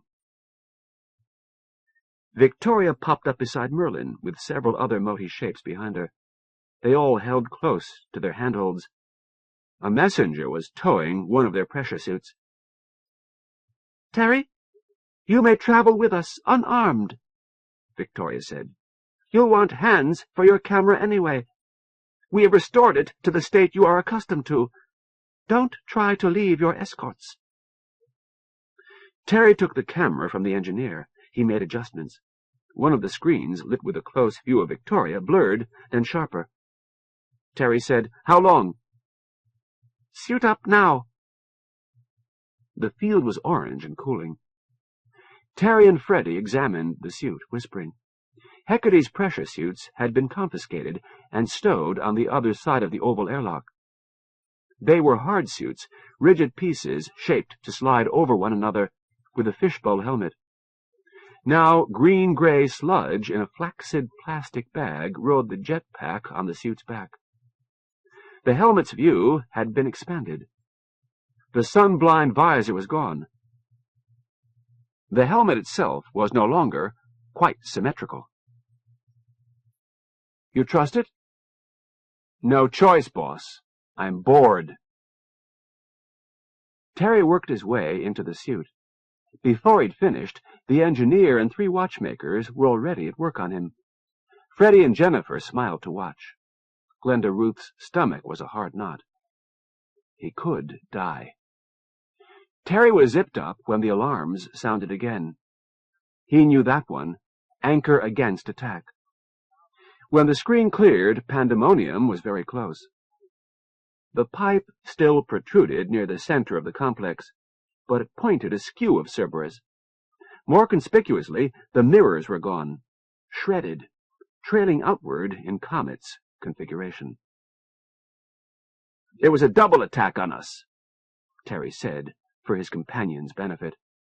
"The laser cannon isn't maneuverable, but you had to take out the mirrors, too, right, Victoria?" She waved it off. "Battle is no skill of mine." Motion swarmed around the shreds of mirror, glimmers and flashes. They began to reform. The laser cannon jerked into sudden motion, too slow to catch Cerberus drifting around the city's edge. Others of Captor Fleet were moving into position. "Come," Victoria said. She leapt for the airlock, and Terry, almost as agile, followed. The Modis could hardly be unaware that they were showing him Cerberus's Modi sections for the first time, and on record. Terry waved his camera where he would. He was not trying for detail, but rather looking for whatever would bear further investigation. He didn't get much of that. He was in a tube that curved like a loop of intestine. Here a dark opening, here a bulge and an armed warrior clinging to handholds, here a lighted opening and a first glimpse of an older master. "Studying me. I'd better not stop," he said. "Victoria isn't." The tube ended in a canister full of warriors in armored pressure suits. Victoria waved him in. The warriors watched him, every one. 40 armed and armored warriors. No 2 weapons alike, no 2 suits alike, and that one's pregnant, and that one. Distinct bulges in the armor, where a human heart would be. Terry let the camera hold on 4 others. "And I don't know what to make of those." There was a couch just for him. It had an orthopedic look and a plenitude of straps. Terry gave the camera a good look before he strapped in. "Looks like an engineer and doctor tried to design this for a human spine. Let's see. Not bad. Not many humans build chairs this good." The airlock was sealed, and Victoria was gone. 3 windows, 1 fore and 1 aft, whichever, and this. Considerate bastards. The amidships window was right before his face. One of the odd ones handed Terry a big folded umbrella, nearly weightless. "They've taken me for a pom." He was being judged. He chattered because of nerves. The tradition of Terry Kakumi's family was never to dwell on tradition. Flexibility was a virtue. Landing on one's feet was a graceful thing to do. In anarchy and in war and in the Empire's peace. On Tanith and a score of other worlds, their numbers had grown. But he and they knew their ancestry. The Kakumis were of Brenda Curtis's line. Brenda Curtis had lived nearly 400 years ago. She'd had 6 children of her own, and over 200 had passed through her orphanage farm on their path to adulthood. They tended to intermarry because they understood each other. Brenda Curtis had been a Sauron Superman. Current tales of the Sauron breeding centers were entirely imaginary. Terry had no idea what his ancestor had escaped from. Only the bald fact of her origin was known, and only to her children. And their fathers? Who could tell, now? But 24 gene-tailored Modi warriors were about to learn whether a child of Brenda Curtis could take care of himself. He was not required to fight. Terry reminded himself. He would be judged by whether he survived. The canister surged. Aft defined itself. The window was wreathed in pale flame. Terry's chair rotated. The others didn't. "They're pampering me, I think." His eye and camera found a broad patch of black against the stars, and a scattering of blunt cylinders accelerating alongside his own. The black edged across the stars. The troop ship struck it with a surge and an ominous crunch. The troop ship turned powerfully. Thrust distorted Terry's voice. "We've punched through the mirror. It's stronger than I expected. Maybe they reinforced it after Cerberus's attack. I can see a ragged black hole. Oop shit!" Pellets blasted through the cabin. Terry hadn't even had a chance to curl around himself. He took a moment to understand that he was alive, unhurt. The rest— "Some warriors are hit, but they're ignoring it." He let the camera watch warriors place meteor patches in a tearing hurry. "The ship's decelerating hard. The hailstorm isn't over. Maybe you can hear the impacts, but the pellets aren't hitting the life support system anymore. We're thrusting too. Something—" Terry grabbed handholds. The ship smacked nozzles first into a wall with a booming recoil. Terry's vision cleared quickly. One of the odd ones had already cut the ship's hull wide open, and the warriors were pouring through. Terry searched for a strap release. The 4 odd ones moved last. Terry cut himself free and followed them out. "I'd bet anything that one's a warrior doctor," he told his audience. "Those 2 are officers, better armor, and the widgetry they're carrying looks like communications, not weapons." The officers separated quickly. The last Modi was more compact, larger head, the hands more delicate. "That one looks like a cross between warrior and engineer. I'll follow it." The starscape was gaudy, but the mirrors were brighter yet. Terry opened his silver umbrella, his laser shield. Pandemonium was brilliantly backlit by the mirrors. The troops were jetting into a madman's maze. One and another warrior flashed red, then puffed neon-red gas. Answering fire made actinic flares among the spires and blocks. Warrior troops swarmed from other directions. The ships of Captor Fleet were on all sides of Pandemonium. Once Terry looked back, he reported, "The troop ship's wrecked and nobody cares. They must be counting on their warrior engineer to build them a way home. They'll guard him pretty carefully." But Terry was no longer sure of that. Pandemonium was very close. They were approaching a windowless wall. The lasers that menaced them were suddenly unable to reach them, except for stragglers, such as Terry Kakumi, crouched behind his umbrella. A red dot played across it, and then he too was out of the laser's view. He moved his umbrella mirror and saw a bulging crater in the wall, and captured troops diving through. Too fast. He activated his backpack jets, then swore luridly for his audience and posterity. "Sorry, I'm getting low thrust. Watchmakers must have fixed my bloody jetpack." The crater came up too fast, and he steered to miss the edge. "Must think I don't mass that much after all." He clutched his camera to his chest, pointing down into the dark. A racer's crew must see what's going on. A warship is a different matter, and most of Hecate's window space had disappeared, but not all. So Cerberus's human crew had 3 views of the battle. There was Freddy's telescope and the window, and Terry's camera. Mostly they watched the feed from Terry's camera. 34 black-armored warriors had plunged through a black wall, and the camera POV plunged after. Mirror light glowed through from behind, illuminating a honeycomb structure too small for humans or normal motis. Ruby and green flared within the structure. An explosion ripped open a score of rooms.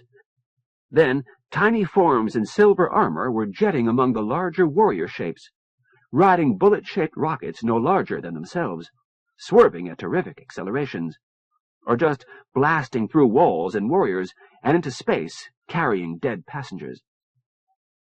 Terry's voice said, "Watchmakers, I think." Jennifer said, "Right. It's like films from MacArthur." Terry's voice ran on. They're using projectile weapons, and so are the warriors, spray guns with tiny bullets. Jennifer clutched Freddy's arm and pointed through a window. Glenda Ruth didn't turn around. In a moment, Freddy touched her shoulder and said, "Somebody's arrived. Some other ship. Real Moties, not vermin. We can see the ripples in the skin of Cerberus. Maybe your brothers arranged something." "Great," Jennifer said. She started to say something to Glenda Ruth and fell silent. "Glenda Ruth?" Freddy said. "Are you—" "Not okay, Freddy, not. He's so scared." Traces of the original structure here, I think. Nickel iron being shaped on sight. This may have been an icy asteroid rather than a comet. Closer to the sun before all these mirrors altered its orbit. I never saw you like this. How do— Can't you hear the fear in his voice? He could be killed.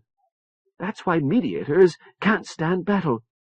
They're all trying to chew each other up, the warriors and those little hell beasts and whatever's out of sight and— Oh, God! The view jerked and skewed, and Terry's voice stopped. Her hands clamped hard on Freddy's arm. Freddy didn't speak.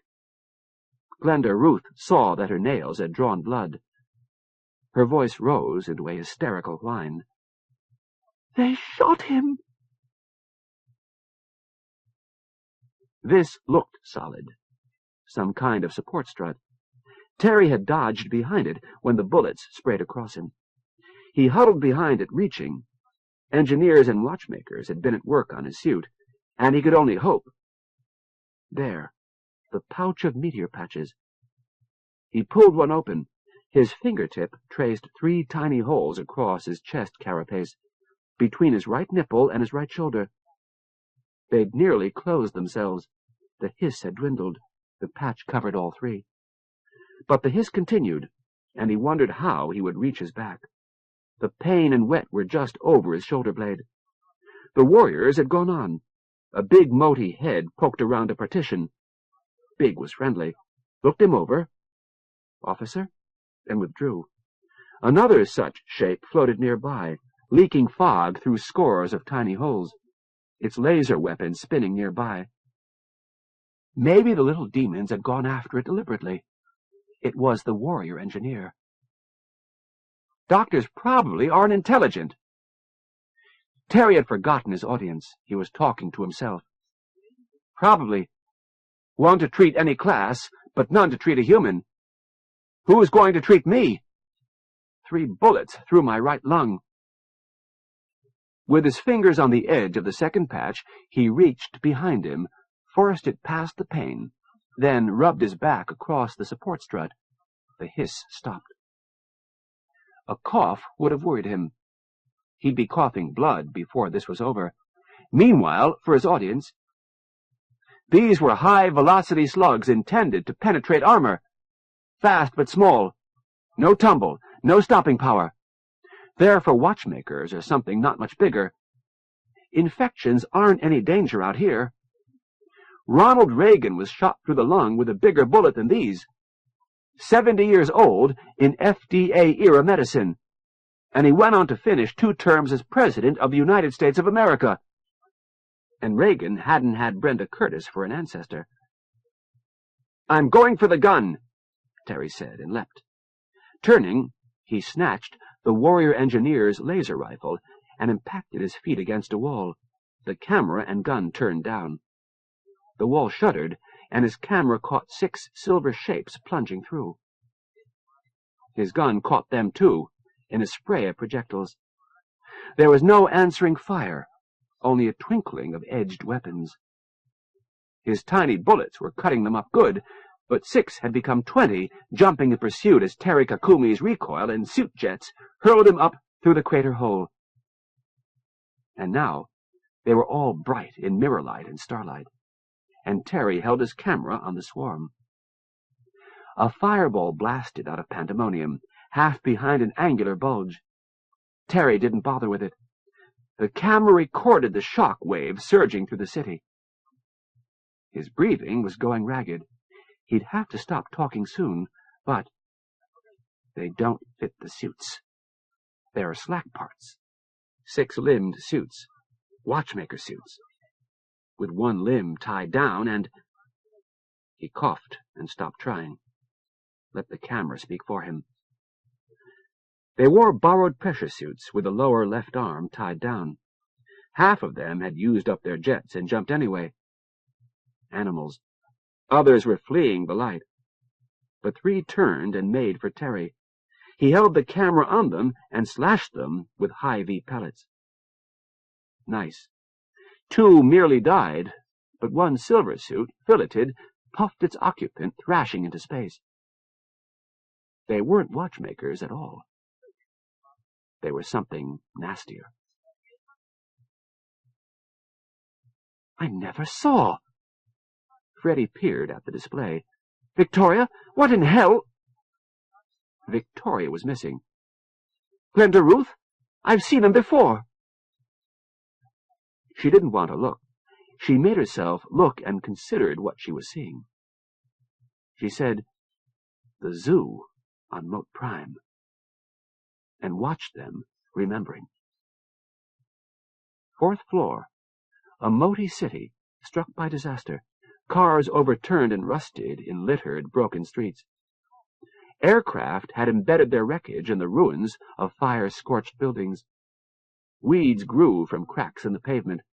In the center of the picture was a sloping mound of rubble, and 100 small black shapes darted and swarmed over it. Every student at the Institute had studied that scene. The moaty cycle of boom and bust was so dependable that plants and animals had evolved specifically for ruined cities. One had a pointed rat-like face with wicked teeth, but it was not a rat. It had 1 membranous ear and 5 limbs. The foremost limb on the right side was not a 5th paw. It was a long and agile arm tipped with claws like hooked daggers. But those were quite different, Jennifer said. Look, these are all hands, and longer, leaner. Freddy, can you summon up a copy of What I Did on My Summer Vacation? I think the skulls are bigger, too. They're changed, Glenda Ruth said. Evolution must have moved much faster for them. Shorter generations, bigger litters. Why not? Freddy, I've got to get Victoria. Terry Kakumi's voice was much weakened. I don't know how to tell warriors that I need medical help. Freddy, if you're still hearing me... Coughing. Freddy nodded. He floated toward the airlock, slowly, hands visible for the warrior on duty. When Freddy reached the lock, the warrior put his gun point in Freddy's ribs. Freddy put his head in the lock and yelled, Victoria! Now! Terry's been shot! Do you hear me? A lopsided face wreathed in white fur confronted him. Freddy wondered if he was seeing Ozma. The master spoke a word to the warrior, who pointed its gun elsewhere. The master turned full away and hiss-whistled. Victoria came. Freddy explained rapidly. Victoria translated. The master went away. So did Victoria. The warrior reached, turned Freddy around, and pushed him back to the control center. On screen, a pair of warriors had retrieved Terry. Freddy could glimpse them at the screen's edge, towing him. Voiceless, Terry pointed the camera to pick up. A snowstorm of dead war rats, big as greyhounds and small as puppies, all armed with edged weapons, some armed with guns. A factory, empty, scaled down. That looked to be a distillery, that a smelter. Even in the asteroid mines of most systems, humans would align their furniture. Here, boilerplate bulky machines pointed off at all angles, leaving almost no waste space. A sudden firefight receded as Terry's escorts made for safety. A warrior's grenade opened a wall to space. War rats blew past them toward the stars. Warriors picked off the few in stolen suits. Victoria was back. Ozma has told the chief, but—" She saw the screen. "That's better. Your friend was inside too many walls. Ozma has also summoned a hybrid who might help your friend. An interbreeding of Doctor and Master. We only have one." Freddie nodded and said appropriate things. Glenda Ruth only watched. The camera didn't seem to be pointing at anything interesting anymore. 3. Chocolate. And there are 100 million others, like all of you successfully, if delicately gelded or spaded, gentlemen and ladies. E. Cummings. When the Doctor Master arrived, Freddie had anticipated him. He had library medical tapes already running. The long-fingered almost Master watched for a few minutes, looked the three humans over, decided Freddie was the male, peeled him, and began comparing him to what he was seeing on the screen. The Anglic commentary ran at low volume while Victoria spoke a running translation into the fleshy trumpet of the Doctor's ear. She was frequently baffled. The Doctor was a young male, Victoria told them. Dr. Doolittle, Glenda Ruth named him, and saw Jennifer smile. Freddie's face remained a rictus of discomfort. Glenda Ruth wondered why Captor Fleet had chosen to feed such a peculiarity when they were so obviously short of resources. As if they had known aliens were coming. Known 10 years ago. Where the hell was Terry? Terry was alive, technically, when they brought him in nearly 2 hours later. A misshapen warrior was pumping his ribcage, breathing for him. Glenda Ruth looked at him and gave up hope. Dr. Doolittle spoke rapidly. The warrior slashed the front of Terry's suit and pulled him out. A pair of watchmakers pulled a black pressure balloon open and fished out transparent tubes and a canister. The little Doctor Master wrapped itself around Terry's head and shoulders, planted his ear on Terry's torso, and listened. Then it pulled his head far back and fed the tube into his nose. Terry thrashed weakly. Red flowed down the tube. The Modi watched for a few minutes, then spoke. The warrior had gone back to breathing for Terry, flexing his chest on and on, without fatigue. The watchmakers fished out a squeeze bulb of clear fluid. Glenda Ruth stopped watching. She couldn't stand it. Freddie pulled his shorts on and left it at that. The Modi doctor might need to compare again. He caught her eye as she turned away, and she knew another moment of dread. Glenda Ruth? She turned away as the strange doctor spoke softly to the warriors. Captor Fleet was at work beyond Cerberus's windows. From all they could see, the war rats and watchmakers were no longer to be feared. Larger ships had moved in. Altered troop ships and tinier ships yet moved in a cloud around Pandemonium. An engineer with a crew of watchmakers worked on one of the damaged troop ships. Large Modis from time to time came out of the ruins with things. Broken machinery, tankage, plastic bags. Jennifer said, "Remember the battle? Just before we were captured? Just lasers, no projectiles. In Pandemonium, the warriors used bullets, but only inside walls. But the rats and brownies were shooting everywhere." Your point? Well, Victoria keeps calling them animals. She especially likes the word vermin. Maybe because they don't care how much stuff they throw away, even if it can be recycled. That's what all those little ships are doing, chasing down stuff that got loose during the fight. Glenda Ruth nodded. Yeah, how's Terry? Breathing on his own. I want a human doctor. Hang in there, Terry's tough. Silence. I couldn't watch. I noticed, Jennifer said. You think he's not feeling anything? And you're almost right. He won't remember how bad it is. But his body, his nerves, He's hurt, Jennifer, and I can feel it. Oh, hell, don't you leave me, too. Too? Freddie saw me. He saw me turning away from Terry, squeamish. I'm going to lose him, Jennifer. Not if he watches you save our asses. But you're juggling priceless eggs in variable gravity, girl. Glenda Ruth only nodded. She couldn't answer that at least they were right on schedule. I hope you're not overly tired, sir, Chris Blaine said. Not yet. Not in this gravity, Barry said. He looked across the room to Omar, who once again held Ali Baba. Against all reason, I find myself attracted to to Ali Baba. An unexpected pleasure. But I fear we are away from the comforts of Sinbad to no great purpose. Except, of course, to reassure our hosts. It was an awkward situation, made more so because no one wanted to talk about it. It was the one thing East India and Medina traders agreed to completely. Neither would allow the other to talk to Horace Barry alone. They cling to me as to a talisman, Barry said.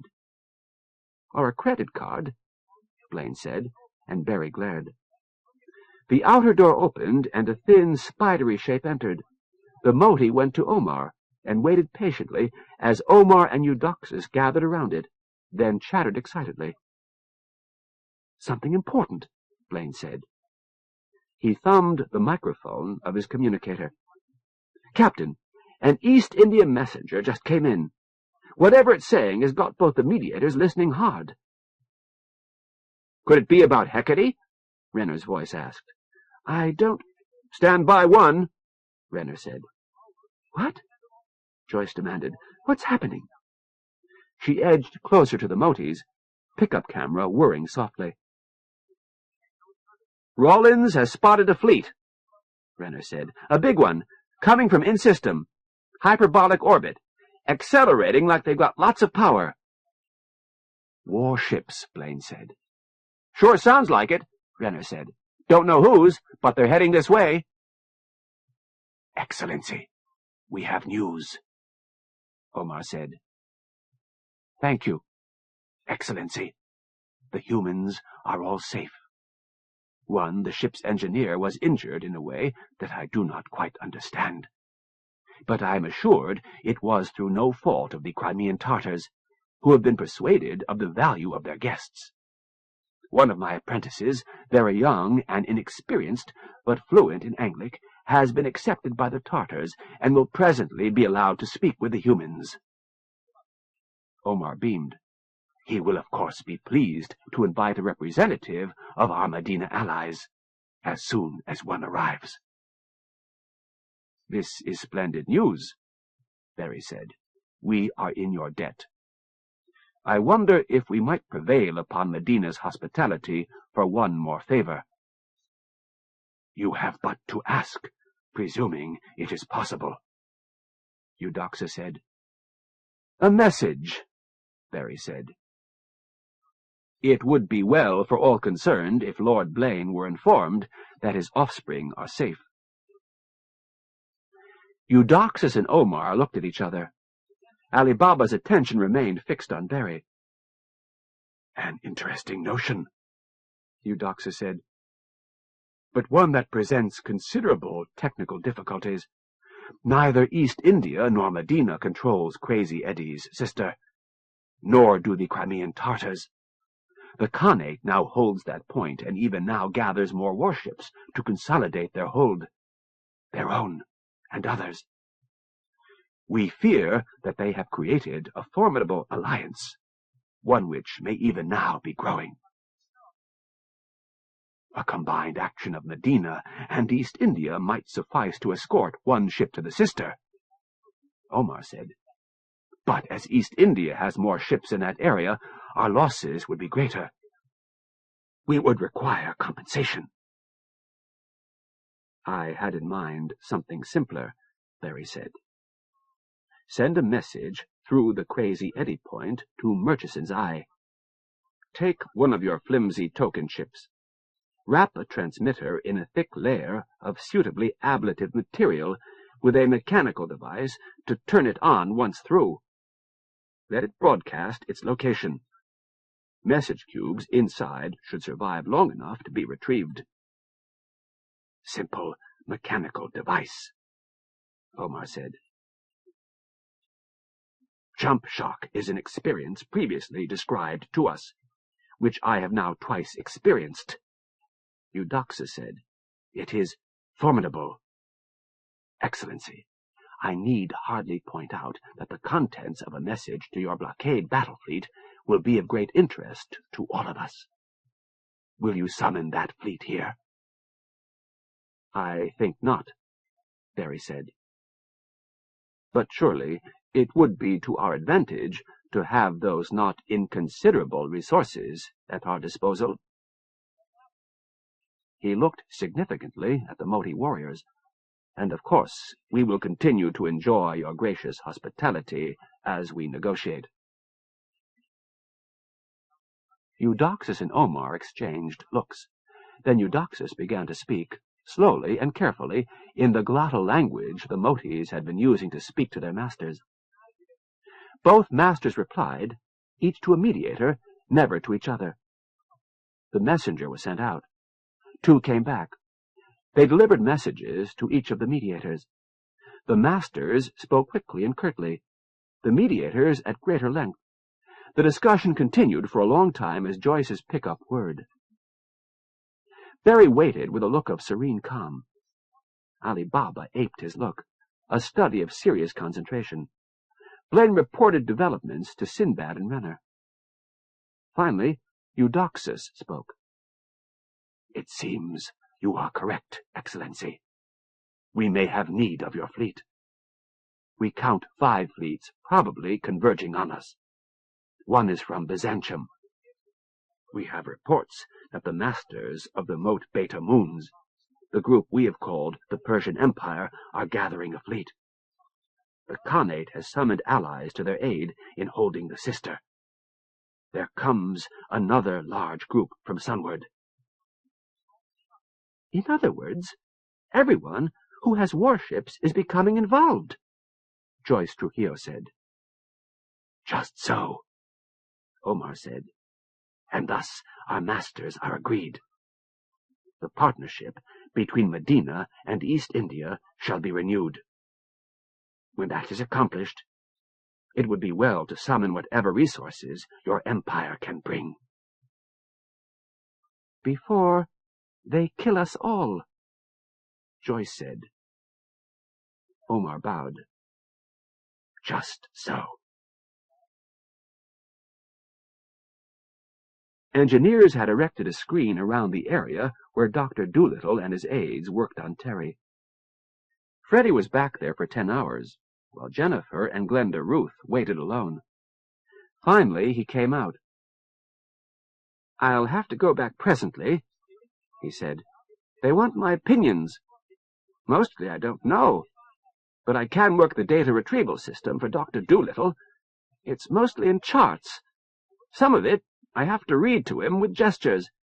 He learns fast. Numbers he understands already. Got any coffee? Jennifer handed him a bulb. I should heat that. Heat the next one. I'll drink this. All right. Jennifer put a bulb in the microwave and started it. Freddie, I haven't heard Victoria back there.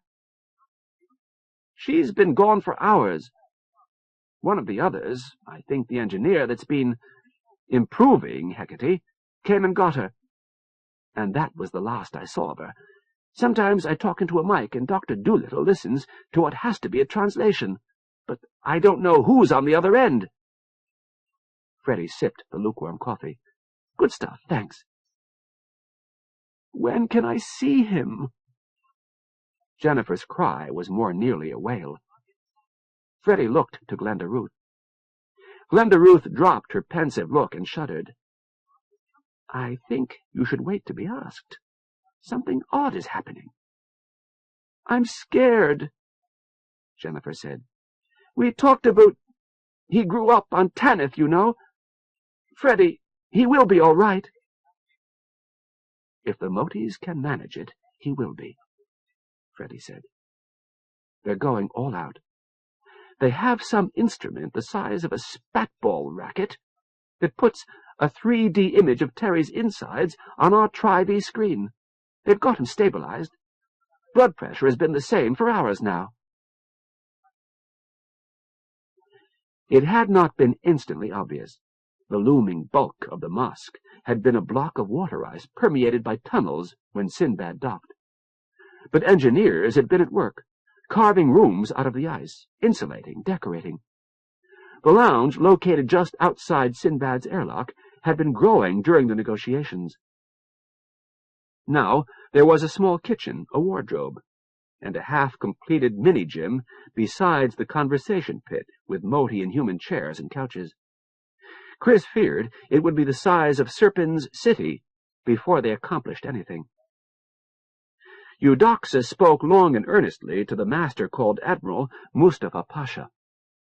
From time to time Omar spoke to the East India master in the guttural language Chris Blaine had learned to recognize as the Moti trade Koine.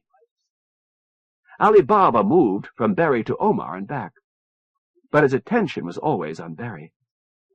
Messengers went to and fro like big-headed, lopsided spider monkeys, beautiful only in their agility. Mediators and masters took frequent rest periods and returned always together, sometimes with Moti pups. The mediators were talking now, briskly, as if it hadn't all been talked to death long since. Chris watched and listened and presently offered to speak for Joyce's pickup camera. Joyce tried to find an excuse to refuse and gave up almost instantly. "Thank you, Lieutenant Blaine," she said most courteously, and posed him in a corner of the new lounge. So, scholars pose. No sexual signals. And give her his best. A pigeon is needed to bridge two languages because shadings and nuances and background assumptions don't work. You need it whenever nuances don't work. But Moti language is inflections and body language and even scent, and any of that might have to be dropped for a telephone or pressure suits or video with a bad connection. The weird thing is just how easily these Motis use what they can and drop everything else. It isn't just the flexibility of the trade language. They generally have to create a trade language on the spot. Chris saw goblin ears focused on him and wondered how much they would understand. How much he understood. We're watching a parallel here. Ali Baba, not yet at the age of reason, clearly understands the concept called Fjansklik in the Mote Prime language. We're watching him learn both Anglic and the new Pidgin simultaneously, and in hours he has learned what a bright human child might pick up in days or weeks. Biological specialization at work. And of course, we've seen that in the other specialties. We're learning a lot about Motis, and that's important. "Can you say more about that, Lieutenant?" Joyce asked. Her tone was richly professional. "We've no choice this time," Chris said. "Blockades just aren't going to work. We'll have to learn to get along with the Motis." "One way or another," Joyce said. But her own pickup mic wasn't on. "Lieutenant—" She stopped. Here came the paired messengers again. Chris watched them scamper along the chamber's multicolored rock, breaking stride and zigging into channels and depressions. He'd watched them several times, and this time he was sure. Their fur changed color to match the rock. Piloerection was doing that, exposing different layers, but the effect hid them like chameleons. They reached their respective masters, clung to their fur, and whispered briefly. The masters had one final exchange with their mediators, and all four mediators came to the human group. "Excellency," Omar said, "I am pleased to inform you that Medina and East India are agreed, in principle and in all essential details." He bowed. His feet left the rock and returned when he straightened. "This is pleasing," Barry said. Eudoxus bowed too. Nobody laughed. "We have agreed on our status and domains. But more important is that we have agreed about you. We tell you nothing new when we say our choices are limited, and our greatest asset is your friendship." Barry nodded. "More pleasing still. We are honored to be your friends." "Thank you," Omar said. "We perceive that even if we watch you compose the message you will send to your colleagues in the crazy Eddy Squadron, we must still trust you to tell us its meaning. Before you send this message, you will naturally wish to speak with crew aboard your ship, and it is pointless to detain you here. When your message is complete, East India will deliver it. A suitable ship is being readied." This time Barry's smile was warm and genuine. "Our thanks. Your hospitality has been admirable. But perhaps my friends would be more comfortable aboard our own ship." "There is one matter," Omar said. "My colleague at the Crimean Tartar fleet reports his own observation that all the humans aboard Hecate are alive, and only the engineer warrior has been injured. But for reasons that the Crimean Tartar mediator will neither explain nor discuss, he has not been permitted to speak with them. We have been promised that this will change soon." Barry acknowledged with a nod. Damned odd, Chris thought. Something has changed. Something happened that the Tartars don't want us to know. What? But Eudoxus and Omar knew that as well as he did. "Do you wish to return to your ship now?" Eudoxus asked. Barry nodded gravely. It would be convenient. "Medina and East India have come to another agreement, Excellency," Omar said. "But one which requires your consent. With your permission, Ali Baba will become your companion, an apprentice. Of course, he will spend only part of his time with you, as he must learn our languages and customs as well." Barry bowed slightly. "I am flattered. I find him an agreeable companion. However, you will understand there will be times when I must be alone with my friends." "Of course, Excellency." "Meanwhile, this is satisfactory. We go now to draft our messages. We will, of course, read and explain to you any message we compose." "Thank you. We will provide you with an escort," Eudoxus said. "Joyce, your viewers may be interested in this base. If you would care to see more of it, I am available to conduct you on a tour. We'll have you back on Sinbad in, say, 2 hours?" "Perhaps another time," Chris Blaine said. What did they have in mind? Nuances here, subtle, ominous. Eudoxus spread her hands slightly. "There may be no other time when we are both free, but of course it will be as you wish." "No, I want to go," Joyce said. "You can tell me about the message later when we finish the interview. Eudoxus, I'd love to see the rest of your base." "Very good. Join us when you can, Joyce," Barry said affably. Chris, as a Navy officer, knew that he didn't have Barry's authority. If Barry saw no way to stop her or them, how could Chris? He'd have to use persuasion. Outmaneuvered. Joyce was gone. Eudoxus leading, and a warrior behind. Barry and Omar followed at a leisurely pace, chatting. Barry carrying Ali Baba. They left Chris and Cynthia to bring up the rear. After 15 hours in the hidden depths of Cerberus, Victoria arrowed through the airlock with the agility of a messenger. Glenda Ruth was jolted. "Victoria? Victoria, what are the—" "We have to talk. Ambassadors are arriving." "Ambassadors? From where?" "Second, from the kingdom that lies with your ships called Sinbad and Atropos. Henceforth Medina Trading Company." Jennifer smiled acknowledgment. "Medina." "Later," Victoria said. "The Medina ship will rendezvous here.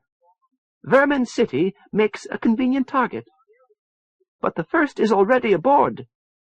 He speaks for former allies of Medina, henceforth East India Trading Company. The two are now involved in a dominance dance. We must settle certain matters before he may see you.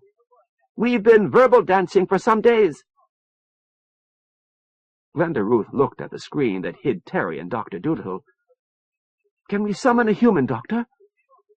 "He is in no more danger than you are," Victoria said. "How is it that one of our engineers has turned male without first giving birth?" "Oops," Jennifer said. "And so has one of our warriors," Victoria said. "And although watchmakers are difficult to keep track of—" "How do you feel?" "We must settle this now. Have you brought alien death among us?" "What did you say, Glenda Ruth?" "How do you feel, Victoria?" The mediator tasted the question, as if she found the flavor novel and fascinating. "I feel good, motivated. The air is sweet. Our food seems up to specs. My appetite—" Victoria suddenly reached between her legs. "Talk fast," she said, "for your lives." "I have a recording to play for you." Blaine Institute Reports, Volume 26, Number 5, Imperial Library, Number ACX-7743DL-235910:26:5. Approaches to stability of the Moat civilization. Ishikara, Marianne. Dashevko, Ahmed. Grodnik, Vladimir I. Lambert, George G. Rikorsky, W.L. and Talbot, Fletcher E. The CL symbiote. Research reported in this document was funded by grants from the Imperial Ministry of Defense, the Imperial Select Commission for Governing Relations with Aliens, and the Blaine Foundation. Summary. The Blaine symbiote, or CL, contraceptive longevity worm, is bioengineered from a multi-benign parasitic organism similar to platyhelminths. The resulting CL organism is a symbiote that lives in the moti body and produces the same hormone that the male testes produce. The original symbiotes were universally present in the intestinal tracts of all motis studied. The first forms were detected in the moti engineer taken aboard MacArthur, but none of those specimens survived.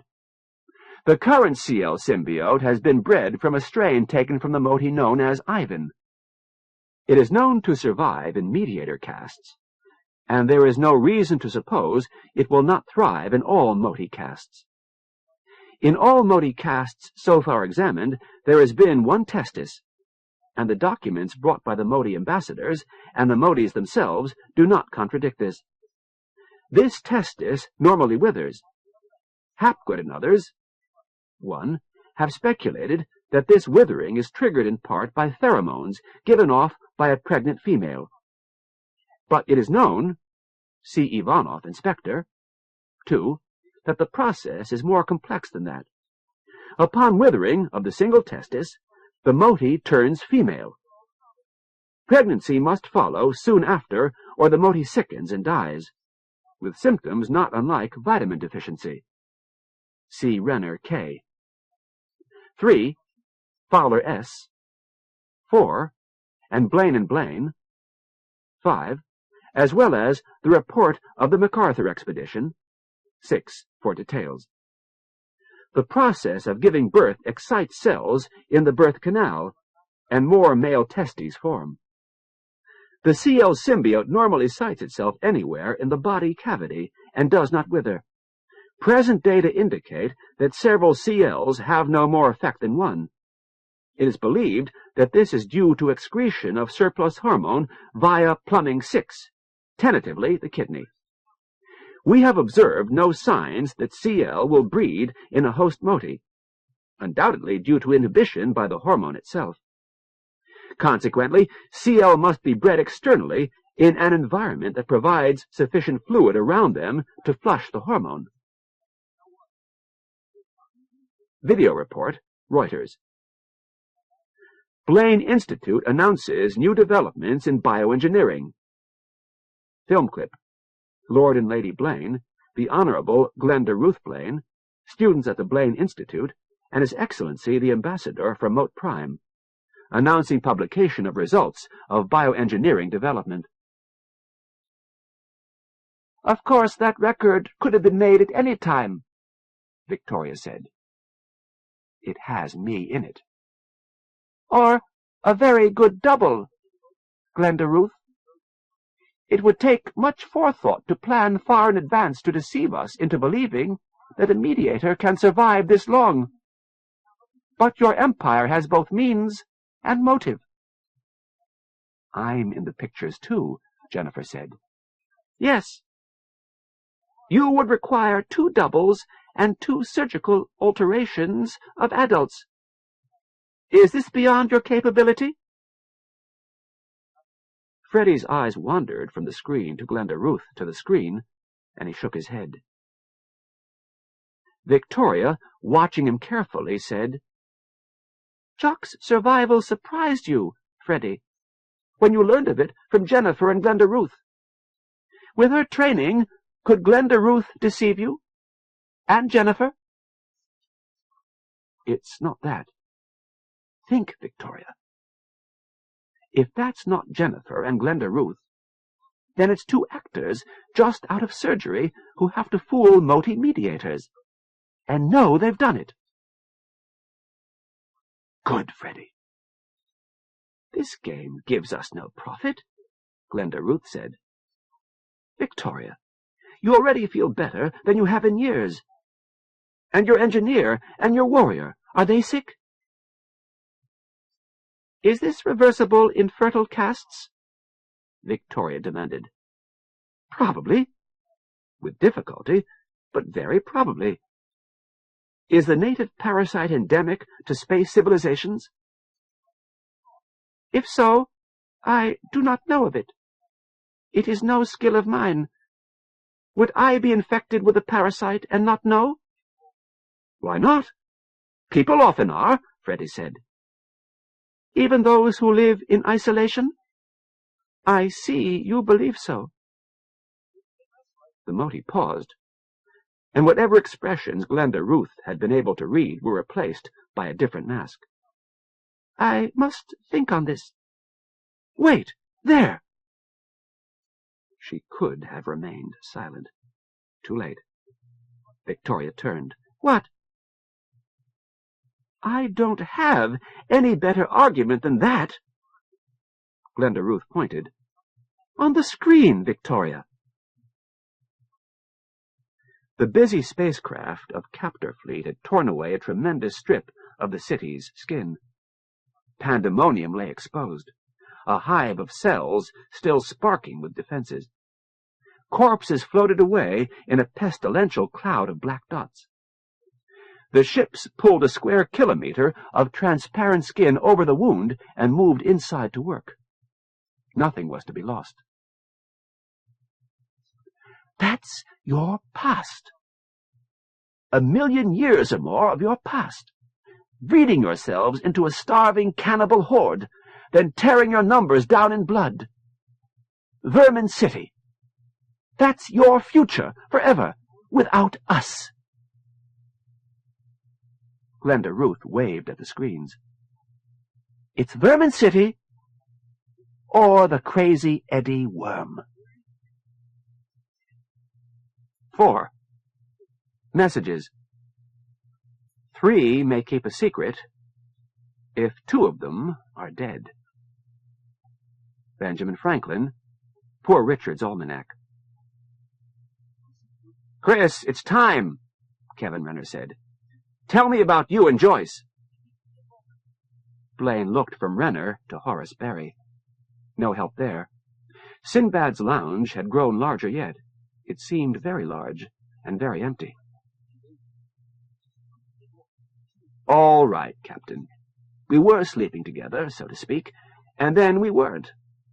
I'm more worried about what the Moties might get out of her." "So am I. Try again." Chris Blaine saw no point in pretending to misunderstand. "I got to know her. I could see what she was looking for in me, in a man, and when I got some free time, Hell, I let her see it. But when we reached MGC R31 and Moti ships came spitting out— How to put this? She wanted you to keep your promises." Chris gaped. "Well, but I never—" The captain said, "What she wants from a man is knowledge and power. That was what you let her see. But when Moties appeared, she wanted in on the action. You couldn't give her that. You couldn't even let her keep interrupting you while you were on duty. What else couldn't you give her?" "Oh, hell, Captain!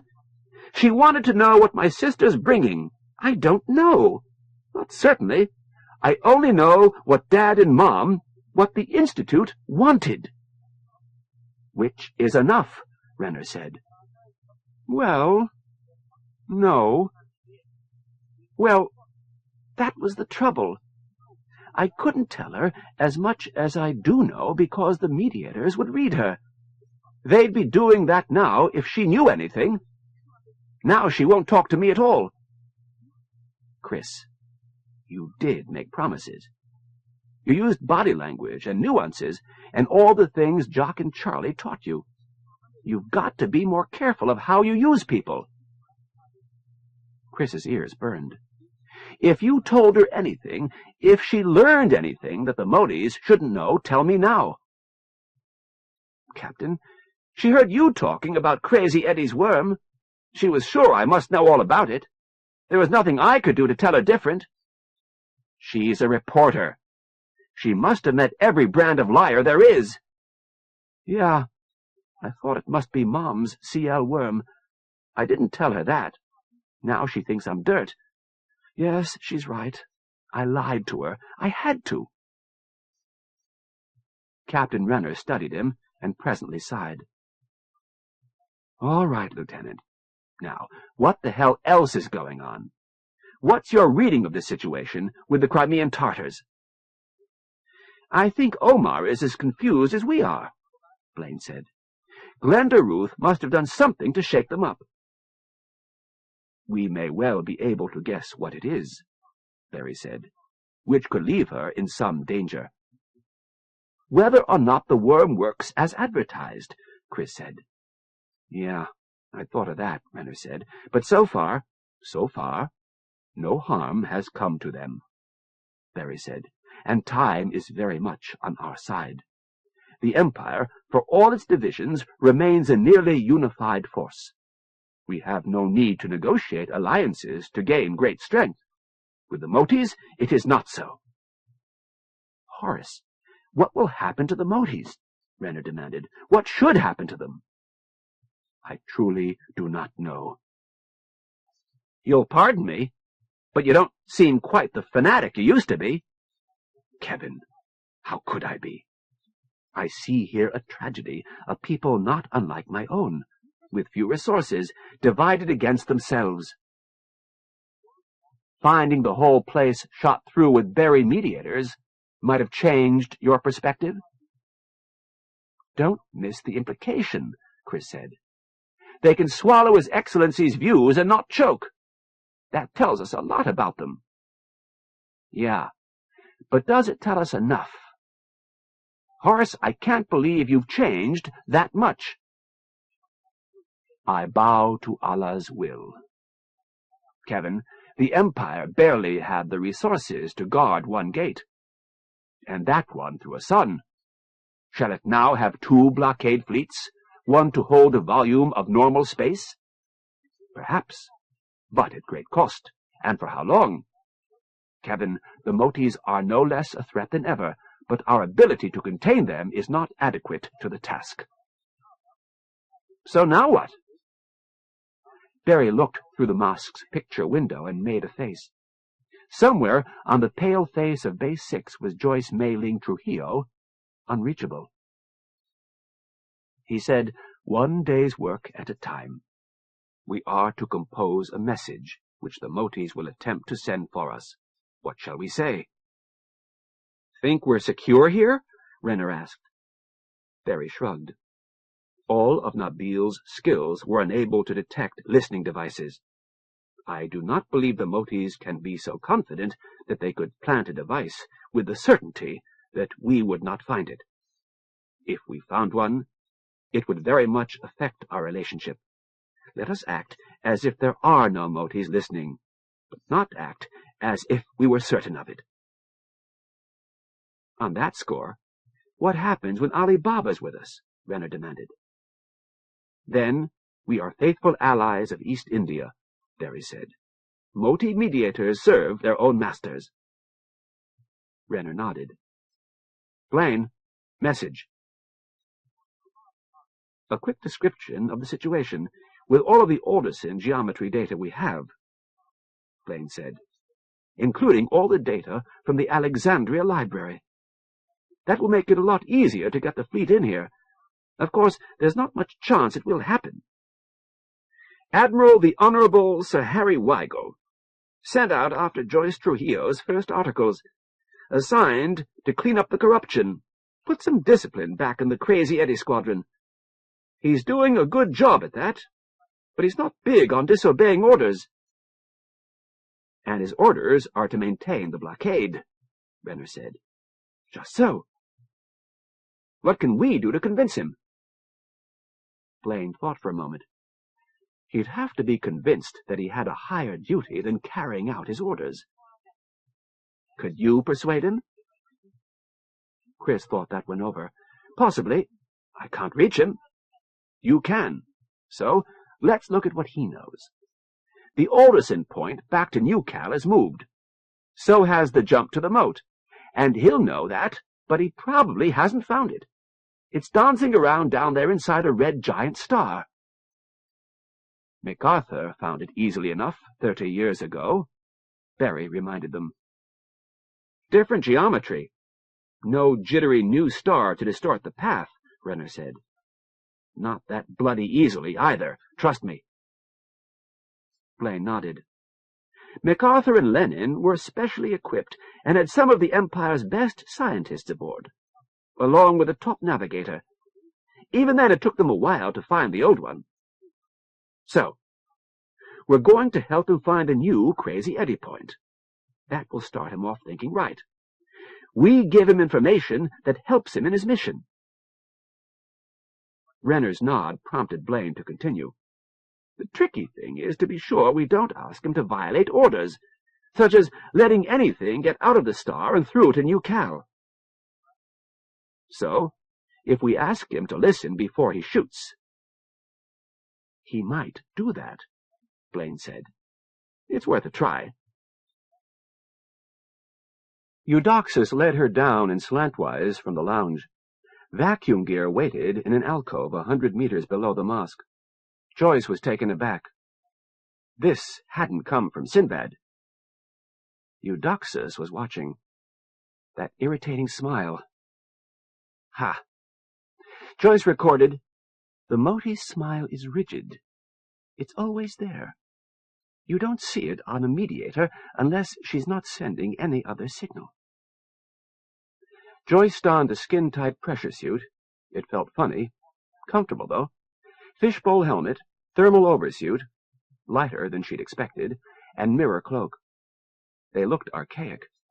They almost matched Empire Navy specs of 30 years ago, altered to alien tastes. "Comfortable?" "Yes," she told Eudoxus. She was relieved. She'd thought they would have to return to the mosque. The helmet would reveal her face for the pickup camera. 2 of the little messengers joined them. The party returned to the tunnel as 5 puffy silver dolls. They passed through 3 doors of a massive airlock and out onto an icy surface. Frozen hydrogen, she remembered. Fluffy, loosely packed, not visibly different from water ice. Maybe crusted in water ice. How could you tell?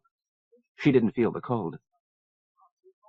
"These are handholds, all but the green and red," Eudoxus said. "Don't lose your grip, Joyce. The base is under acceleration." Joyce gripped a yellow and orange line. "Green and red?" "Green is superconductor cables, red is fuel." Eudoxus was already moving, jumping along the surface, the cable sliding through her hands. "And the big translucent tubes are for transport." The gray eyes curved sharply. The top of a dome showed beyond the curve. In another direction, the mosque cradled Sinbad. A bright red spark looked over its shoulder. The eye. In another, a violet horizon glow that had to be the fusion motors pushing Inner Base 6. Fabulous pictures. The kind of thing careers are founded on. She chuckled to herself. Chris Blaine's frantic look. As if he'd told me anything to begin with. As if the Moties could read my mind or my face. What could Eudoxus see, anyway? I'm a big silver pillow. But if Joyce could see the Moti smile, less irritating now that she understood it, then Eudoxus could see her face, too. Eudoxus was taking them away from the motors, forward. Joyce followed. The warrior followed her, and the messengers. The cable split. They followed yellow. It led over a small dome. Moties looked up at Joyce through a glass bullseye, and a forest of dark green moss. 3 whites, a warrior, a messenger, some watchmakers. Eudoxus asked, "Joyce, what's with Horace Berry?" "What do you mean?" 30 years ago, he thought the moat system was the way to get rich. He couldn't see enough of anything. Now he seems much calmer, less ambitious, more like a keeper, but—" Joyce was amused. "He was already older than a man can get without serious medical help.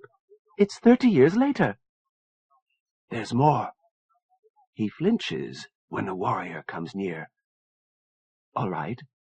So do you. I can understand that."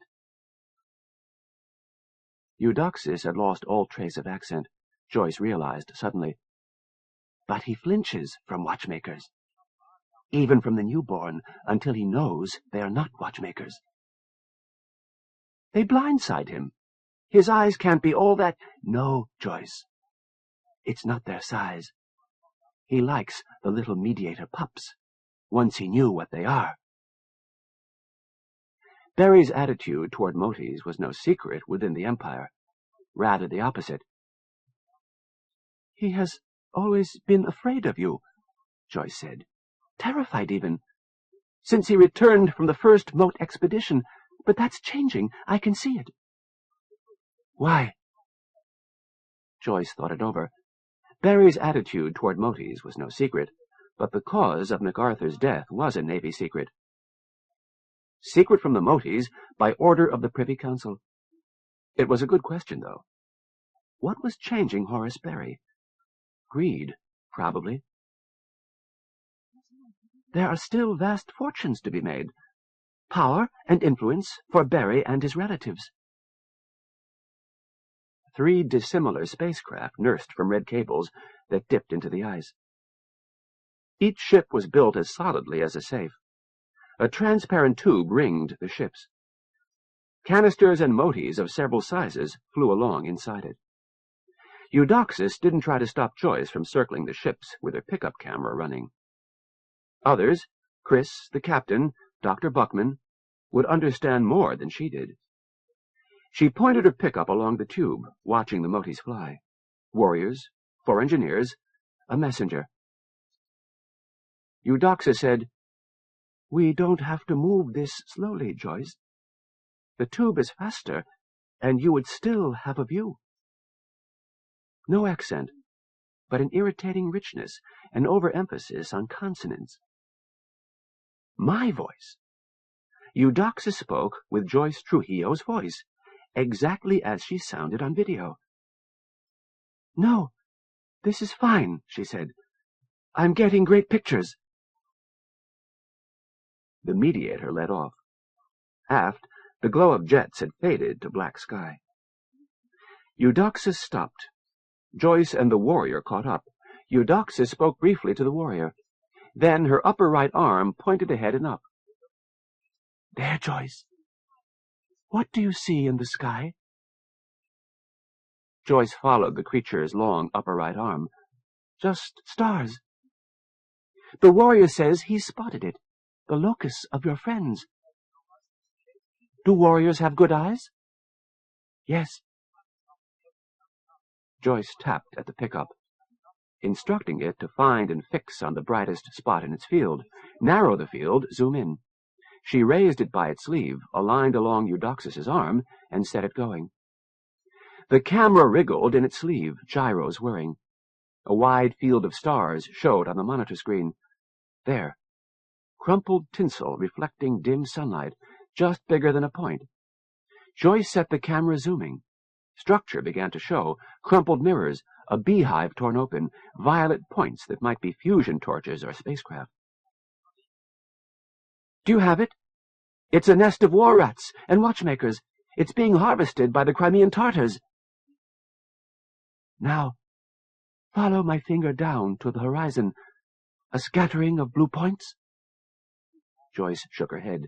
Again she worked with the pickup. "I don't see it either, but warriors can. That's a war fleet bearing down on the nest." "Got it." It was as Eudoxus had said, a scattering of blue points and no more. "Mostly Khanate ships. In 4 hours they will arrive at the rat nest. But in 20 minutes the Tartars will be running. It's being negotiated now. They'll rendezvous with Base 6 as we pass. And they have your friends." "Great! I should tell the captain." "We will do that," Eudoxus said. "Good." Chris should have been here, she thought with satisfaction. A sudden thought. Have the Tartars become your allies? And thus ours. Perhaps. For the moment they are in mortal danger, and we offer them refuge. For the future. What is the future, Joyce? The question is not what place the Tartars have with Medina and East India. It is what place have moties in the universe. I can't answer that. No. But you must have thought about it. Sure. A lot of people have. Interest in moties flared and died and flared again through the Empire, and the latest news would cause the biggest flare of all. What to do about moties would be the topic of discussion everywhere. The Humanity League, the Imperial Senate, the Navy League, the Imperial Traders Association, the editorial board of her own news syndicate, little old ladies at tea parties. She was beginning to notice the cold, or was it the dark? Her body wasn't cold, she was sweating with the exercise, but the black sky and gray ice pulled at her mind. They'd left the domes and ships behind. Eudoxus bounced alongside her, talking, with the warrior at the lead. We've taken a great gamble, you know. Yes. If we could only understand one thing, we would feel far less at risk. Your superiors seem to expect, what shall we call our gathering of alliances? Expect the Medina Consortium to remain stable, ultimately to speak for all of Moat System. How can they expect that? I don't know. The Moti was too distant. Joyce couldn't see her face. She wouldn't be able to see Joyce's either, But all discussions of moties came down to the same thing. There was no central moti government, and it didn't look as if there ever could be. How could there be stable relations with a cauldron of moti families? Even the real Genghis Khan hadn't been able to form a stable empire of Mongols. They'd reached a ring of domes wreathed in cables of all sizes and colors, with a great ship rising out of the center. In the minuscule gravity, Joyce bounded to the crest of a dome and caught up a handhold line. Joyce considered herself to be hard and fit, but this was hard work, and the warrior was alongside her in an instant. And here was Eudoxus, too. Didn't motis get tired faster than humans? Eudoxus spoke to the warrior, who said little, and then switched to Anglic. "A master's ship is bigger, to house an entourage, and is built for intelligence and communications and defense, and never for stealth. In battle, a master may be left alive for later negotiations." "Uh-huh." Joyce was filming the huge ship.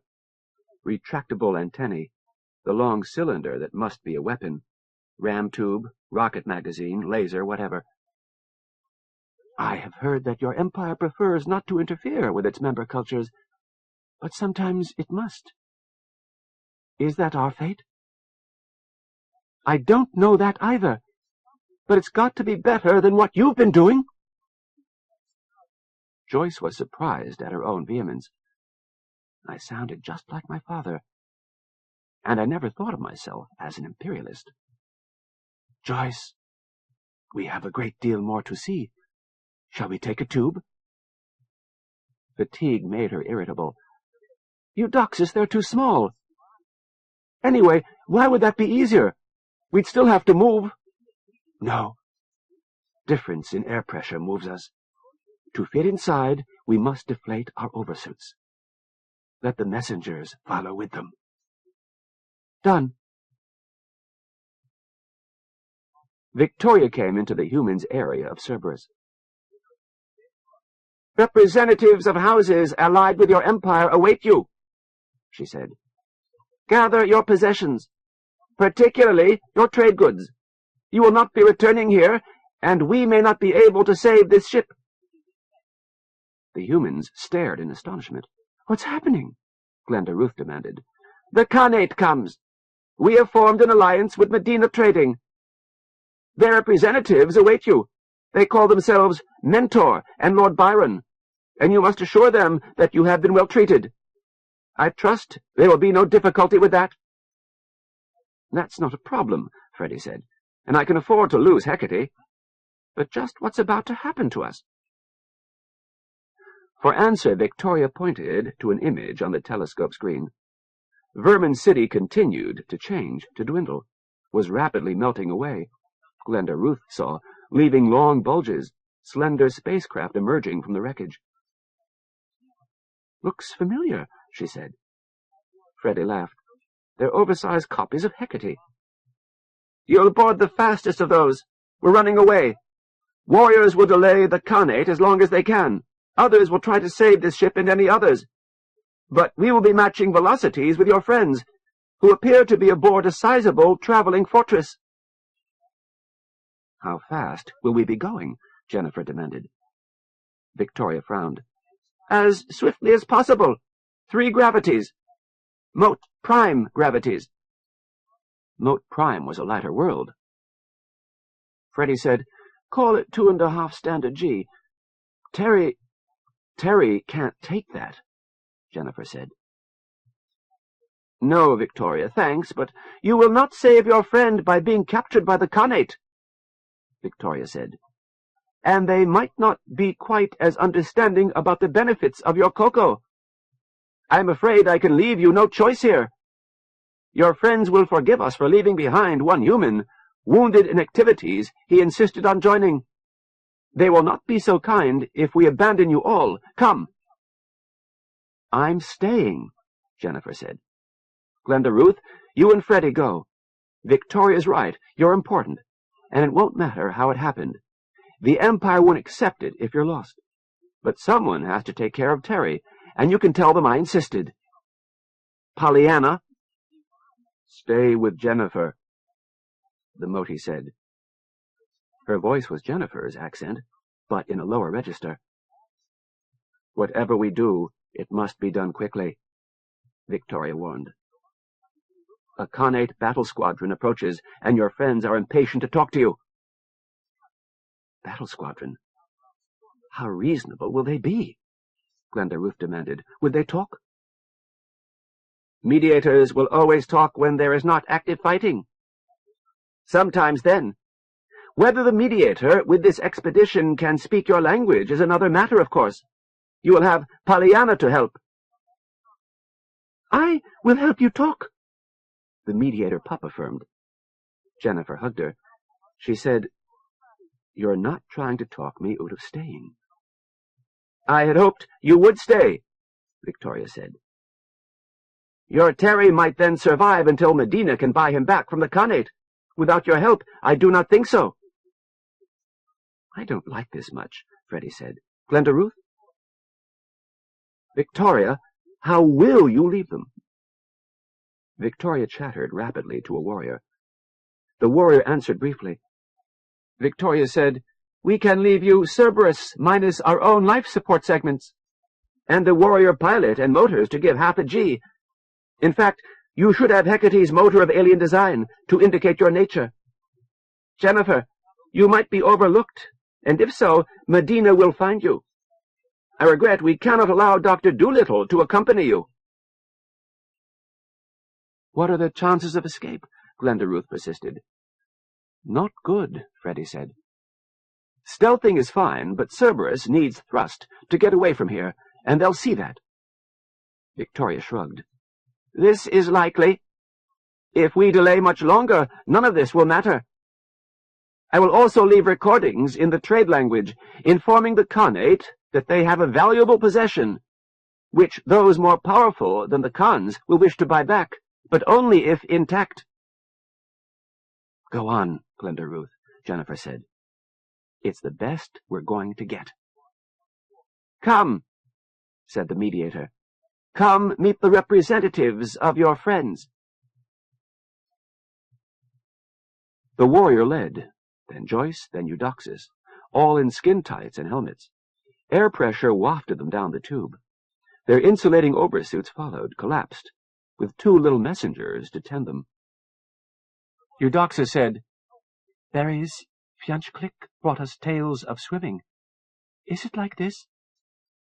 "A little," Joyce said. The currents kept her from brushing the sides. She drifted like seaweed in a dead man's float. An industrial complex wafted by, brightly lighted. Where the tube curved, she could see watchmakers following her, a swarm of them bracketed by two engineers. "Crazy Eddie always misreads the turning of the cycles," Eudoxus said. "Crazy Eddie tries to arrest the turning, to make a civilization that will last for all time.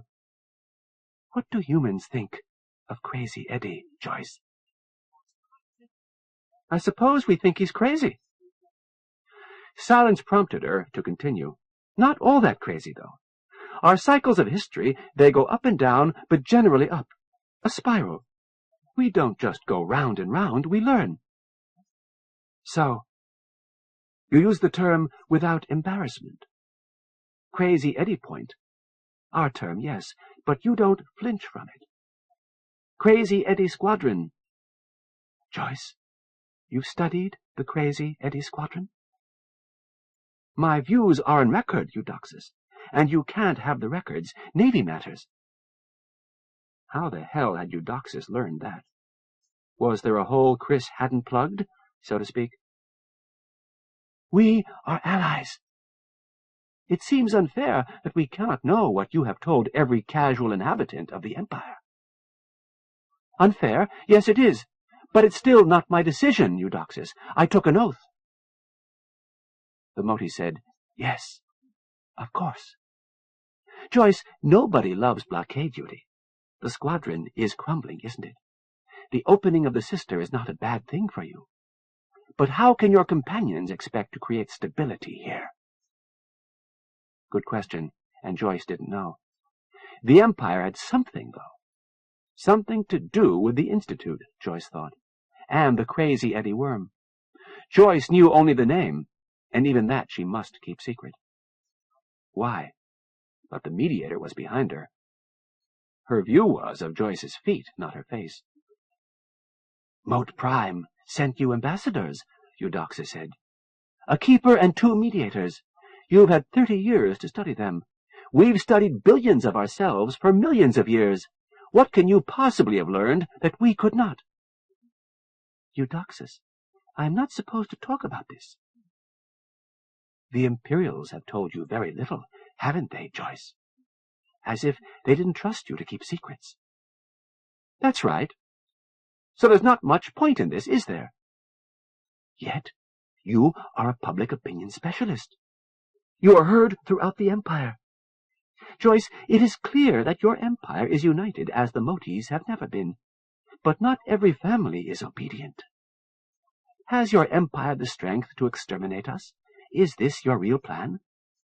No, we don't plan that. Are you so sure? No secret weapons? Ah, but they would not tell you. Joyce, look ahead and up.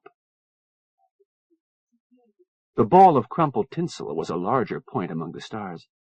Violet sparks were rising from it. Joyce trained her pickup and spoke for continuity.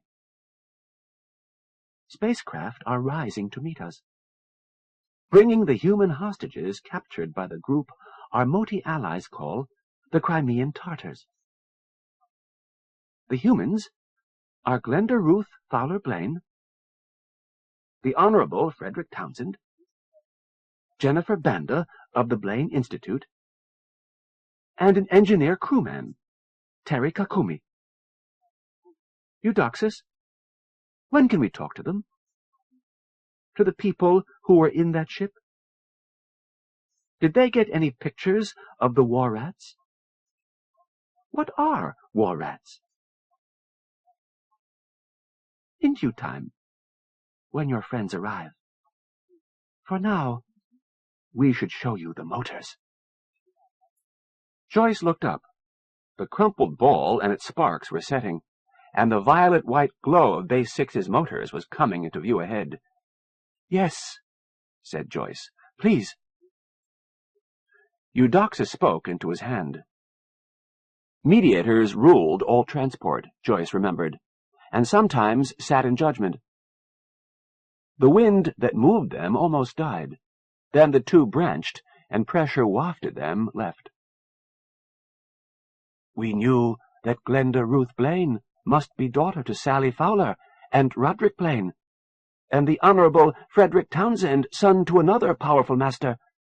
But we don't know of a Blaine Institute. It's a school, but it does research. I thought you called such organizations universities. Yes, that's right. The Blaine Institute is like a university. It was deliberately located next to a university, but universities study everything.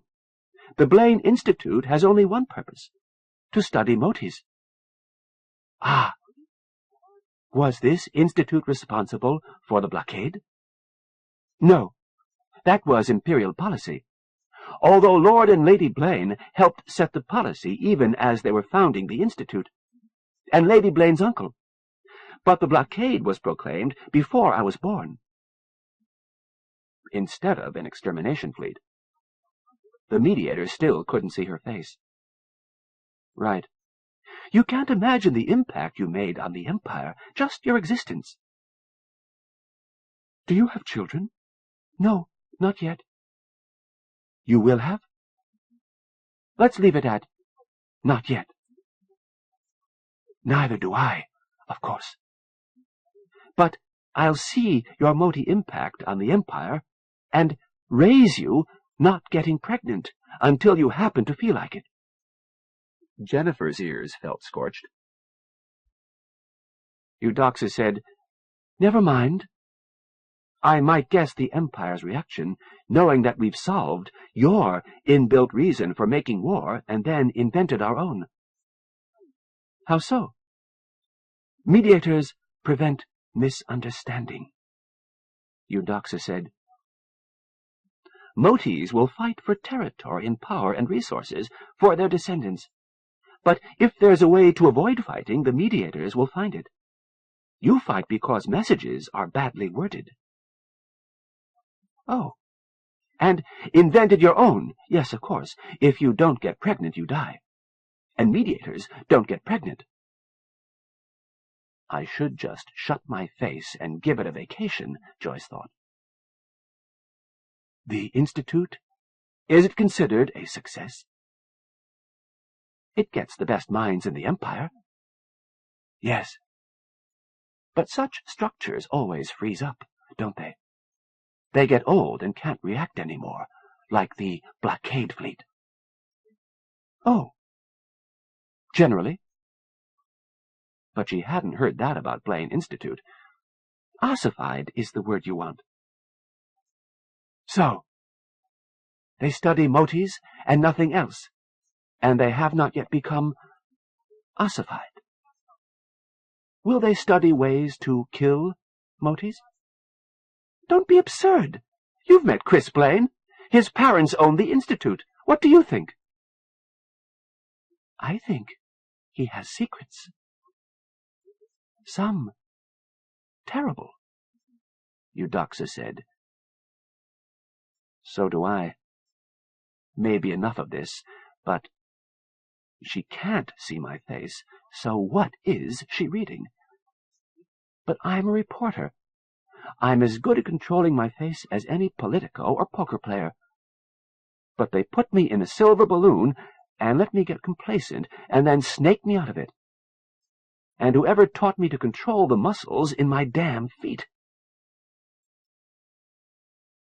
Joyce, it's important. What did you tell them? Renner asked. Nothing at all, she said, and laughed. Look, you don't have to keep asking. I taped it all. Here. Thanks. Blaine, let's look at this. The voices were identical. Joyce Trujillo's voice, recognizable empire-wide. The only way to tell them apart was through context.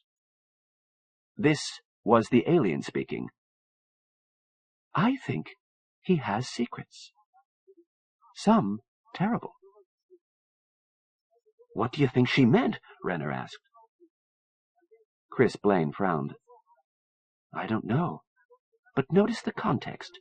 Just after Eudoxus asked if the Institute was set up to find ways to kill motes. If I'm reading Eudoxus right, pity the camera wasn't on her much. How could it have been? I know, Joyce. Now, if I read this right, Eudoxus is convinced that Joyce doesn't believe the Institute is for making motes extinct. But that hasn't laid all suspicions to rest. Anything we can do about that? I'll think on it. I have some general recordings about the Institute, mostly promo stuff, but they might help. We'll give them to Eudoxus. Better review them first. Sir, I did already. There's nothing about the Empire they won't already know. I was holding off in case I might be wrong, but now... Okay, sounds reasonable. Anything else? Only the message to Weigel. It should go while East India is still willing and able to deliver it. That should do it, Chris Blaine said. He held a message cube. All the Alderson data we can find, including the stuff from Alexandria. The Admiral shouldn't have any trouble finding the new Crazy Eddie point. Now it's your turn, Captain. Remember, heavy on duty. You can't lay that on too thick.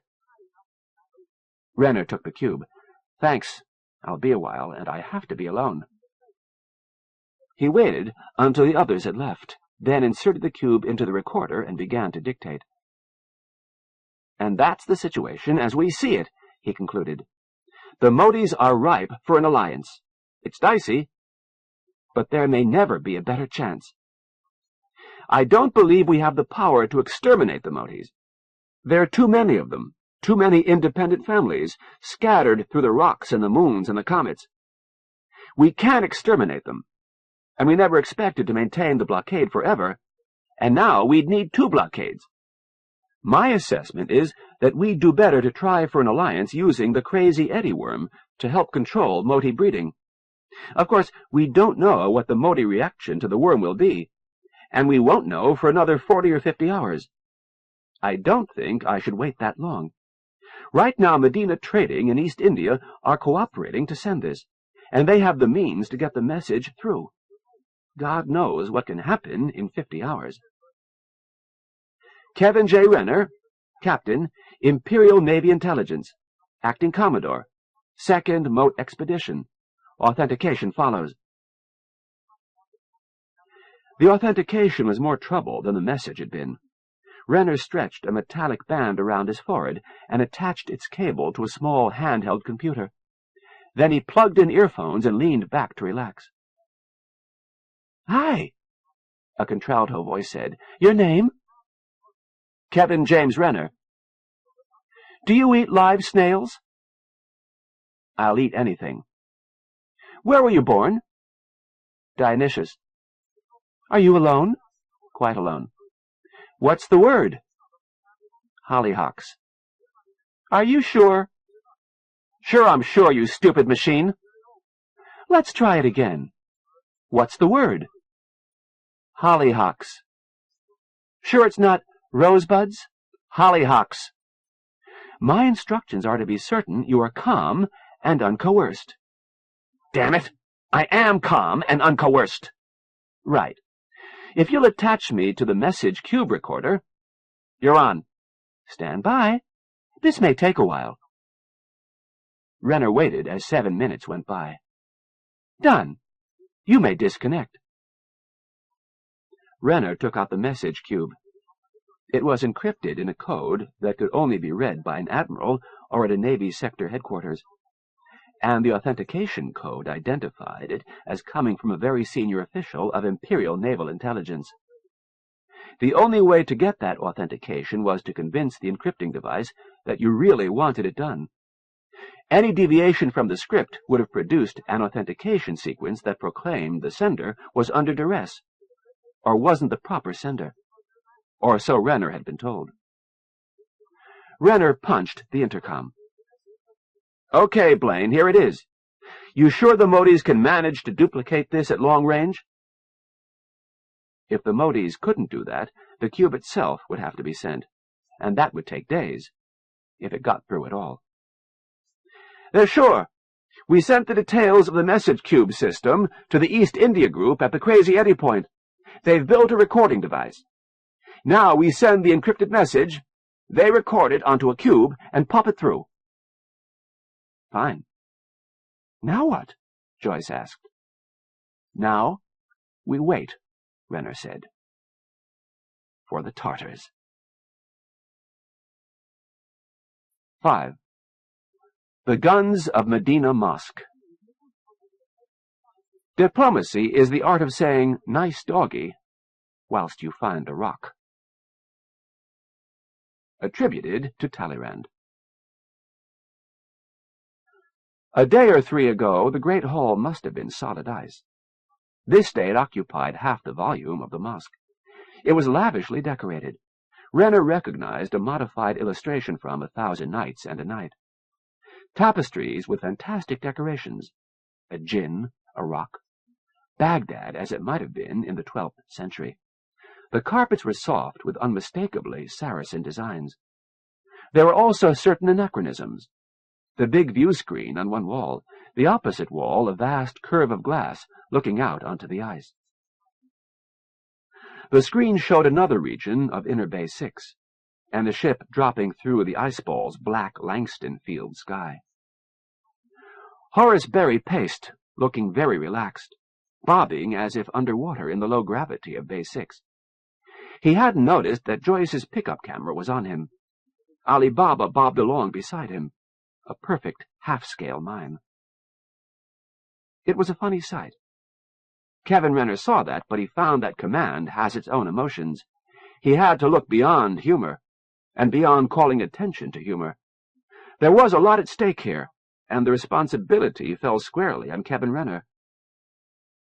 And that's what Captain Blaine felt, back at the moat. That, and his reluctant tolerance for the smart-ass sailing master. Almost neutral territory, Eudoxus said. Our base, but you're part of it. A place where Commodore Renner may come and yet retain control of his ship. Excellency, this is to be a formal reception. Are you certain you will not invite any of the crew of Atropos? To act as entourage? Warriors, for instance. Is that really important? Renner asked. It is important, Horace Berry said. But it is also important that all Moti groups understand us as we begin to understand you. Motis and humans must modify their customs when they meet. Let us begin now. Eudoxus bowed. As you wish. Chris Blaine watched the alien ship descend. Looks like a racing yacht, Blaine said, but bigger. Eudoxus said, I had wondered at the strange design. The Crimean Tartars must have taken considerable resources from the Vermin City. And your engineers will already be examining everything about that ship, Renner thought. Motis aren't just innovative, they're adaptive. The ship docked in a pattern of concentric scarlet circles, onto a platform that began to descend at once. As it sank from sight, Eudoxus listened to a handset. They're down. Do you wish to see your friends disembark? Of course, Renner said. Barry and Ali Baba turned as one. The screen blinked, then showed an opening airlock. A warrior emerged into the pressurized reception lock, then a mediator with an odd marking pattern. Glenda Ruth Blaine followed, clutching a sealed carrying case to her chest. After her came a young man in space coveralls who carried a mediator pup in his arms. 2 warriors and a young master followed them. Only 2. Barry and Ali Baba were bristling. We had understood there were 4? Yes, Excellency. We are only now learning the details. One of the 4 insisted on filming the cleansing of Vermin City. He was hurt. His wounds were serious, life-threatening. The Tartars have not ceased to tell us of the resources expended in saving his life. But when the Khanate ships were seen to be attacking, all realized that Terry Kakumi would not survive the acceleration required to escape. He was cast adrift. His female companion insisted on accompanying him. And thereby hangs a tale, Renner said. He looked at Blaine and got a slight nod. And what has happened to them since then? I have not been told, Eudoxus said. The handset squawked. Eudoxus listened for a moment. Your friends seem to be of 2 minds. They wish to see you immediately, but they are concerned that their appearance might lead you to suspect they have not been well treated. Tell them we've already seen them on screen, Renner said. With war fleets coming at us from all directions, I don't think we have a lot of time to waste washing up. Eudoxus, can Medina Trading send someone to rescue the other humans? I will learn. Adrift, you said, Joyce noted. Eudoxus shrugged. What better word? Blaine said, cast loose at low thrust, concealed, but with a transponder beacon that will answer if pulsed with the right signals, right? I have not been told, but I assume so. We will do what we can to rescue them, but I suspect we must simply buy them from the Khanate. Buy how? Joyce demanded. A matter for negotiation, Eudoxus said. And not yet. Renner prompted her. Why not yet? Kevin. The Khanate Axis cannot themselves know what they will want. You have seen the pattern of their movement as well as I. She gestured toward the screen, which now showed points of light clustered around nothing whatever. They wished to control the sister. This they attained. Now they assemble their strength, so that they can send through their war fleet. They wish to escape into your empire, as we would have done if you had not been present to meet us. But the Khanate will not talk or bargain first. They have this advantage over us. They know that ships went through and lived to return, something that no ship ever did before. Now they believe that surprise is their best weapon, victory their best bargaining tool. Is it not clear to you?" Blaine nodded. "Clear enough." "But that's horrible," Joyce said.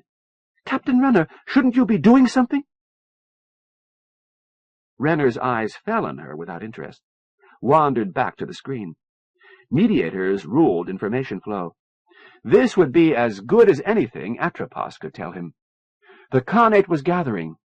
They would involve all the allies they could persuade to break free into the wide universe.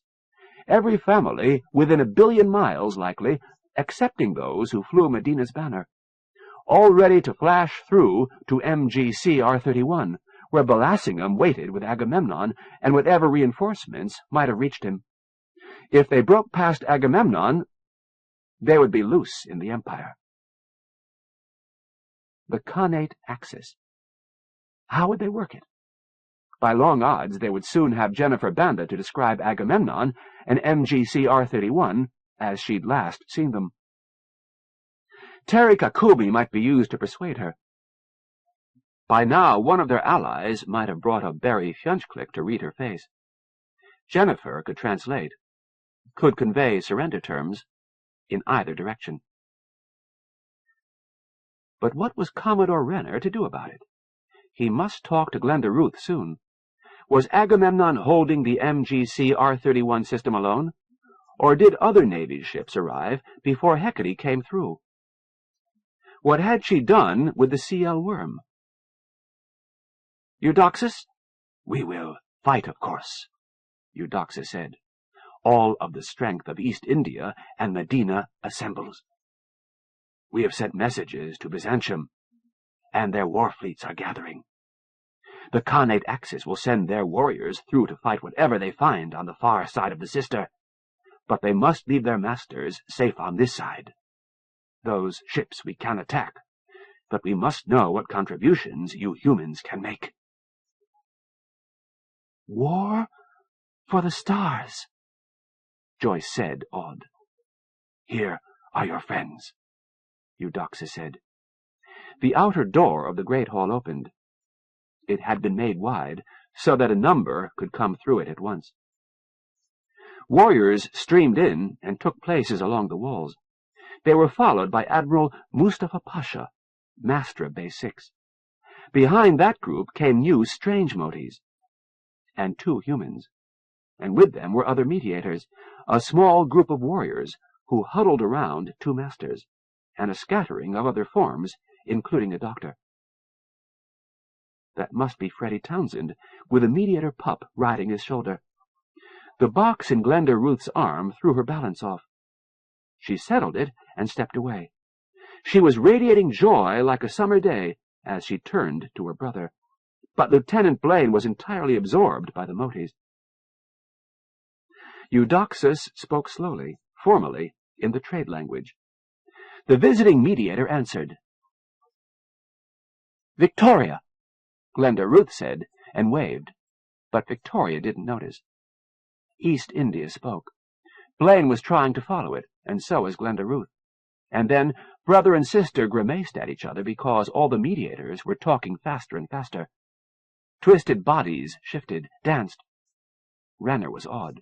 Before his eyes and Joyce's camera, they were turning the skeletal trade koine into a language.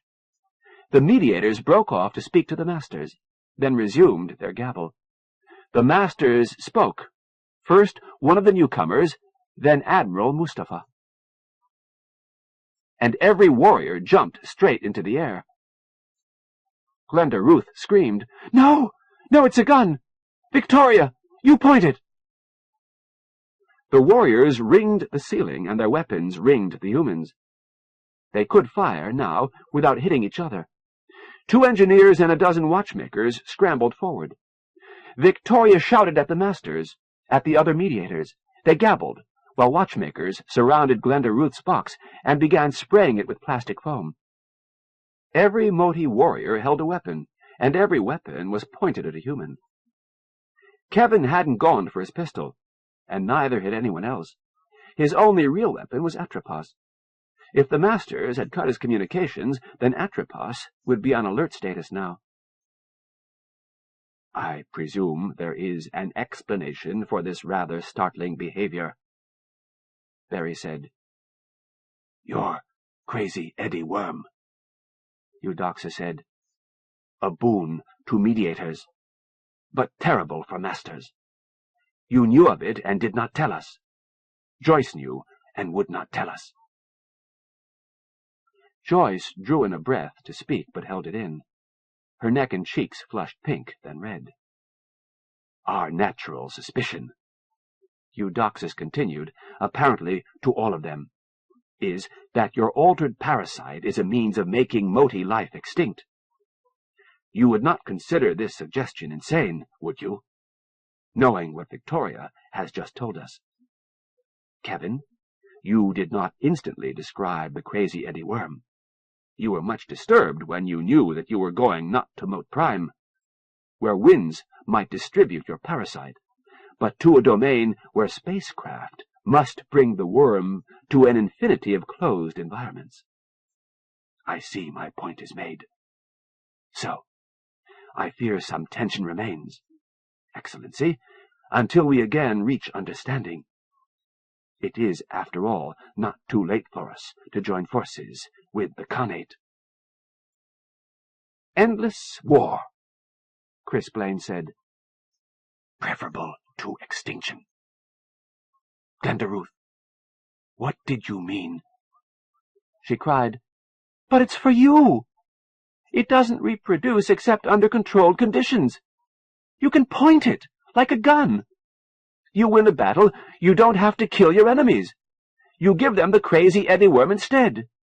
And now they're keepers, conservative." Eudoxus waved her silent. He spoke rapidly to Victoria. They gabbled.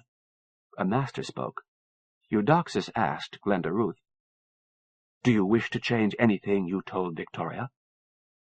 "So, Lieutenant Blaine, tell me what you know of this, quickly." "His Excellency knows more than I do." "Excellency?" The tone held respect, but the warriors clung to the roof, their weapons tracing back and forth among the humans. Quietly, calmly, moving slowly, so as not to startle any warrior, Barry had linked himself to Nabil's medical package. The displays were alive, and the lines they drew were turning jagged.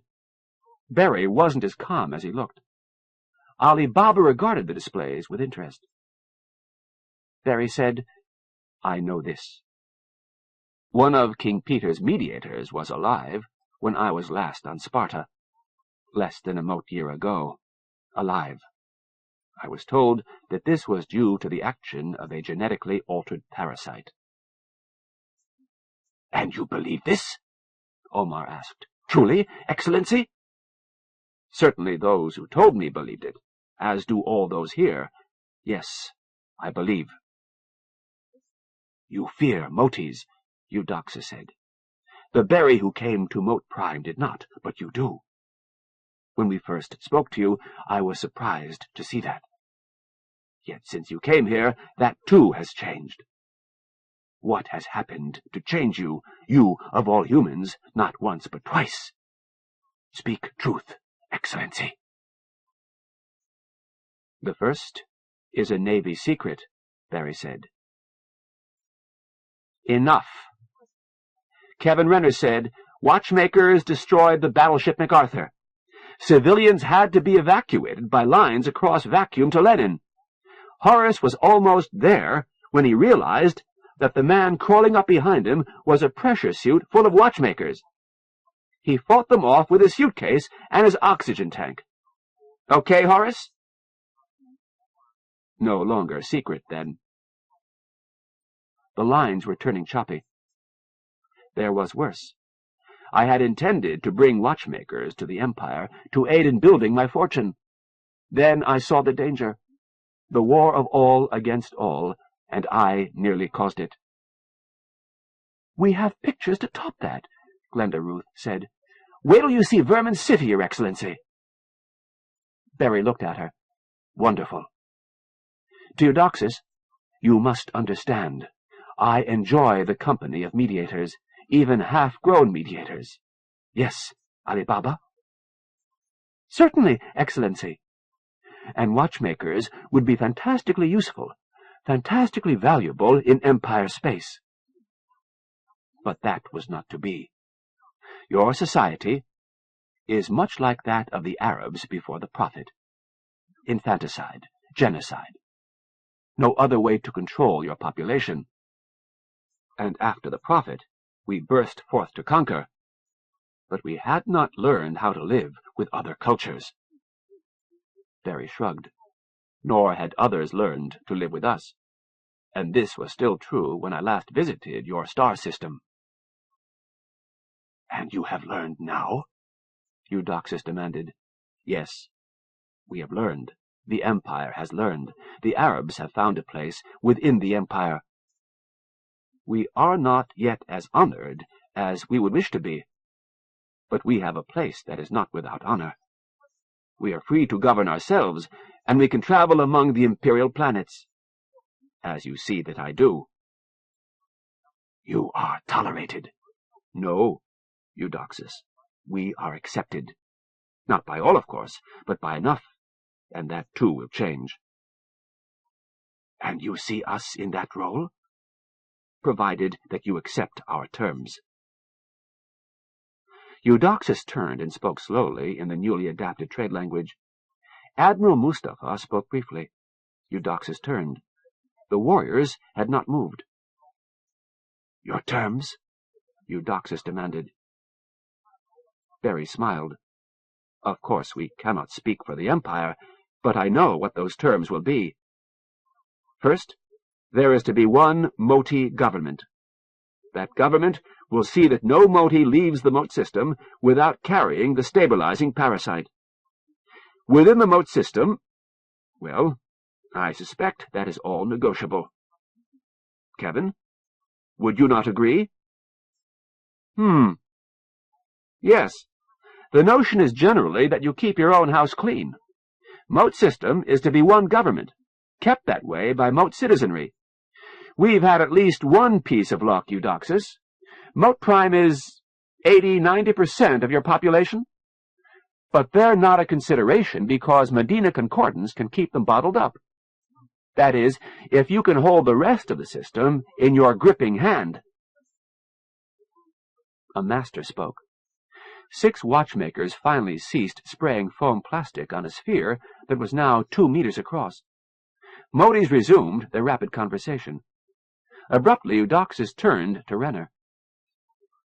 "The worm is the heart of your strategy. Must we examine it?" "We have holograms," Glenda Ruth said.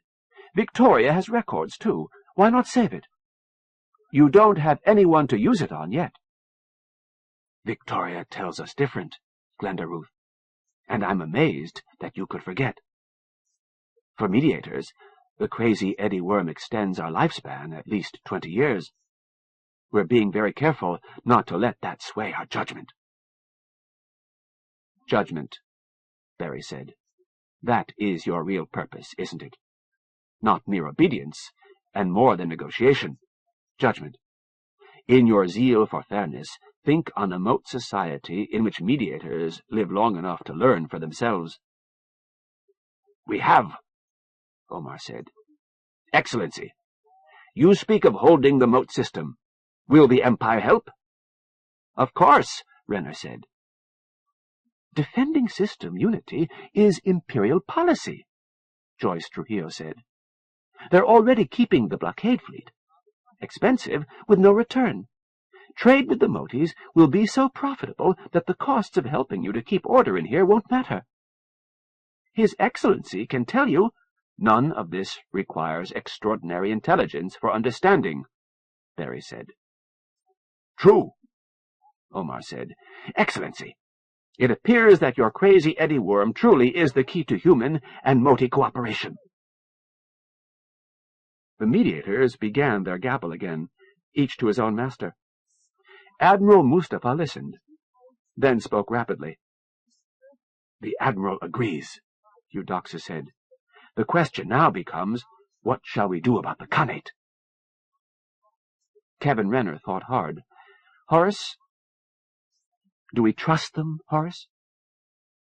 They trust us.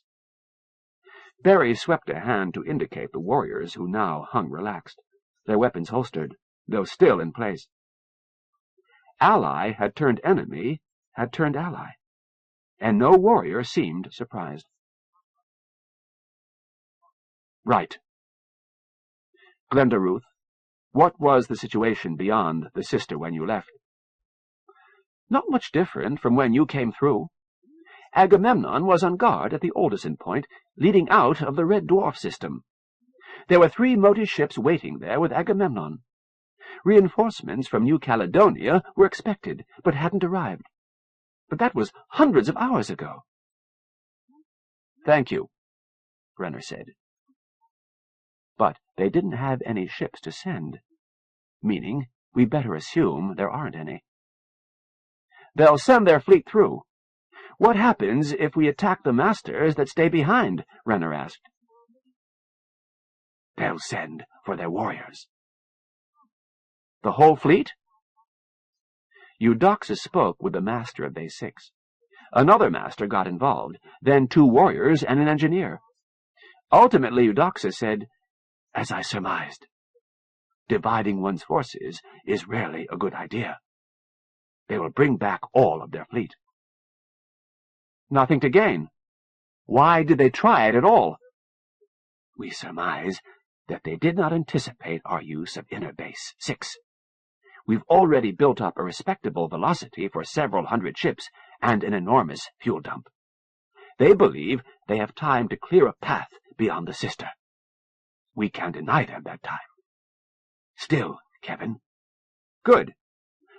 Then what we do is get in position, wait until their battle fleet goes through the sister, and pounce. And when their fleet comes back? Omar asked. Several thousand ships. We cross that bridge when we come to it, Renner said.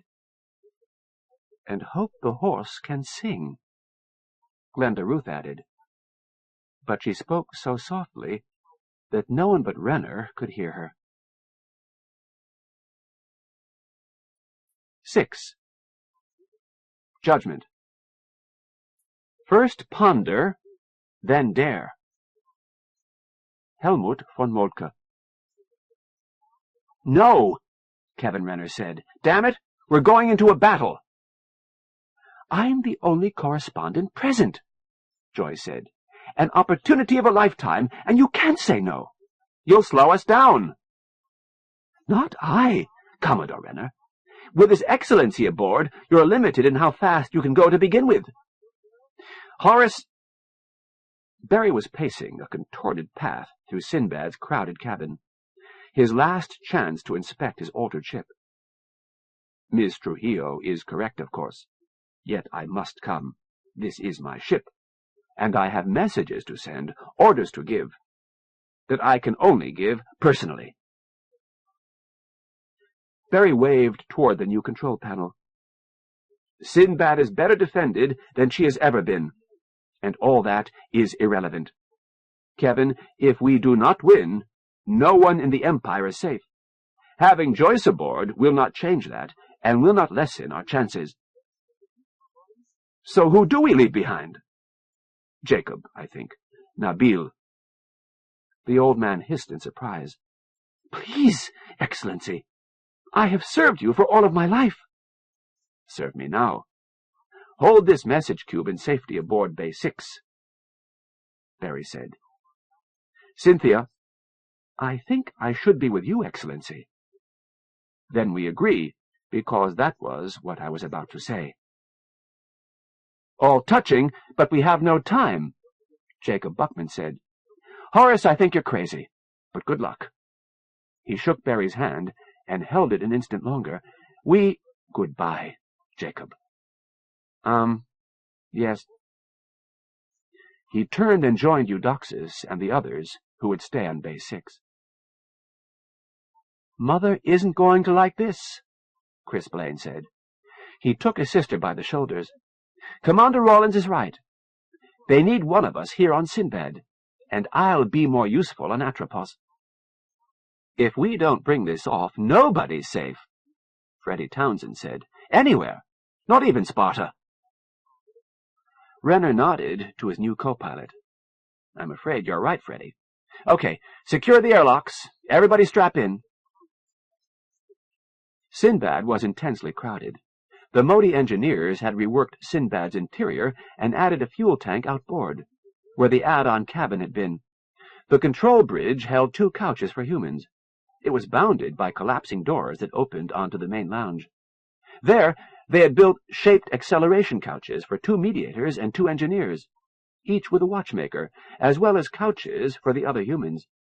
Sinbad looked cluttered, with incomprehensible gadgetry attached at odd angles wherever there was space for it. Cynthia had Barry tethered into his waterbed. Barry watched the Motis settle in. They've all got the worm, Kevin said. Yes. And how does it affect these cursed little Moti brownies? We test it here for the first time. We may need them for damage control, Renner said. Omar, can you keep them from mucking about with the ship? The last thing I need is to have the control system rebuilt. They will do nothing without orders. Omar took his place next to Victoria of the Crimean Tartars. Your MacArthur was safe until the engineer died. A Medina engineer, Kevin. Even then, a Medina master or engineer could have saved her, but we didn't allow any communications with the engineer or the watchmakers. And Medina was already fleeing from King Peter, Renner finished. Precisely. It was not all your doing. After the arrival of King Peter's ship, it would have been very difficult for you to communicate with Medina. Renner nodded to himself. Even then, 30 years ago, the Motis had known more than the humans suspected. And what did they know now? But there was work to do. Rawlins? A screen showed the commander of Atropos watching Sinbad's chaos with concealed disapproval. Let us get well clear before you move in and refuel, Renner said. Aye, aye. Godspeed, Commodore. Thank you. Refuel only. No Moti would ever touch Atropos. Paranoid, but am I paranoid enough? After 30 years with Horace Berry? Renner said, All right, Mr. Townsend, let's launch. An hour after Sinbad's departure, Rawlins called to report launch from Inner Base 6 with full tanks. One of Renner's screens displayed Atropos as a black dot on a violet-white glare. Another display, unmagnified, showed violet dots weaving a slow pattern about Sinbad. Another showed Commander Rawlins sprawled in his acceleration chair, and Chris Blaine behind him in a similar couch. The strain of 3G acceleration showed in both faces. First things, Renner said. The Motis report that our message to the Crazy Eddie fleet went through as planned. No way to know if the Admiral got it. But he ought to, Rawlins said. And no way to know what he'll do about it. Right, Renner said. Anyway, for once, things are pretty simple. Rawlins lifted an eyebrow with some effort. If so, it's the first time. Yeah. Barry and I have discussed the Khanate's options with the Motis, and we're all pretty much agreed on how things have to be. They've got 2 options. Plan A, they go through the Sister with everything they've got, hit whatever's waiting, and get through into Empire space, where they scatter. The Khanate is used to living off slim pickings. Give them any kind of a system, and they'll soon be breeding like mad, if they can get their colony ships through. Rawlins said, What's to stop them? Why have a plan B? Well, they don't know they can get through, Renner said, or what they'll find when they do. They're risking everything they have, Glenda Ruth said. Those colony ships are the Khanate. Everything they have, and they don't really know what they're facing. By now they'll have Terry and Jennifer. So they'll know Agamemnon was all there was a couple of 100 hours ago. Pity that engineer didn't just get himself killed, Rawlins said. Freddie bridled. Renner spoke quickly to head him off. What they don't know, because nobody on Hecate could know, is what reinforcements Agamemnon may have picked up. It won't be a lot, Rawlins said. But maybe something. We did have some ships under repair, and this wouldn't be the first time Sinclair and his crew at the yards passed a miracle. We're presuming they can talk to Terry and Jennifer, Freddie Townsend said. The first Tartar group couldn't. The Khanate is richer than the Tartars, Glenda Ruth said. They could have bought a half-trained Barry Fjunchklick by now. I hope so. Why? Rawlins asked. Jennifer admires Barry, Glenda Ruth said, and she's impressed by the Empire. She'll be sure there'll be a big fleet with Agamemnon because she's got a romantic view of our competence. If they could talk to Joyce, it would be a different— Now, Glenda Ruth, I don't— We can hope, Renner said. It may have happened that way. Whatever the Khanate learned from Jennifer Banda and Terry Kakumi, they're playing it plenty cautious. They're sending their warships through, but so far they've left their masters behind. Those are still in Moat System with nothing but a corporal's guard. Renner touched the screen controls and brought up images of the remaining Khanate ships. They were big ships, like civilian cruise ships in the Empire, and not one resembled any other. They were accompanied by a score of smaller ships. 24, actually 26 of the big ships. That's the target. The thing is, a master's family and entourage are a colony. Those are all the masters and everything they need to survive. Plants, symbiotes, useful classes, everything. Each family a little colony. We go after those. Medina is vectoring everything onto those ships. So are East India and the Tartars. Byzantium has agreed to help. In about 20 hours, things are going to be plenty hot for the Khanate masters. That part I understand. Fine by me, Rawlins said. Blaine said, it won't be a surprise attack by the time we hit them, but right now they don't know how fast we're coming. They won't have factored in the boost from Medina Base 6. The Medina alliance is bigger than they thought, too, as they'll soon find out. So, what choices do they have? Either they pop through to get support from their war fleet, or they send for help. Quite possibly both. That is, they go through and then yelp for assistance, which means recalling the war fleet. That should buy some time for Agamemnon. Yeah, it just might, Rawlins said. He looked thoughtful. If they do that, maybe we can reinforce Belassingham in time to do some good. Good thinking, Renner said. What's Plan B, Commodore? Renner said, our best guess is that the Khanate's Plan B is the same as Medina's.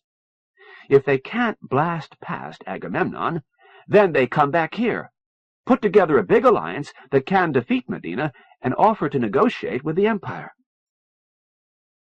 So, the important thing is to see they don't get past Agamemnon. Other than that, do we care who wins? Rawlins asked. Kevin Renner had never thought of that at all. The Empire may not care, Larry said, but we do. Rawlins frowned. I'll second that, Freddie Townsend said. Both men were civilians. Rawlins couldn't quite suppress a patronizing tone. Now, I know you like these Moties, but Imperial policy is not to get involved with the internal affairs of candidate systems. We all know it happens, Freddie said. Maybe, but this is at a policy level a hell of a lot higher than any of us, Rawlins said, even with the Blaine heirs aboard. Rawlins, Renner began. Commander, Glenda Ruth said, we're only speculating on what the Khanate might do. The fact is, they haven't tried to negotiate with us. They have taken 2 Empire citizens captive, and they won't even talk to us about it. Hell, your friends took you captive, and are doing their damnedest to make restitution, Freddy said. The two mediators were listening intently, but neither spoke. Medina has earned our trust, Barry said. Should we not earn theirs? Then there is a matter of property rights. Medina knew that— Property? Rawlins demanded, his reply delayed by the light-speed gap. Yes, Commander. They knew that the protostar would collapse, that the Sister would open. They bought that knowledge with scarce resources, including the life of an engineer we allowed to die aboard MacArthur. Be damned, Renner said. Yes. Barry's voice sounded labored. The situation is not quite what happened to Mr. Townsend, but there are similarities, and from that little store of knowledge they guessed what we would do, and they bet their survival on being right. I have done the same myself. Do you not regard ideas as property? In a sense, Medina Consortium holds copyright on the Empire. A beat, then, copyright. Thank you, Trader. Commodore?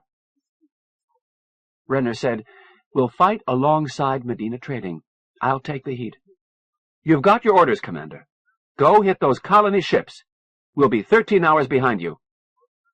Yes, sir. Too late to be of any help, but they both knew that. You're an unknown to the Moties, Renner said. They won't know what your ship can do. I don't know if that means they'll concentrate on you or try to avoid you. Be ready either way. We're going to need your protection when we get closer, so try to stay alive. The delay was longer this time. We'll try. Any more questions? Right. Let's get to it. Godspeed. Renner switched off, to find Barry chuckling. Yeah? I was thinking, Barry said. I can envision a trial, with Miss Blaine's parents presenting our defense. Sinbad was accelerating at 1.2 standard gravities. Glenda Ruth Blaine was using the cramped space of the galley area to do slow stretches. She asked, Have you ever had a pet? My dad had a pair of Kishunden, Joyce said. They died, though. You knew they'd die someday, and they died. Glenda Ruth didn't wait for a response. It was like that with Jock and Charlie. They told me themselves. Charlie died. My folks had a version of the CL worm by then, but it was too late for Charlie, or it wasn't quite right. No, Joyce. You leave the camera where it is. Joyce hadn't moved. I can't help what I'm thinking, Glenda Ruth. But if they were about to shoot me for knowing too much, I'd still be listening. I'm not sure what I want to say for the press. What I did, it wasn't honest, and it wasn't simple, and it would be insanely complicated to try to describe. What I'm getting at is that the CL worm pulled my oldest friend off death row. Hello, Freddy. Freddy had popped out of the pilot's enclosure. Hi. Being interviewed? Off the record. Coffee? Bless you. Freddy Townsend turned to Barry. Gravity all right, sir? Barry looked up at him. It is no worse than Sparta. I am quite comfortable, thank you. It is harder on Ali Baba and our friends. The mediator pup was huddled into Barry's armpit. It didn't seem unhappy. I came back to show you something, Freddy said. We've got cameras outside the field. He indicated the lounge screens, bright flashes and softer glows, the intricate light threads of a space battle. Atropos group? Glenda Ruth asked. They're still a couple of hours short of the Sister. That's the Tartar fleet. They were the closest. Victoria, I'm afraid it's not going well for your people. We did not expect it to, Victoria said. A fearful consumption of resources, Omar said. An investment, Barry said. With potentially unlimited returns, Omar said. We have had years to contemplate, but this is the first generation of Moties to see the universe as a place of real opportunity. So, how soon will we be there? It's a bit under 2 light minutes, Freddy said. Call it 26 hours at our present rate. Won't it be all over by then? Glenda Ruth asked. Possibly not, Victoria said. Space battles take time. And this is a battle such as few have ever seen, Omar said. A battle of masters, the final failure of the mediator class. One thing I don't understand, Joyce said. Why won't the Khanate negotiate? There were new flashes of light on the screens. More ships, Glenda Ruth said. Whose are those? Hard to tell, Freddy said. But they're shooting at the Khanate, so they're on our side. Enemies of our enemies, Barry said. We can but watch with patience. Allah has been merciful. Joyce, there are many answers to your question, Victoria said. Their history. The Khanate has had few successes with alliances. Given their record, this is not surprising, Omar said. All true. They treat their allies with contempt. They did not honor the terms they had made with us. And now they see unlimited potential if only one of their colony ships survives to roam imperial space. Unlimited, Glenda Ruth said. Crazy Eddie. An entire clan. We see it too, Victoria said, as do Medina and East India. Call it an entire culture. Sinbad's control bridge was dark, except for the navigation screens. Freddy had closed it off from the lounge. He had set the pilot's couch for massage mode. Glenda Ruth noted Freddy's relaxed posture. Hi. Hello. I saw some activity on the screens. Freddy nodded. The battles started up again. I told the Commodore, there's not much we can do about it for another 14 hours, so there wasn't any point in rousing the others. And you're not saying why you didn't call me. What do we do when we get there? Good question, Freddy said. On this course, we'll shoot past at about 200 clicks a second. That's not much use. Freddy showed some irritation. If we slow to match velocities, we'll be forever getting there. The idea is that we can boost our thrust at the end if somebody needs our firepower. Otherwise, it's safer to go through fast and backtrack. Good news from all over, Glenda Ruth said. The main screen flared, a blue flash. She stared at it. Freddy, it's all right. You don't have to watch. Her voice was almost patronizing, though it came 3 seconds later. Freddy, love, there's not much point anyway. All I'm seeing is colored lights. Why don't you tell me what's happening? Pretend it's a race. Race. Okay. A touch zoomed the picture, expanded the center of the maze of colored lines. Lasers were splashing across black and coal-red balloons of varied size. One was inflating, green, blue, a white flash like a nova. They began with 26 big ships. After 12 hours of fighting, it's 23. They're not moving much, but your brother would recognize that dance they're doing. Ship A floats behind Ship B. Ship B takes the heat for a while. You can't do it unless the enemy is all in one direction. Ship A sheds some energy, then drops the Langston field just as it passes from the other ship's shadow, fires everything, turns on its field again. Oops. Doesn't always work? Nope. 22. Uh-huh. Freddy, that was 26 clans of the Khanate. Each ship is an extended family. The ships are different sizes because some families are bigger or richer. It's worth remembering that Motis don't flinch at extermination.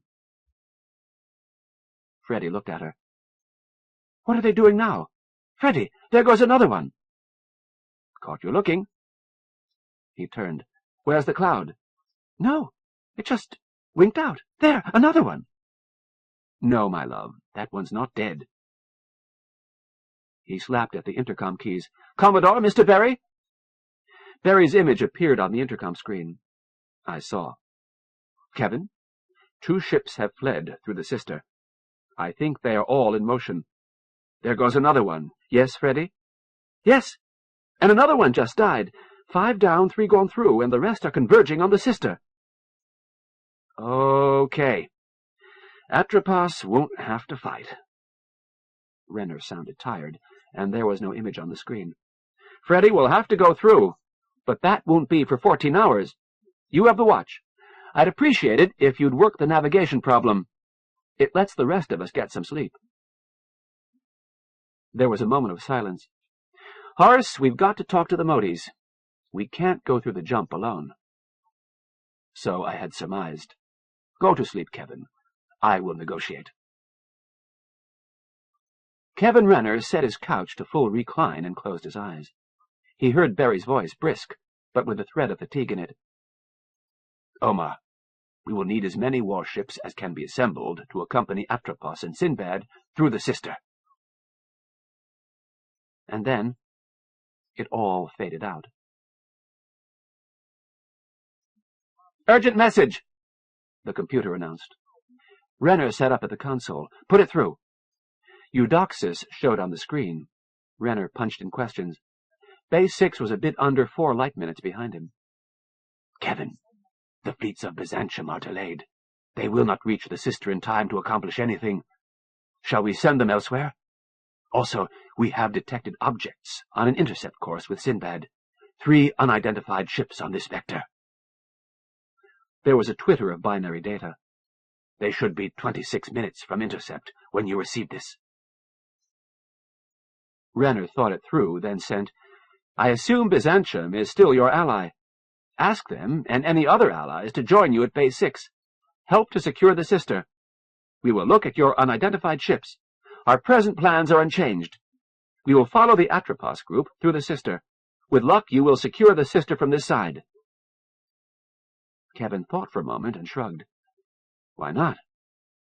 Godspeed. Renner clicked off. Mr. Townsend? Freddie Townsend's picture said, What's up? Screen 2. They studied the screen together, black space and stars, and 3 dots approaching from low and 30 degrees off the port bow. A degree below the Pleiades. Sinbad's detectors haven't seen them yet, Freddie said. Maybe now that we know where to look. Right. Renner punched in commands.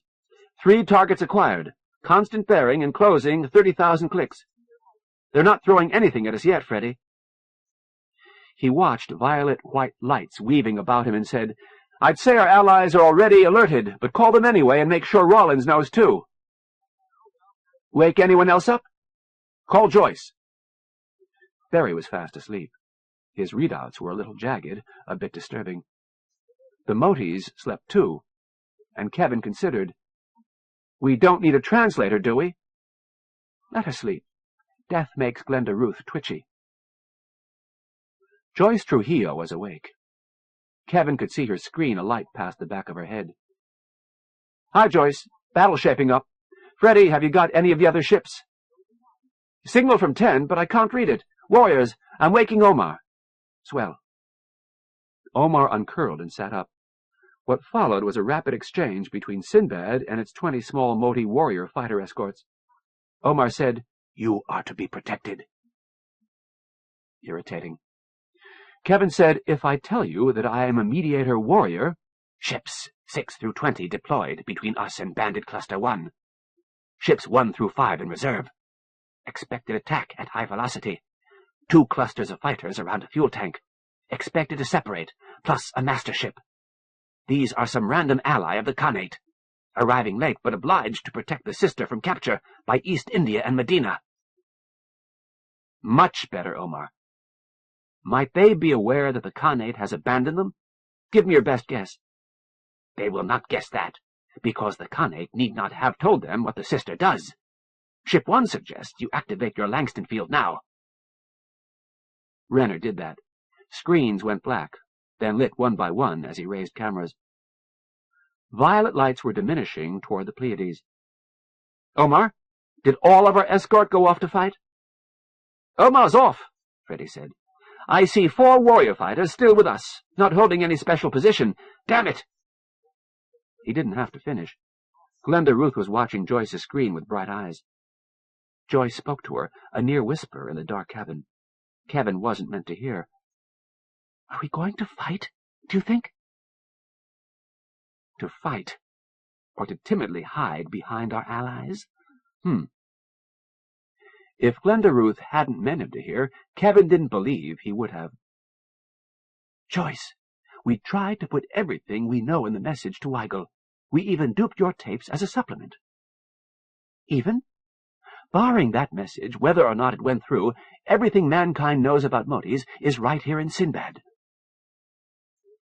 3 enemy dots had become a spray of lights. Sinbad's warrior fighters were dancing, an unpredictable pattern. The enemy began to dance too. When the enemy is light seconds away, it is possible to dodge laser beams.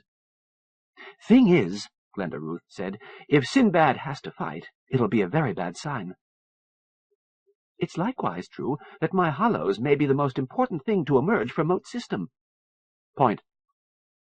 "I've read about space fleet engagements," Joyce said. "They all say the same thing. They'd be boring if they weren't terrifying.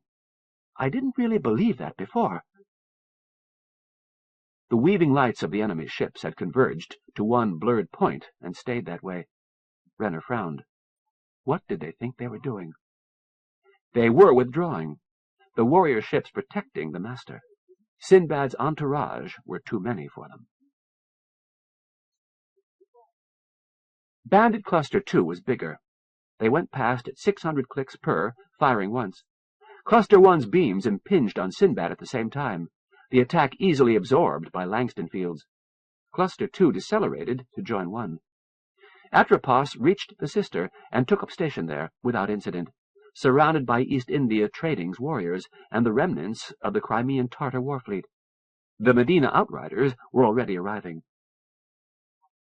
A third bandit cluster arrived, too.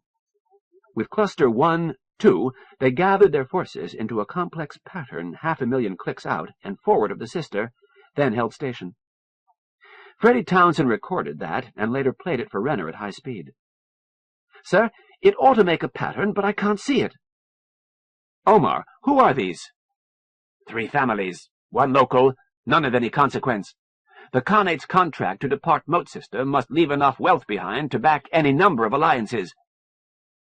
"Okay. There aren't enough to attack us. They're expecting the Khanate to come surging back through the sister. Then, when we flee, these guys block our path." "What's in that direction?" "It doesn't matter. They're not between us and what we want. They only think they are. Freddie, how close are we to the sister?" 3 hours. But we'll be going through at 200 clicks per unless we increase thrust. Another 3 hours if we miss the pass. Barry was asleep. His telltales seemed to have settled down. He was resting well. Give him another hour, Renner thought. "Belay thrust increase. Omar, we need a conference with our escorts and allies. Freddie, please call Commander Rollins." "Let me be sure of this," Rollins said. "We're going through the sister. Me first, and I'm to try to protect the lot of you. What from?" "Whatever the Khanate has left as doorkeeper," Renner said. "Opinion is divided on just how much that will be." "Okay," Rollins said. "Standard convoy escort through a jump point. I can do that, but the Motis will have to cooperate. Shall we work out the courses, or will you?" "Your job," Renner said. "I've been away from it a while. You'll do it better. Now, we're 6 hours behind you if Townsend's maneuver works, 13 if it doesn't. You'd better not wait. We'll follow you." "Yes, sir." "Okay, I go in and cover the 47 Modi Alliance warships. You're vectoring in. Then, when we're all through, we make for Agamemnon at flank speed."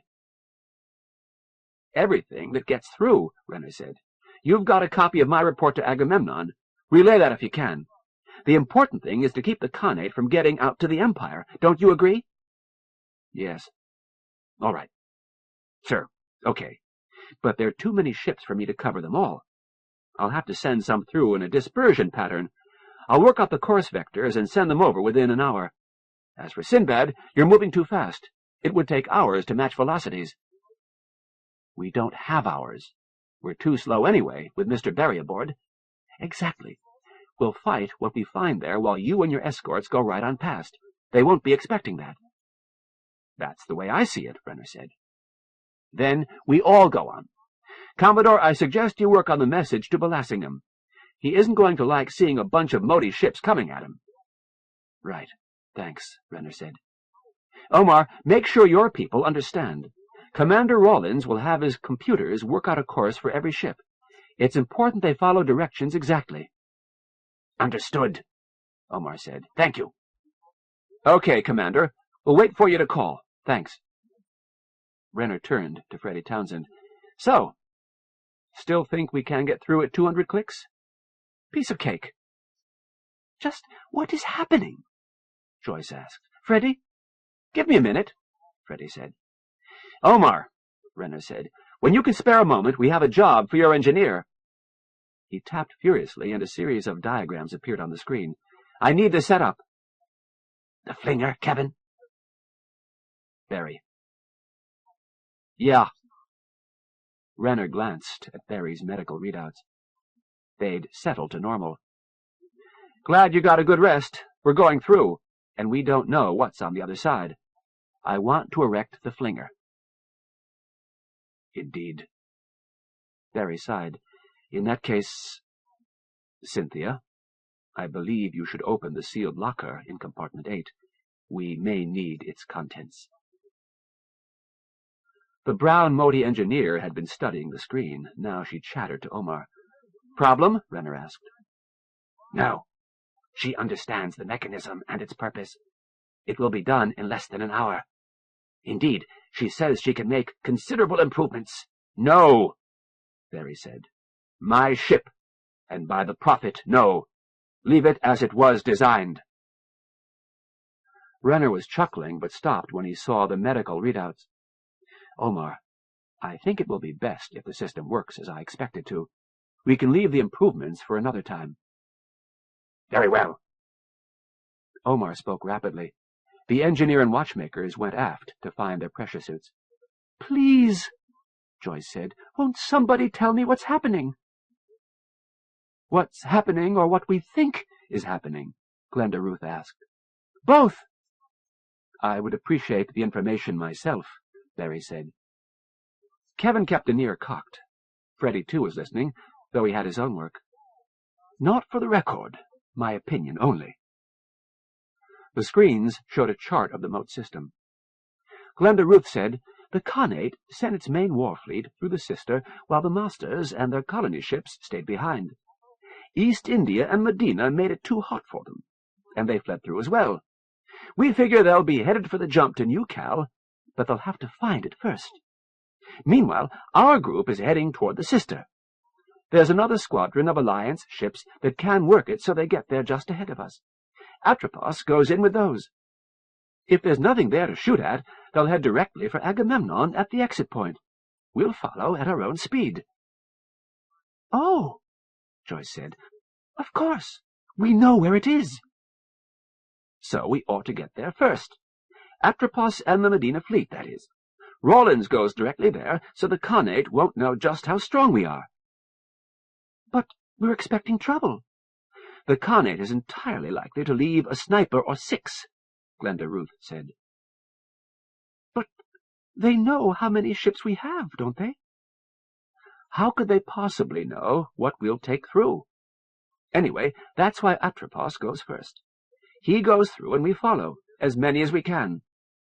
Some snugged up behind Atropos, the rest in a crazy quilt pattern. The notion is that some get through, a lot get through. Oh. Something else they won't expect, Freddie said, or rather, they will expect. Jump shock, Omar said. They will have experienced it. Eudoxus says it is formidable, but less so for you than us. They will not expect you to recover as quickly as you will. Our warrior officers agree. It is a good plan. Atropos went second. First, there was a fan of 20 East India warships not much larger than Imperial corvettes traveling at high but different speeds. Their mission was to distract whatever enemy waited on the other side of Crazy Eddie's Sister. Freddie Townsend watched in appreciation. Any regatta commodore would be proud of that performance. Or fleet admiral, for that matter, Renner said. All right, there goes Atropos. Alliance warships huddled close behind the Imperial cruiser, in what would have been called line ahead in wet Navy days. Now they vanished one by one as Sinbad hurtled toward the jump point. Sinbad's warrior entourage would have been visible if the field were not up. They were needed for more than protection. Freddie Townsend was using them for triangulation. The sister was 30 seconds away. "If we make this, it'll be a record," Freddie said. "Will I be allowed to file it?" Kevin said, "Not my decision. And if we miss, we can try again, of course, but that's 3 hours down the recycler. Freddie, and I don't know how important 3 hours is. Give it your best. Always." Victoria and Omar concurred. Any decent warrior pilot could do this. With 20 warrior pilots to triangulate, even a human pilot had a chance. Kevin never saw Freddie hit the switch. 7. Jump shock. Among other evils which being unarmed brings you, it causes you to be despised. Niccolò Machiavelli. In the 2 days before the Khanate ships found them, Jennifer had little to do but watch Terry and talk to Pollyanna and pray. The God of mankind was God of the moat, too. She prayed for solutions that would bring peace to both kinds of land. When the Khanate ships approached, Jennifer looped Freddie's stored data on the contraceptive longevity worm. The Khanate warriors found it running when they burst through the wall. For a time they ignored it. 2 engineers, 4 watchmakers, and a warrior searched once for booby traps, then, in leisurely fashion, for anything of interest. A mediator and a master arrived, discussed, examined. Cerberus's cabin was again infested with moties. The mediator listened to the recording Victoria had made. The notice in Trade Coinée that the ship was salvage, but that Medina Alliance would pay well for Jennifer and Terry. The mediator turned to the master and spoke. The master spoke curtly. Both ignored the humans. The warrior went away. The mediator examined Pollyanna without waking her, then took position in front of a monitor recently worked over by an engineer. Watchmakers scurried about like big, helpful, curious spiders. Over the next several hours, Cerberus changed again. A pity Freddie couldn't see this. The Khanate found his drive, Hecate's drive, pushing too light a load. They added a truss to hold cargo, fiddled with the drive to get yet more thrust, added nets of spheroids, as if Cerberus had sprouted clusters of tremendous grapes. More cargo? And weaponry? Jennifer couldn't tell. Terry would have known, but Terry wasn't talking. Terry dozed most of the time. Something would get his attention. Jennifer caressing his neck or ear, or a watchmaker running across his back. His eyes would open, maybe he would smile, maybe he would drink some water or broth, speak a few words, and presently go back to sleep. He wasn't keeping good track of events. Jennifer had to keep her own counsel. Help would come. Jennifer waited. Inside the moties were at work. This time there was no stopping them. Their interest was in the screens, cameras, computers, communications. They didn't touch the air system. Perhaps the Tartar engineers had sufficiently altered that. Pollyanna woke. She and the Khanate mediator chattered as they watched the monitor. The master came back with the doctor and another engineer. Pollyanna jumped to her at once and began to nurse. The Khanate's doctor was distinctly different from Dr. Doolittle, smaller, frail-seeming. She did little to disturb Terry, though she examined Jennifer in detail. Pollyanna, well-fed now, returned to Jennifer's shoulder and stayed there while she chatted with the Khanate mediator. Her toes clutched Jennifer's shoulder now, while her arms waved in flamboyant gestures. The adult's answers were more concise. A flip of the wrist, right elbows rapping each other. How the hell would a human copy that? Jennifer tried to concentrate. An infant mediator was teaching a mature one to speak Anglic. The recording would be fantastically valuable, but it would miss things, nuances, that head-and-shoulder tilt. Not quite. Terry stirred, and Jennifer looked into his eyes. Was sense returning to him? And everything went blurry. Jennifer recovered slowly. It struck her that if she were Terry Kakumi and uninjured, she could take the ship from these wailing, kicking Motis. But lack of sleep had done Jennifer in, and the Motis were already gathering themselves. She moved hand over hand to the telescope controls. Cerberus had jumped, of course. The Frankenstein's monster of a spacecraft was nearly the first through to MGC-R31. Ships were pouring through aft, accelerating, sweeping past Cerberus and leaving it behind, a crippled hybrid. Cerberus limped behind the warrior fleet at about 1 mote gravity. The dry flames of 1,000 small ships retreated ahead. And the mediator spoke to Jennifer for the first time. "You are Jennifer Banda? Call me Harlequin. I serve the Master Falkenberg." She must have seen Jennifer's reaction. Oh, really? But she did not try to temper the arrogance of her claim. "We must discuss your future." "Surely yours too," Jennifer said. "Yes. You are ours now. If all goes best, we break free from the Empire to seek our own stars. You and Terry Kakumi with us. When finally we must confront the Empire, you or your children must speak for us." It was hardly the future Jennifer would have chosen, but the mediator was speaking. "Barriers wait before us. Where will the next bridging point lead us? What stands to block us?" "The Empire of Man," Jennifer said. Terry smiled, barely, and saw the bright glints. His eyes were open. "Detail," the mediator said. "We find one tremendous ship, and several much smaller." "There'll be more. We got the jump on you. More ships will be coming through from Newcal any hour. You don't know what you're facing. This is the Empire." When Jennifer Banda was 6 years old, the Navy had declassified certain holo recordings. The whole school assembled to watch them. That was 12 years after the Empire fleet had assembled off New Washington before the final jump to New Chicago, a world that had seceded from the Empire and renamed itself Freedom. That world had been restored to the Empire, its name restored, too. There had been battles. But what Jennifer remembered was the massed might of the Empire of Man, ships the size of islands passing at meteor speeds and higher. No Moti mediator could see all that in her eyes. Still, Harlequin would see nothing to deny what Jennifer believed. But the power that held 1,000 worlds in its gripping hand was coming down the Khanate's throat. Harlequin said, "If we could reach the new bridging point in time, you'd find our battleships just the other side. You felt the jump shock, and they'll be waiting." "I will show you what we plan."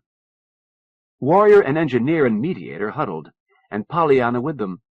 On Cerberus's screens, the gory details of an engineer's autopsy were replaced with something astronomical. The colors were poor, but this was MGC-R31. There, the little red star. There, the blue sparks of warriors retreating well ahead of Cerberus. There, a lozenge next to concentric circles. Undoubtedly Agamemnon and the jump to Newcal. And there, popping out of the other target area aft, more ships, bigger. "The Masters come before it was intended," Harlequin said. "Never mind. What waits beyond?" She indicated the outward target. "This." "Classified," Terry said. "Oh, good. Terry, how are you feeling?" "I might live. Won't like it at first. Thanks for staying." "Oh, no, how could I leave you?" "Don't tell them details. Sleep now," Terry said, and closed his eyes. Jennifer nodded. She'd expected him to speak earlier. Harlequin said, "What system lies beyond the bridge? There must be other bridges." "I'm going to stop talking now," Jennifer said. "Not a problem." Harlequin pointed at the cluster of large ships aft. "I will tell you. 20 master ships have come through. Our warriors will prepare the way through to the Empire. There must be bridges to other stars. We seek the one that departs the Empire. So do you, Jennifer, for my life and yours, and to save the lives of any in our path. You shouldn't be running from the crazy Eddie worm, Jennifer said. You can surrender.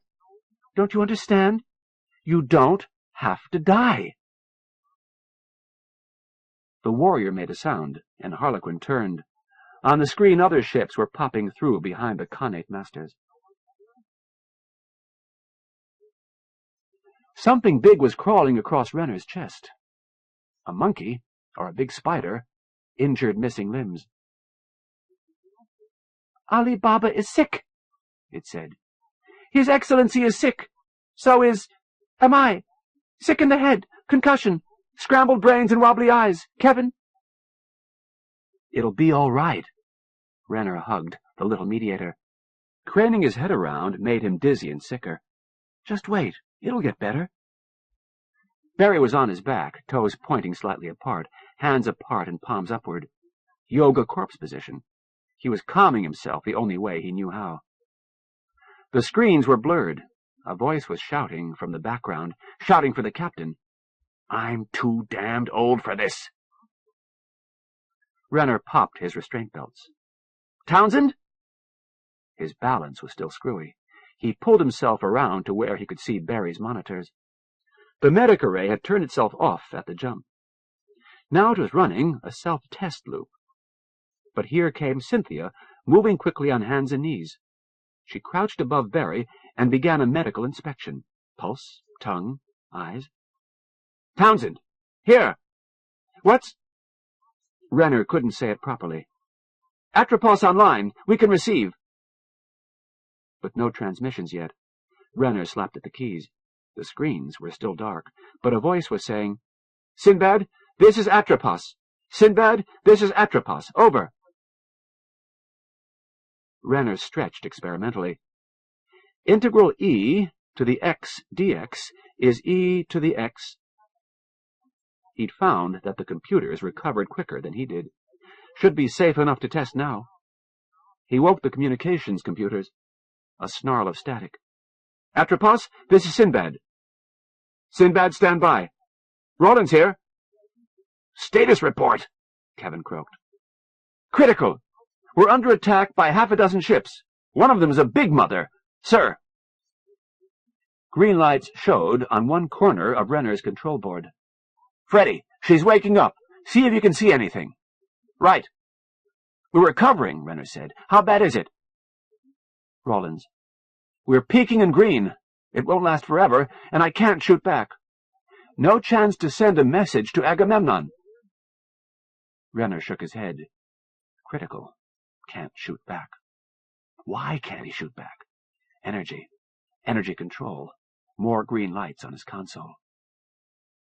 Barry's machinery started suddenly. Displays hunting, then drips to adjust his chemical balance. The mediators were thrashing feebly. A screen came to light, then another. Rollins, Renner said. His voice was still thick. Hang in there. We're going past. Here's a battle picture. I'll relay as long as I can. The enemy fleet was a scattering of black dots across MGC R-31's orange-white glare, visibly receding with Sinbad's velocity. They'd positioned themselves well, Renner thought, just sunward of the sister, to foul an intruder's sensors, near enough to blast them at point blank. Atropos was glowing far brighter than the little sun. Nothing smaller than Atropos would have survived this long, without Atropos itself as shield. Too few Medina ships were adrift behind Atropos, firing around the shield, easing back. When Atropos went, they'd go too. It was going to be tricky. The Modis aboard were no use at all. Sinbad's computers were Navy quality. 3 independent systems, each working the same test problems until they all got the same answers. And they weren't getting them. Townsend! Sir? Get the flinger going. Hit that Modi fleet, especially the big ship. Will do. Launch a self-check. In order, erecting. The field blinked for a second as the loops of the linear accelerator eased up through the black energy shell. Launcher outside field. I'm getting direct camera information. Trajectory analysis. Sinbad was flashing past the battle. They had almost no time. Trajectory computers give divergent answers, Freddy shouted. Rape it. Launching. Stand by. Sinbad recoiled, then again. On the way. Automatic loaders are working, Freddy said. A muted keening sound had to be coming from Glenda Ruth. Stand by, Freddy said. On the way. Dispersion pattern. Continuous fire. Stand by. There was a floodlight glare from every screen. Then all screens went dark. They hit us! That's it for the cameras, Freddy said. Captain, the flinger's dry. We'd have to bring it in to reload. Never mind. Barry was trying to crawl up Kevin's ankle with just one hand. Bring it in, Kevin. Bring it in. Okay, I'm doing it. Lie still, Horace. Unseen, the loops of the flingers were sinking through the field into the hull. Superconductor, Barry said. Ah. Sinbad's flinger was a linear accelerator made with Moti superconductor. That was why it hadn't melted in the glare of Khanate lasers. If it wasn't withdrawn, it would conduct the energy of the laser attack into Sinbad. We're still getting relays from Atropos, Renner said. The relays would be progressively out of date as Sinbad moved away from the battle. And I've got a camera online. Someone, human or Moti, made a strangling sound. Glenda Ruth wailed again. The black beyond the windows began to glow dull red. An image formed on Renner's screen, a composite of the relay and direct observation. It showed a cluster of Moti ships receding as Sinbad moved past the battle.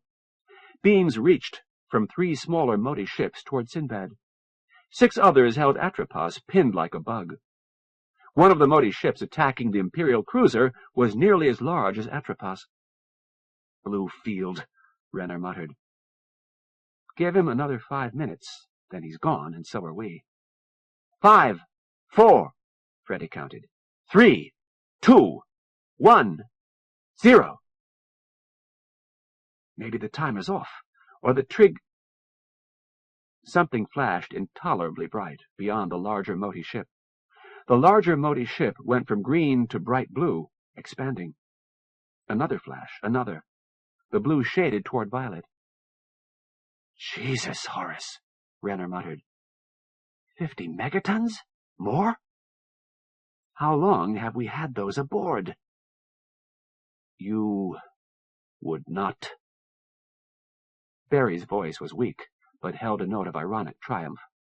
You would not have approved. At what those cost, I nearly did not approve myself. It's working, Joyce shouted. They're not attacking Atropos anymore. They're... She fell silent. 2 of the Moti ships flashed violet and beyond and were gone. The largest ship was now glowing blue-white, and Atropos was firing at it. He can't last, Joyce said. The big Moti ship flashed and vanished. Now a score of bright dots clustered around the fading glow that was Atropos and accelerated toward the remaining Tartar ships. Sinbad, this is Atropos. Go ahead, Commander. Well done, sir. We've won this battle, Rollins said. The Motis can clean up the rest of their blockade fleet. Sir, there was no opportunity to contact Agamemnon. I suggest you do that. Right. Carry on, Rollins. Townsend? Here. Find Agamemnon. Send that message. On it.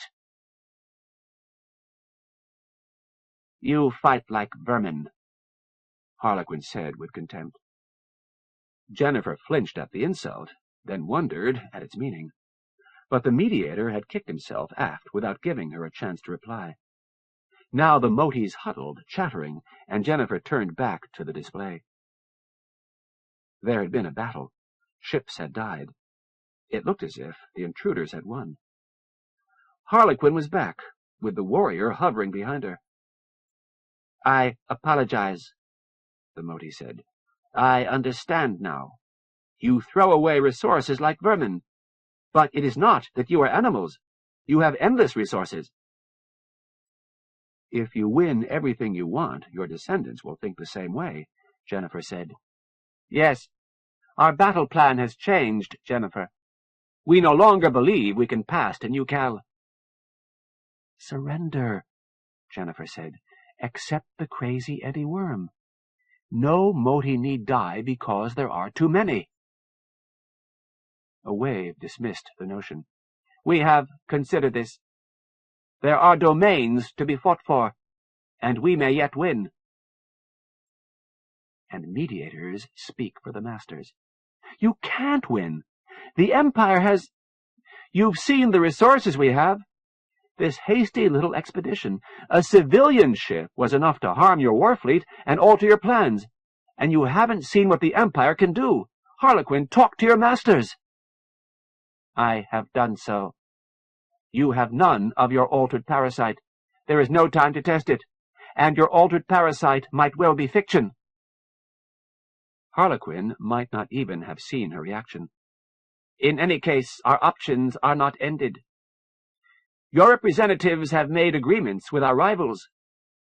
Medina Consortium, Pollyanna calls them. Very well. We need only conquer Medina and take their place.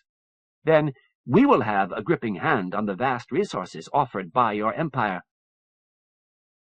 This at first seemed ludicrous to Jennifer.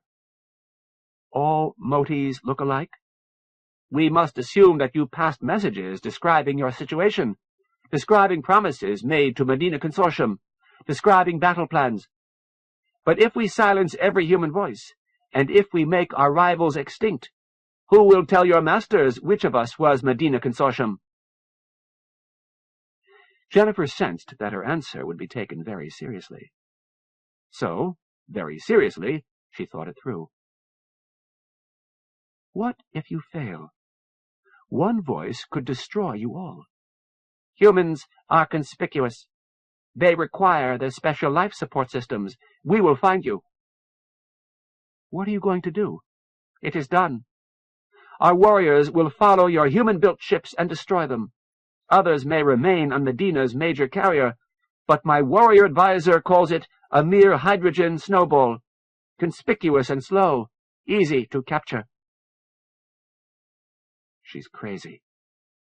But all Motis look different. It's no better than looking all alike. It could work, Jennifer thought. And Harlequin knows I believe it might work. Damn. What of us? We may have need of you. Of course. If the Khanate failed, she or Terry would convey surrender terms to the Empire. So, they would be the last to die. I have to think. There must be some way to convince them that this is madness. Crazy Eddie. Harlequin had not mastered the art of appearing to shrug, but her inflection conveyed the same sentiment. As you say, these are crazy Eddie times. But time is short, and if we seek this option, we must seek it now. We will speak later. Freddie Townsend said, Sir, I have some other ships in view. Interested? No. Find Agamemnon. Waiting. Making coffee, Joyce said. Strong with hot milk? Freddie said, If Agamemnon has shields up, I will find it, period. What if we just beam your message at the jump point? Good, Freddie, do that. Then keep trying. Aye, aye. Lights dimmed. All of Sinbad's power was going into that one blip. Oh, Lord, Freddie said. Talk to me, Townsend. More ships under acceleration. Fusion drives. High acceleration. I count 16, no more than 5 million clicks away, all with a redshift and no drift. And I don't know where they're aimed, but it isn't at the jump to New Cal. Renner brought the images in closer. Kevin, what is it? Joyce demanded. Not enough data. There's more, Freddie said. A whole sparkling field of drive lights at maybe 60 million clicks, all of them between us and Agamemnon. They've cut us off, Joyce said. That they did, Freddy said. Skipper, I've got 4 minutes integration on them now. They're showing a decreasing redshift and no drift. Thrust? Close enough to 3 standard G. Bound to be warriors. All redshifted? Joyce asked. That means they're going away from us. Decreasing redshift, Freddy said. Going away, but they're thrusting toward us. An airplane would be turning around, but you can't do that in vacuum. Renner touched the intercom buttons. Omar, have you been following this? Yes, Commodore. The Moti's voice conveyed weariness, confusion, and determination at the same time. Never off duty, Renner thought. Watch. That group I just marked. That's the main body of the Khanate fleet. Best estimate is that their warriors were going all out toward Agamemnon and the jump point in Ucal until the masters popped through. That is reasonable. Okay, but now the masters are all moving away from the sister, and the warriors are slowing, probably coming back. What are they likely to think they're doing? The warriors are swarming back to defend the masters from us. The masters have many options. Their target may be a place of hiding, perhaps the comets around the brown dwarf star. They seem to have given up the jump point out of the system. Something has convinced them that your defense at the jump is too formidable. Jennifer, Freddy said. She must have convinced them. Those bombs did not weaken her arguments, Omar said.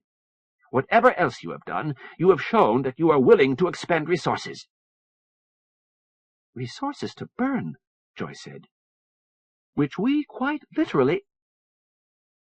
All the screens whited out. Kevin moved 2 dial displays in haste. The screens dimmed to a scattering of laser green points. Sinbad was under attack. Whatever. Now what's happening? Renner mused. Omar, that warrior fleet is aimed right at us. Or at the gate back to the moat system. Which is it? Why not both? Both. Omar and Victoria conferred briefly. Then Omar said, If we threaten the Khanate masters, they will attack us, of course. But consider this. If they have abandoned the notion of forcing their way past Agamemnon, then the Khanate may have instructed their warriors to return through the sister to prepare a path of safety for their return to Moat System. They're giving up? It was the first time Glenda Ruth had spoken since the battle. Perhaps, Omar shrugged. Or they may attack Medina to soften our power for later negotiation.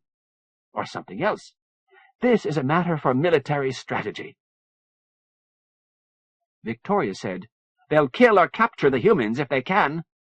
If your empire has only the Khanate to negotiate with, any contract would favor the Khanate. Bet? Victoria answered in Moti. Glenda Ruth laughed as their speech became faster and faster. She said, Uncle Kevin, they're betting. Descendants for their masters. Victoria's giving 4-1. Later, Glenda Ruth. Omar, it looks like their whole fleet of warriors is coming straight at us. The cabin went dark. I found Agamemnon, Freddy reported. I'm beaming your message again. Good, very good. Now we've got to get out of here. Suggestions? No one answered. Freddy, turn us around. Get us on course to go back through the... Hell. Through the sister. Through the sister. What thrust? Renner let the computer work for a moment. That's a god-awful amount of radiation they're aiming at us. If it keeps up, we'll have to duck. What are they trying to do? Kill us? Freddy suggested. Well, if they can, but what else? Renner studied the screens. If the Moti fleet continued on course, it would get to the sister in about 25 hours. Another moment of indecision. Then, keep it reasonable. Say 0.3 for now.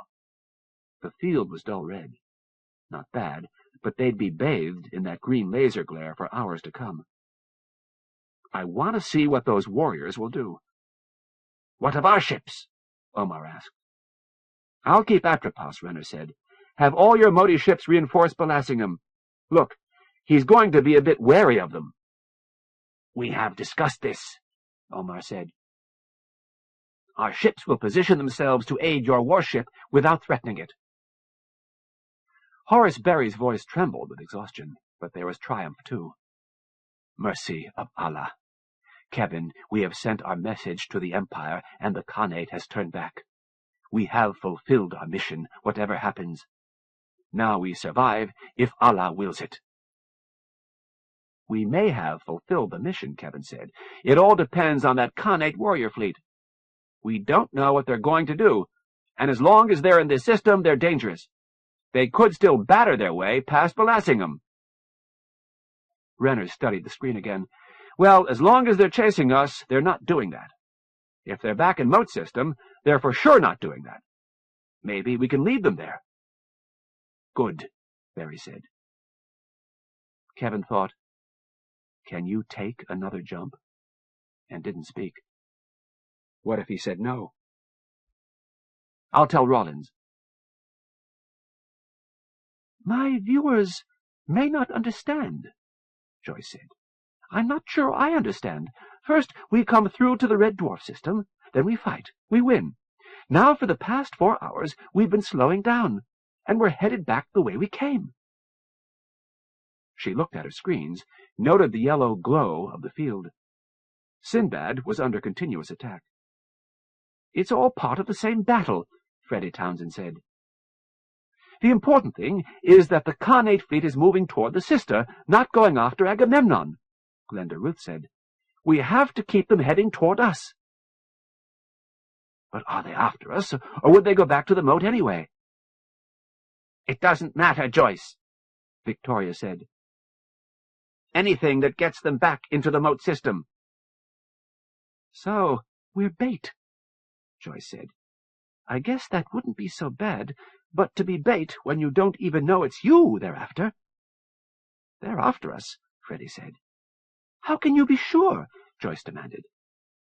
"If they're not, they're sure wasting a lot of energy," Freddie said. "They can't spare the fuel." "I think it's this way. If they can kill us, they won't go through. But if we run through, they'll follow us. Glenda Ruth?" "Best bet," Glenda Ruth said. Joyce said, "And there you have it." "Situation unchanged, Commodore," Rawlins said. "They haven't tried to intercept the Allied ships we sent to reinforce Belassingham. It's us they care about, all right, and there's too many to fight. Our only chance is to run. I suggest we increase acceleration. The less of this fire we take, the better chance we'll have once we're through." "Agreed. Take it up to 1.5 G." 1.5, aye, aye. Rawlins's image turned away for a moment. "Once we're stabilized in the moat system, thrust along this vector," Renner said. There was a twitter of data. "And I had the Moties record some orders. You'll recover before we do. Send these messages to Base 6 as soon as you can." "Messages to Base 6, aye, aye." "Keep the comlink," Renner said. He sighed and touched the intercom buttons. "Stand by for increased gravity. 1.5 G." He touched another button. "Horace?" "I will survive." "Yeah, if they keep that beam on us too long." "Kevin, you will do what you must do." Renner had been at work, sailing master aboard MacArthur, Berry's pilot for 30 years. This he could have done in his sleep. "Horace, can you take 1.7 G for 11 minutes? "Yes, of course, Kevin." Of course. The danger to Berry wasn't from another increase in thrust, but from jump shock. "Townsend, do it." Ali Baba's 8 kilograms hit him in the chest. The pup cried, "No, Kevin, not again." "Here, Ali Baba," Berry said, and the mediator went fearfully. Freddie said, "Aye, aye, done. Any margin of error there?" "We'll be violet when we go through the eye." Freddie shuddered. The engineers were up and crawling. The mediators watched. Kevin bit back his questions and presently understood. The Moties had Cynthia's couch disassembled and were putting it back together next to Barry's waterbed. That crowded Glenda Ruth, so they had to move her couch before they could return to their couches and collapse. "Commodore, I've got the master's ship's target.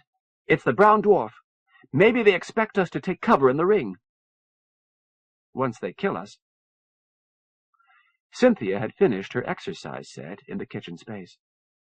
The view through the window was a uniform, cheerful green. On the enlarged screen that the watchmakers had finished erecting, one blazing point reached the sister and disappeared without exploding. Then the second. Jennifer heaved a great sigh of relief. "They're through," she said. Terry squeezed her foot. She reached around to pat his cheek. "How are you doing?" "Healing. You?" "Just waiting. Harlequin's up front getting battle data. Should I really stop talking, or try to talk them into something?" "Talk.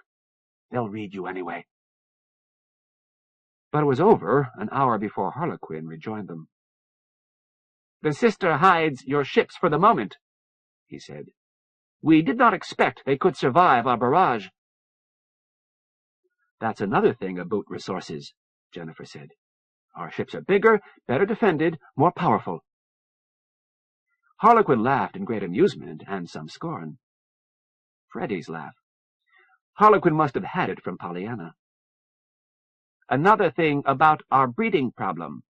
Our ships are more numerous by far. Jennifer, our intentions are not your concern. We will discuss strategy. These two ships—" I must stop listening. But the mediator's big left palm was out. Pause a minute while the warrior spoke. They finished. Harlequin said, "Jennifer, we sent most of our warriors to chase your two Empire ships down, under the command of our junior master. Medina's lizard-raping warriors managed to destroy that command ship as they passed, but our warrior ships are nearly untouched. They will follow your Empire-built ships through the sister to moat system. They can't hide, Jennifer. Their drives are too peculiar."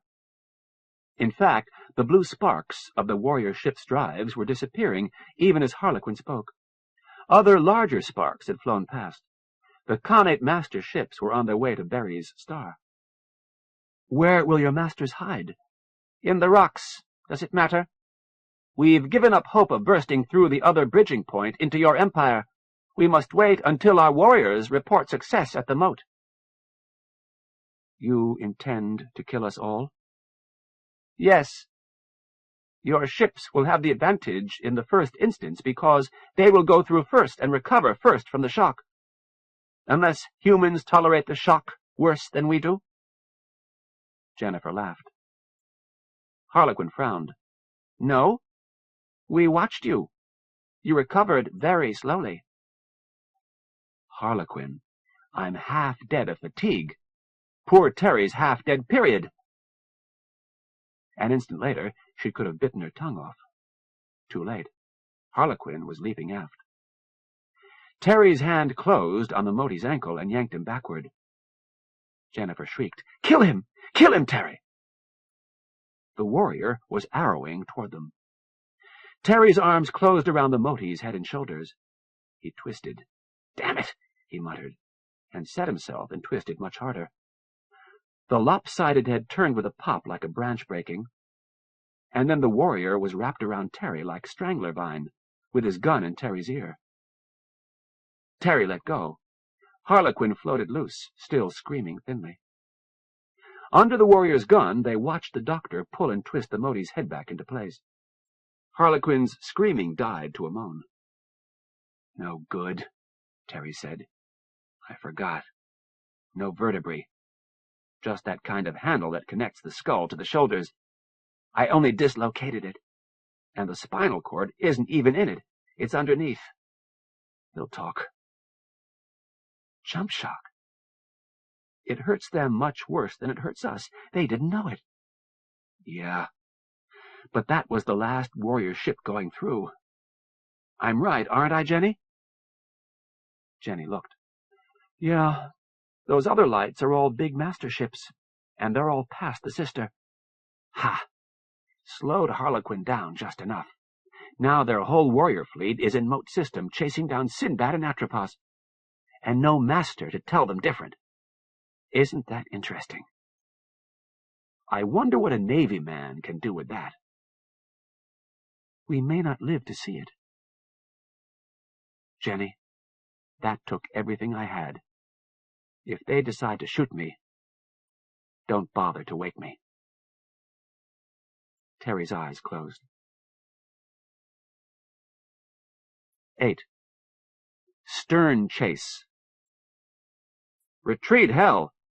We're just attacking in the opposite direction. U.S. Marine Corps Commander, Changjin Reservoir, Korea. I'm just too damned old for this. Renner gradually became aware. Cynthia was swearing in a loose-lipped mumble. Her body covered berries, obscenely kissing. Breath for him. Squeeze his rib-cage closed. Blow into his mouth. Squeeze. Freddy said, Atropos calling. Put him through. Hello, Rollins? Commodore, you're a flawless diamond on black velvet. Brilliant blue-white. Flattering. It's a quote. From a historical novel, The Taking of Serpent's Peak, just before the ship exploded. Any threats here? We're clear. Bandit Group 123 pulled well back from the Medina ships. East India is still holding the Crazy Eddy Point for us, but not with enough ship to defeat what's coming here. Byzantium hasn't got here yet. Nobody's shooting at us. What's our move? Renner's eyes were properly focusing now. General order. Make for the Crazy Eddy Point. Keep station with Sinbad. Are we in communication with the Modi fleet? Yes, I'll relay. Barry was trying to sit up. Cynthia braced him. Renner didn't recognize the Modi on screen. A young mediator, presumably male. Commander Rollins has informed us that a large Khanate war fleet, too large for our power, will arrive here through the Sister within the hour, the Modi said. I am ready to convey your instructions to our master. Avoid combat with the main fleet, Renner said. Preserve your power, but we want you to take out any command ship that comes through. We expect the main Khanate fleet to chase us. As long as it does, leave it alone. But we don't want that fleet to get new instructions. Same for the jump point. Make it expensive to go back through the Sister. Their main war fleet can do anything it wants to, and you can't stop them. But you can't stop them reporting back to the masters on the other side with anything short of a real battle group. Do that, please. Instruction received. Stand by for acknowledgement. What else? Townsend, get us moving toward the Crazy Eddy Point. Cynthia, how much can he stand? Pulse is strong. Anything, Barry said. Kevin, do what you must. It is now in the hands of Allah. Yeah.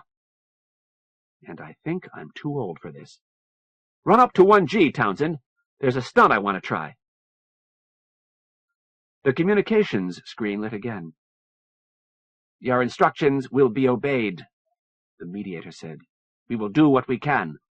Thank you. Rollins, you stay with us. I can boost harder than you can. I thought of that, but no. I need you with us. You're assuming they're sending their whole fleet. I sure hope so, Renner said. The warships, anyway. His last observation in the Red Dwarf system was of the master ships making for Barry's star at low thrust. It didn't look as if they'd be coming back to the Moat system soon. And as long as the warriors were chasing Sinbad, we're bait, he said to no one in particular. After Rollins rang off, Renner looked around his ship. Horace was breathing by himself, eyes open, jaw slack, full of funny chemicals. Borloy extract, no doubt. No prohibition in the Koran against Borloy. It was amazing that he could talk at all. Freddy had recovered from jump shock with stunning speed. Renner resented that. Glenda Ruth Blaine still looked as if she'd been blackjacked. The Motis were worse off, still keening in pain and angst. That couldn't last. Renner needed them. The Empire's ships fell toward the Crazy Eddy point at 0G, following 45 minutes of thrust.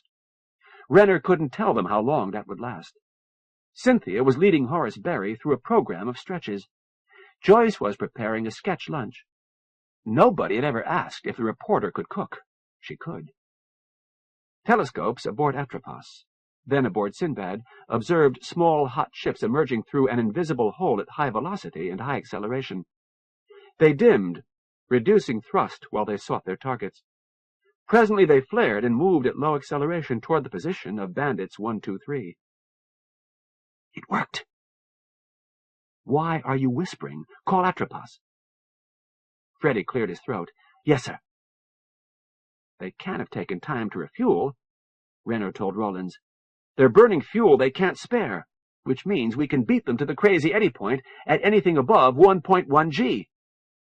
If they chase us. Yeah, assume they will. Then their best bet is to take it easy, Rollins said. A stern chase is a long chase. Easy to use all your fuel in the chase and have none for the battle. Of course, they won't know where you're headed. Pause. Or, if they figure it out, they won't know why. Okay, all we have to do is make sure they don't cripple us. I want to beat them to the Crazy Eddy point, but not by much. And I want to make sure we have plenty of maneuvering fuel when they catch up to us. Meanwhile, maintain your watch. You too, Freddy. I want to know instantly if large ships with cooler exhaust and lower acceleration come through. Aye, aye, sir. Rollins signed off. At least he didn't ask if I know what I'm doing. An hour later, Freddy saw the Khanate warriors turning. They found us, he said. Somehow. Renner grinned widely. They found us, and they're chasing us. Stand by for acceleration. Horace, how does 1 standard G sound? We'll take it up slowly. Heavenly, Berry said. Stand by.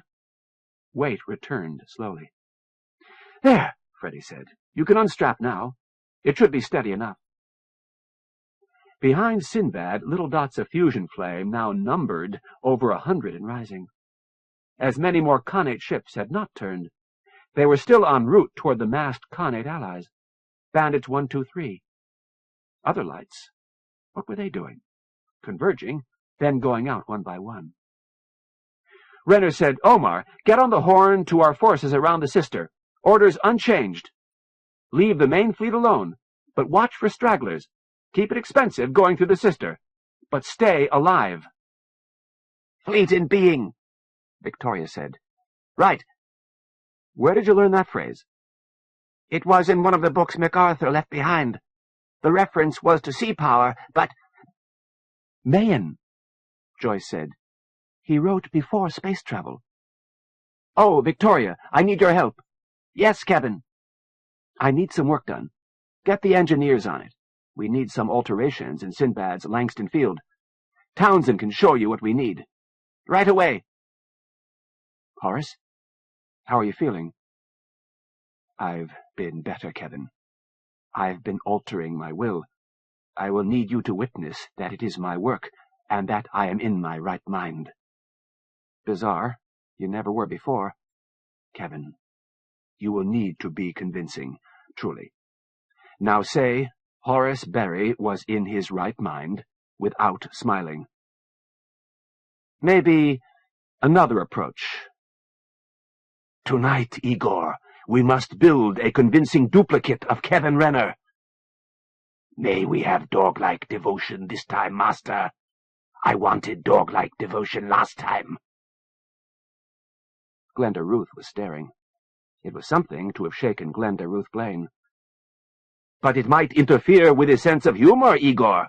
Yes, Master, yes, yes. Please, may we interfere with his sense of humor? I don't have the energy, Kevin. Yeah, give me a sanity check, Horace. Glenda Ruth, listen up. Here's what I have in mind. Joyce's hand was steady as she poured tea into Cynthia's cup. Acceleration was down to 1/2 gravity for the moment, but she didn't expect that to last. For the past 10 hours, there had been sudden and random accelerations as Sinbad avoided different attacks from the hundreds of ships following. If someone tells me that a stern chase is a long chase one more time, Joyce said, I'll scream. She sipped carefully, then looked at the older woman, not bothering to conceal her curiosity. You've been with Barry a long time. Is it always like this? Cynthia's smile might have been painted on. Not precisely. When my Uncle Nabil offered me service with His Excellency, I knew we would face many enemies, but few of them had warships. Mostly we are concerned with assassination. What's it like, working for a man who has that many enemies? He has enemies because he is a great man, Cynthia said. I feel honored to serve him. When I graduated from medical school— Joyce was startled and showed it despite her news training. You're a doctor? Yes. Does that seem so unlikely? Well, no, but— Yes, actually. I thought you were a bodyguard. Cynthia's smile softened. I do that as well. But you were supposed to assume I am a concubine. Thank you.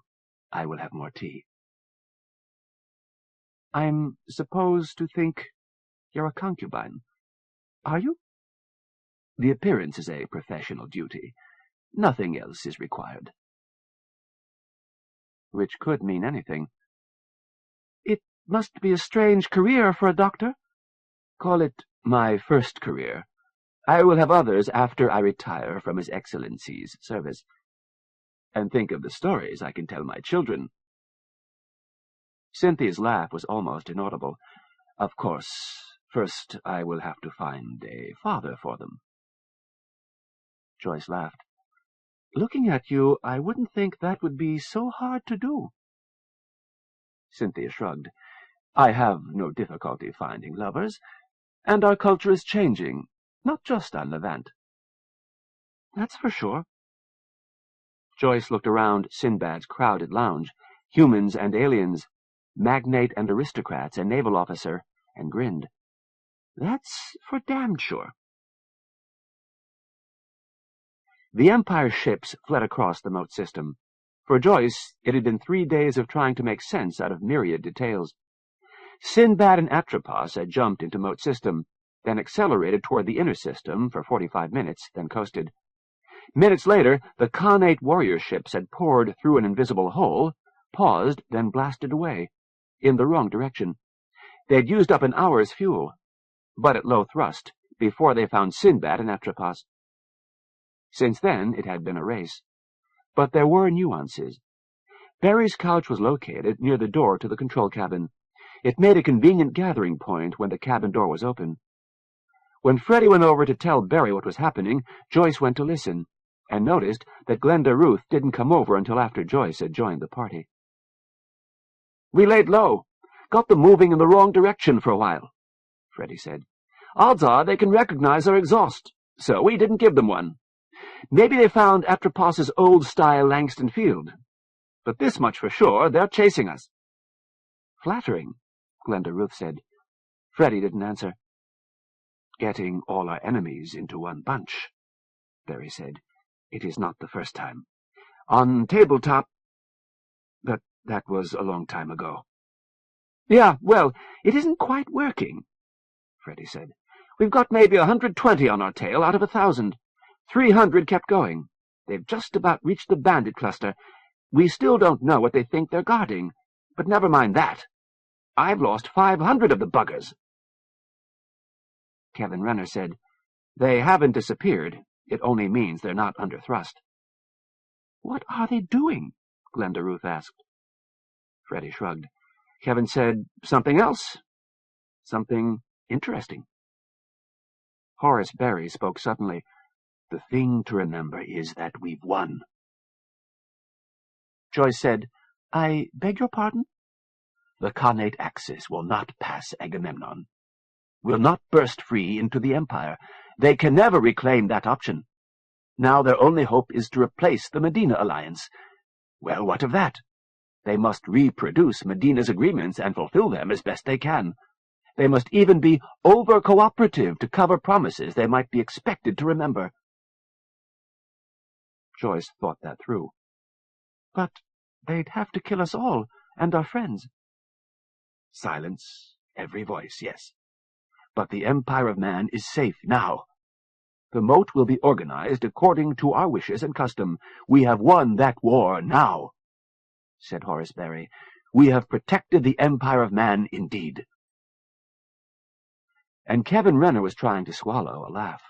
But why? Wait! You could do it! Joyce cried. I mean, I'm being very unprofessional here, but if push came to shove, if they've got us in a box, you could still negotiate. The Empire could get what it wants from the Khanate instead. They were looking at her. Joyce was sorry she'd spoken. Nobody spoke until Renner said, "Yup." Would you? Rather than, die? No. Now the eyes turned away, and only Glenda Ruth sighed in relief. Joyce thought, why not? And said, Okay. We don't want to teach the wrong lesson here, Joyce. Treachery can become habit-forming. 5 days. Part acceleration, part coasting. Sinbad and Atropos led the enemy fleet across Moti space. 5 days to observe, not just the battle, but the people. Freddie Townsend was busy, too busy to talk. But it was more than that. Freddie was avoiding Glenda Ruth just a bit. Joyce was willing to learn why, but she hadn't thought of an excuse to probe. And Freddie would clam up a bit when Joyce was wearing her reporter hat. But he would talk to both women. Joyce found herself coming on to him a little. When she caught herself at that, or when Glenda Ruth did, she would back off. But she could loosen his tongue that way. There was so much to understand, and Freddie was her best source of information. "But this is the part we're wondering about," Freddie said, and with the woman peering over each shoulder, he moved his cursor about the screen.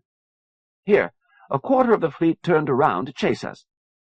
Another third went on to join the bandit cluster, the Khanate allies that never went through. What are they after? Why did they think they'd find Sinbad and Atropos in that direction?" "Fuel," Kevin Renner said without turning around. "They must be desperate for fuel by now. They're trading time for fuel." "The rest of them turned off their drives. That lasted for hours. Then we got this." Freddie put the cursor on a tight pattern of blue-white points, like a cityscape or the work lights on a half-built factory. "And that's been following us, changing as it goes." Again Kevin spoke without turning. "We think those ships are all linked up into one framework. They'd have broken up some ships to build it. It took them 10 hours. Then they came after us." "If Empire ships tried that, they'd come apart like nosewipes in the rain," Freddie said. "Even so, they're only doing a fifth of a G. Hundreds of ships are following them from Bandit Cluster, linking up." "Fuel ships, of course. I bet they're dropping stuff on the way, too. Empty ships. Spare troops. They'll keep some framework to make their structure stronger, unless I'm crazy. Jesus, Freddie, I wish we could see that thing better." "It looks a lot like Vermin City backlit," Freddie said. "Not much pattern, and that changes every minute. Okay, Joyce, Group A is still in the lead. They'll reach us first, yes? We have to outrace them." "First, but with dry tanks. Group A can't maneuver," Kevin said. "That's not going to hurt them, unfortunately, because they've guessed where we're going. Group B might get to us late, but with fuel to maneuver." "You're guessing, Commodore." "But it's what Motis would do," Glenda Ruth said. "The ships they start with won't be the ships that attack you." "Keep a watch.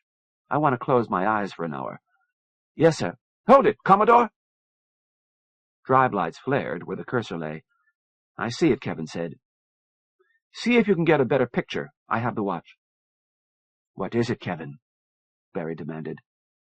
"Won't know for an hour," Renner said. They were building a sketchy dinner when they heard Freddie whoop. Joyce reset the oven before she followed Glenda Ruth. Freddie was grinning. "Sanity check. We've been right all along. What do you see?" Behind the tight pattern of blue lights that was Khanate Group B was a looser pattern, a score of drive lights well spread out and shifting in intensity. Kevin said, "2 of those just went out. Shot down by our guys? Freddy looked. Our allies aren't anywhere near. It's possible, of course. Warriors are just bloody damned good at killing. Enhanced view, screen 2. Right. Khanate rescue ships, Freddy. They're towing that cylinder now. Rescue or salvage. And the rest are still coming. And there goes another pair. They're merging. Group B must be leaving garbage and personnel clear across the sky. That'll hurt 'em. It will if our allies have anything to say about it. They're losing mass, losing numbers, losing firepower, all to get the fuel to reach us. You agree? It's us the warrior ships are after, the Empire ships. Yes, sir. I should talk to Atropos. Joyce found the next hour even more confusing. It was frustrating. She had her news equipment. Nothing was being kept from her, but she wasn't getting a story she could tell. The only thing that still concerns me is this, she heard Renner telling Atropos. When we go through the crazy eddy point, we have to know that no master ship has given the warrior ships new orders.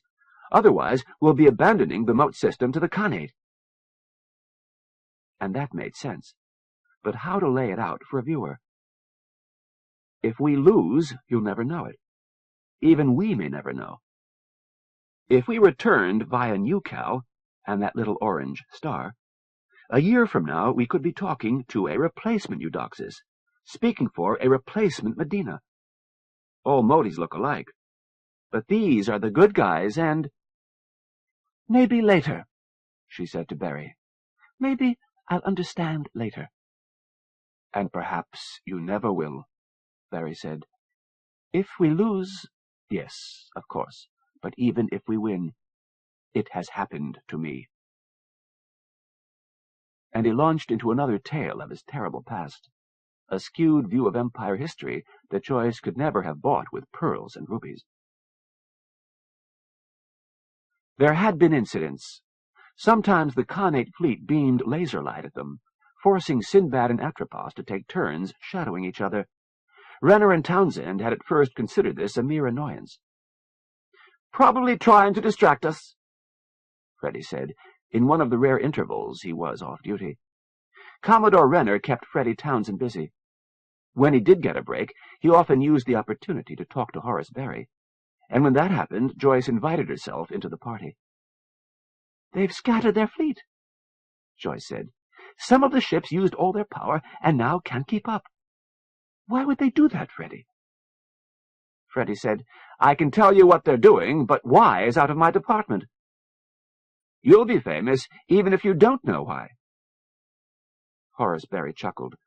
"I should instruct my brokers to invest in your network. You will have the highest ratings in Imperial history, I think." "A few weeks ago I would have resented your saying that," Joyce said, "and even more resented it if you'd actually bought stock in IBC." "And now?" Joyce shrugged. "It's your ship, and we're all on it." "Besides, his brokers will already have made the investments," Glenda Ruth said. Cautiously. "They'll buy too little," Barry said. "After all, it was not certain that we would be bringing Miss Trujillo to the moat." "Or that we'd come out alive," Joyce said. "Well, if we don't, it won't matter if the investment's no good," Freddy said. "Oh, Freddy, that's silly," Glenda Ruth said. "His Excellency—" "Acceleration warning! Action stations!" "Oh, Lord, what now?" Freddy demanded. "It's a big mess of junk under high velocity," Renner said. Most of the leading Khanate ships were in deceleration mode at high thrust. Most of them. A few were burning fuel at a prodigious rate, and converting that to energy beamed at Sinbad. And out of the glare of that beam came a dark mass on a collision course. "We'll have to dodge," Freddy said. Sinbad began to turn. "Yeah. Horace, Group A ran up to maximum velocity and then stripped their ships. It could be mostly fuel tanks. Freddy's turning the ship." "It won't cost us too much fuel." "No, but I should—" "Atropos calling. Good." Joyce heard Renner setting a direction for the other ship. Sinbad and Atropos would diverge. 4 minutes later, the light speed gap, Group A's junk pile pulled into two masses. They'd armed it with motors. Freddy spoke of raping his lizard. Renner called Atropos and ordered a laser barrage. 4 minutes later, the junk pile flared with the light of Atropos's barrage. An instant later, it flashed 100 times as bright. The camera overloaded and burned out before Freddy could enfold Sinbad in the Langston field. Glenda Ruth was cowering with an arm over her eyes, and Joyce was waiting for glowing spots to disappear. She knew better than to interrupt Freddy or Kevin. Freddy spoke anyway. They had a mirror, the clever little nightmares waited for our beam and then threw it back at us. It's way dimmer now, but they're still throwing sunlight at us. It's nothing, Glenda Ruth. Just another goddamn nuisance attack. And more to understand. Medina Alliance ships trailed the Khanate fleet, darted in toward it with a reckless expenditure of resources, fired lasers and missiles, then darted away again. Fuel gone, coasting away from the battle to be rescued by unarmed ships from other clans. Another major development, Joyce dictated. There's a big fleet, 200 ships and more, trailing the Khanate war fleet. They're rescuing ships that run out of fuel. Khanate and Alliance ships alike. They're retrieving stragglers. We thought they were Khanate allies, but they're not. They're neutrals. We've changed Moat politics like nothing else in their history. 100 families and clans in cooperation, hundreds more gathering their strength, but all of them staying uncommitted. Our Moti allies say this is a good sign. Joyce mailing Trujillo, Imperial Post-Tribune Syndicate. We are 90 minutes from the Alderson point everyone calls the Crazy Eddie point. The Motis are getting nervous. No one likes jump shot much, but our Moti friends really dread it. We can hope the prospect makes the Khanate warriors nervous. The situation is this. Sinbad and Atropos are on course for the jump point and decelerating. The leading elements of a war fleet from Byzantium, the most powerful of our allies, have already reached the Crazy Eddie point and are standing by for orders. Meanwhile, things are happening in the pursuing fleet. Joyce zoomed in on a screen. The structure they'd been calling Khanate B was under heavy deceleration. The tremendous junk pile was no longer a single object. The bright sparks of fusion drives were separating in pairs. Another screen showed a blurry picture relayed from Atropos. 2 Khanate ships docked and remained docked until one reconstructed ship began to decelerate, leaving part of its mass as debris. We don't know what this means, Joyce said.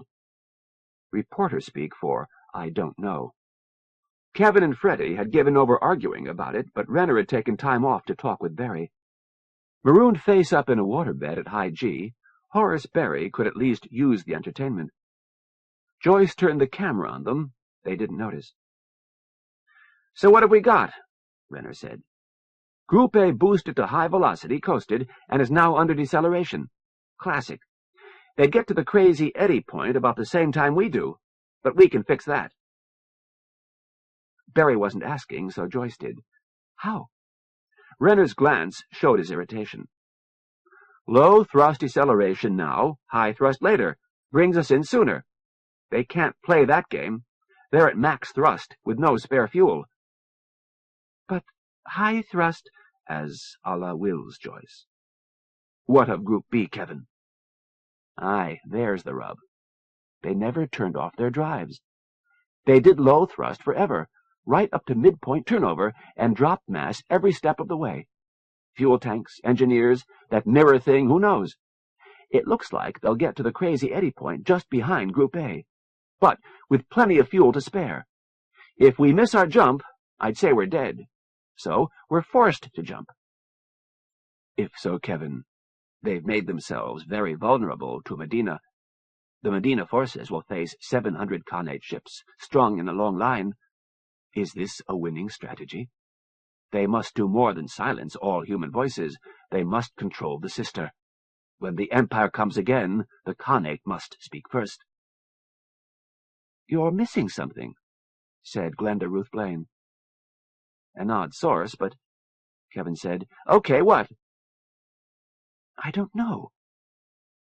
She perched on the edge of the waterbed and scratched behind Ali Baba's ear. But they're warriors. They're following a master's orders. But that doesn't make them silly. Remember their mission and look again. Cynthia knew how to prepare Turkish coffee. Barry sipped his and said, "Fuel matters here. The Khanate ships are depleted. Are we? Base 6 is following us, of course." "They'll be 110 hours late. They can rescue any ship that ran dry, but that doesn't help us fight. Still, we could refuel from a Medina ship. I don't think we even need to. And we'll go through the Crazy Eddy Point at 300 per, just like last time, with the East India ships to triangulate for us." "Ah!" Cynthia snapped alert. "Excellency?" "I'm all right, Cynthia. Kevin, the debris, the mass, the junk left over when 2 ships merged at 1,000 clicks per second. Set Atropos to tracking the course of the junk. You'll find that a mass equivalent to over 100 spacecraft is on course to pass straight through the Crazy Eddy Point, just when we would like to do that." "Okay, lie down already. Freddy?" "I'm on it." Freddie Townsend was working his control board hard. A screen lit. Rawlins's talker.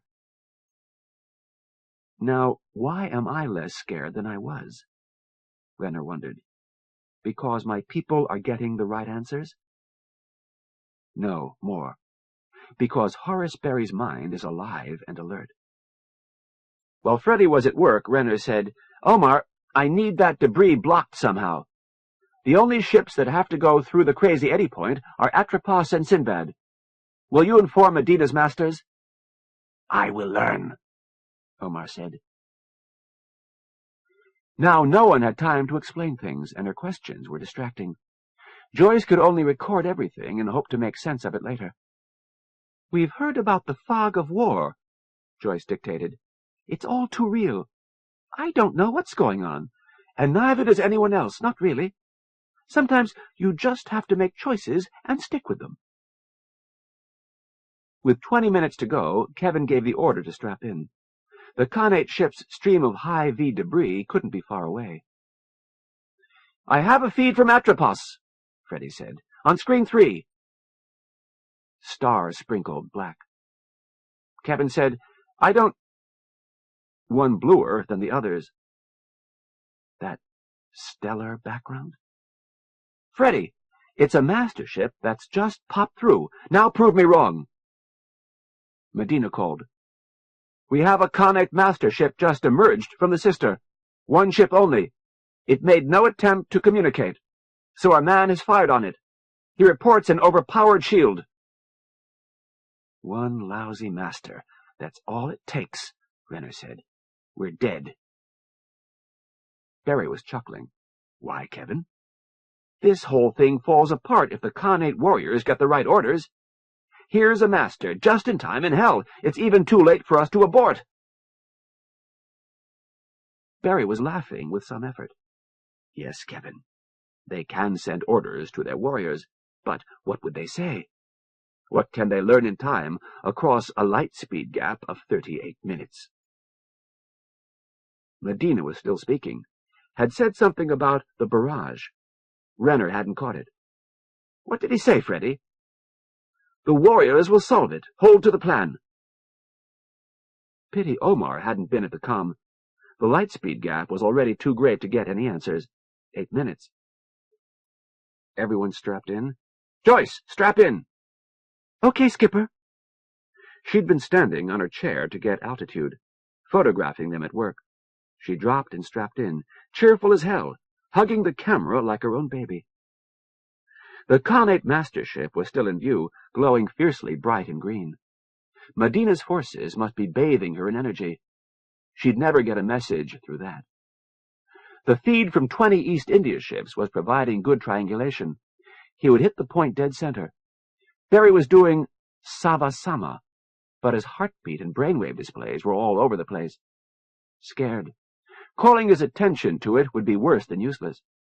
Behind Sinbad, a darkness was growing. Black dots crowding out the stars. What the hell?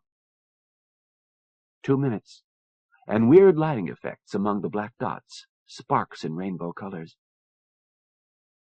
The Byzantium fleet. They were blocking the Khanate barrage, catching the stuff with their Langston fields. And the crazy eddy point was here, now, unseen, passing at 300 clicks per second as Freddy touched the contact. Orange Murk looked in through the screens. Renner, bemused and groggy, enjoyed the appearance of a mechanical hell in which men and monsters writhed in torment and confusion. But his memory was already organizing itself, and he barked, though it came out a croak, "Townsend!"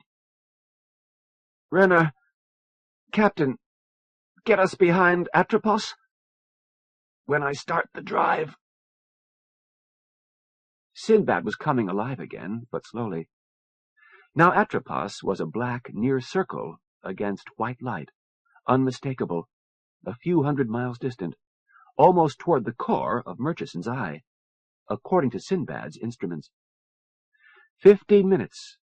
15 minutes to get ready, then all hell. There was a lot to do, but some of it would have to wait for the Moti engineers, and they were flat out of action. Communications. "Atropos, this is Sinbad. Atropos, this is Sinbad. Sinbad! Sinbad!" It would just be dawning on Joyce, Mei-Ling, Trujillo that they were inside a star. Wonder and terror and a reflex reached for the camera. Glenda Ruth was a basket case, no better off than the Motis. "Atropos, this is Sinbad." Others were moving. Renner craned his head around. At least Barry wasn't thrashing. "Atropos, this is Sinbad." Barry was too still. "Cynthia!" She was already loose, pulling herself against him, fingers on his throat. No pulse. "Do something!" "Sorry, of course you will." The drive test lights blinked green. Renner enabled the drive. "Move her, Townsend!" "Aye, aye. Acceleration, stand by." "Sinbad, this is Atropos." "Blaine. Good. Situation unchanged as of our jump time." "Unchanged as of your jump time. Acknowledged, sir." "Report." "Yes, sir. We're broadcasting on fleet hailing frequencies. Nobody's shot at us yet.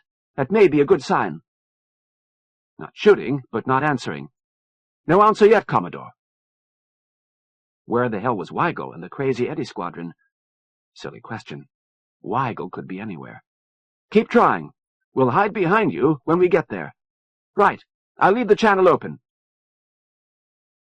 More movements behind him. Cynthia had reattached the medical systems to Barry. He thrashed suddenly and quieted. Electric shock. Still dead.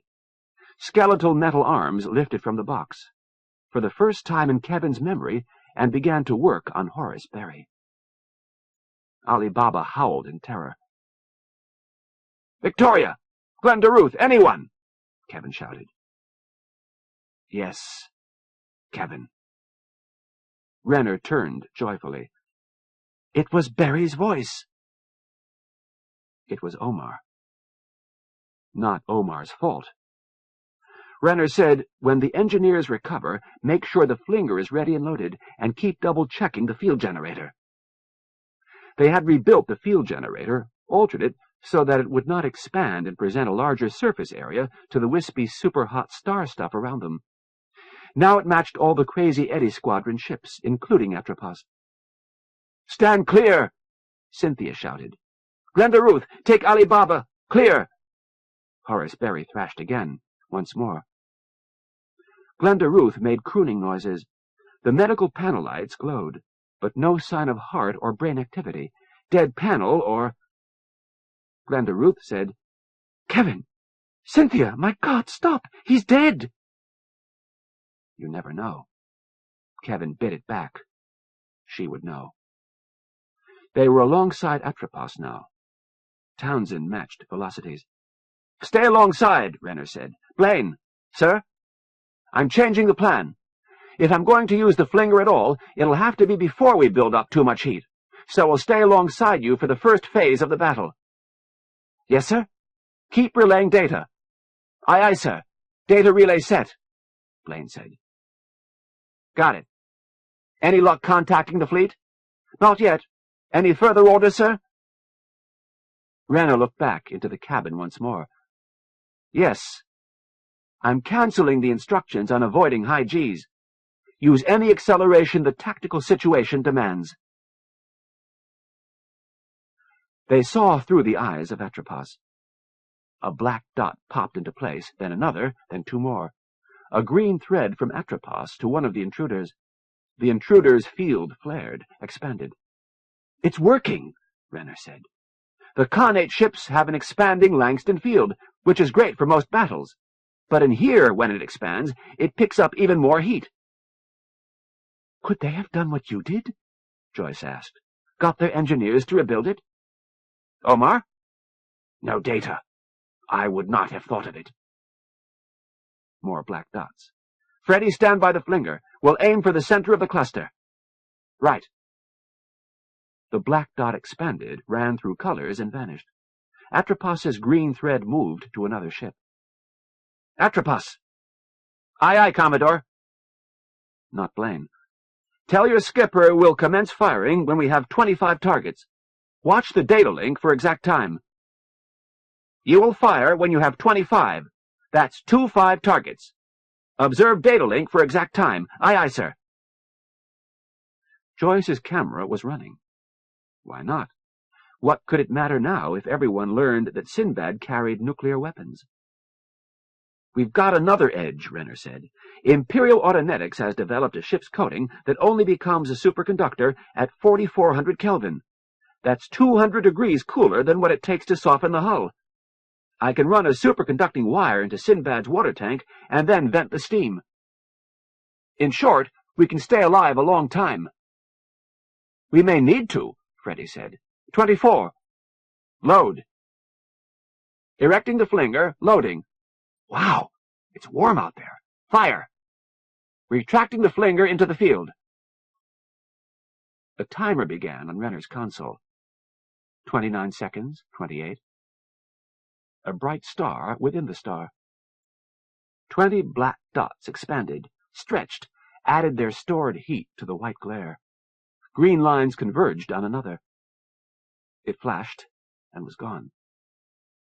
And 30 more ships appeared. Stand by flinger, Renner said. Scattered across a brilliant orange sky were 60 to 70 colored balloons. The eye couldn't tell their distance. Sizes varied too widely. Most were red. Fewer were orange, and those faded into invisibility until they grew hotter. A handful were green and blue, inflating as their temperature rose, until one or another made a brief nova. It was a kindergarten astronomy class, the stars color-coded to their places on the Hertzsprung-Russell diagram. 3, 2, 1... Bingo, Freddy droned. Another flare. Red and yellow bubbles inflated. Suddenly green, blue. Flash, flash, flash. How many is that? Joyce demanded. Counting what Atropos bagged, over 100. Should we be cheering? Sorry, Glenda Ruth. It's all right. They're only warriors. To the Moties, they're valuable property, but... Retracted. 7 warheads left, Freddy said. Timing's about right. We'll be too hot to use it pretty soon. Captain, I have to say this is easier than I thought it would be. Too easy, Renner said. Atropos, let me speak with Captain Rawlins, please. Rawlins here. This was Group A, agreed? Yes. I think it's time to get the hell out of here before the B group arrives. Agreed. What course? Out of the Star. Head for the jump point to New Cal. I'll lead, and keep calling for the fleet. To New Cal. Damn right we'll keep calling. Acceleration? 2 Gs? Good enough. Here they come! The Atropos talker was shouting. Hundreds of them!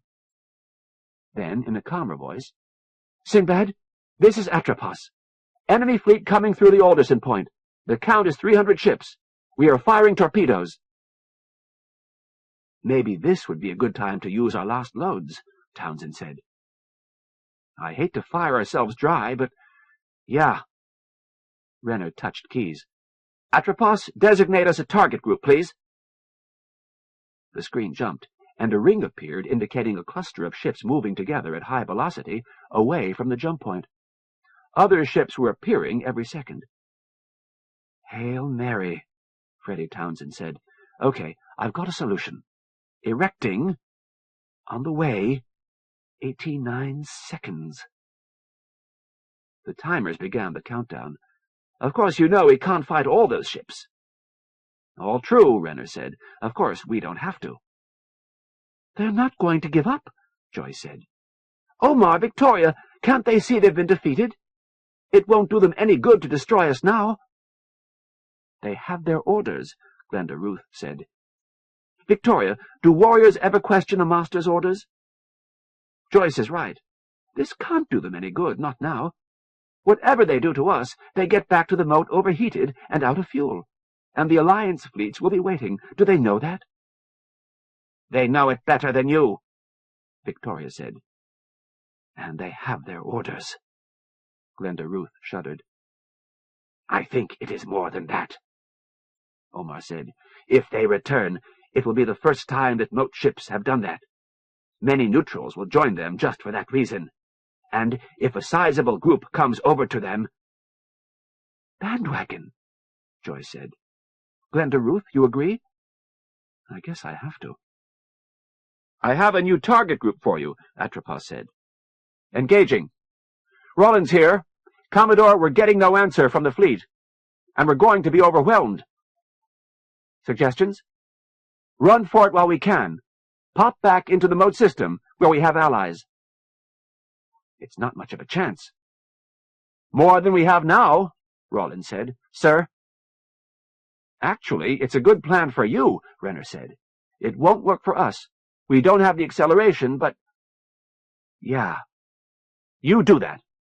Commander Rollins, I'm ordering you to detached service. Your mission is to survive and report to any Imperial fleet."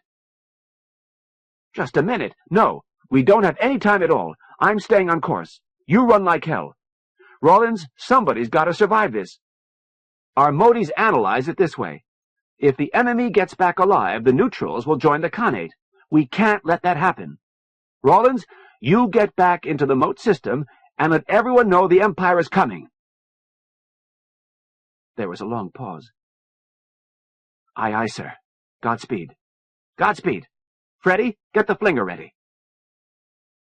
"Sinbad's last stand," Freddie said. He nodded toward Barry.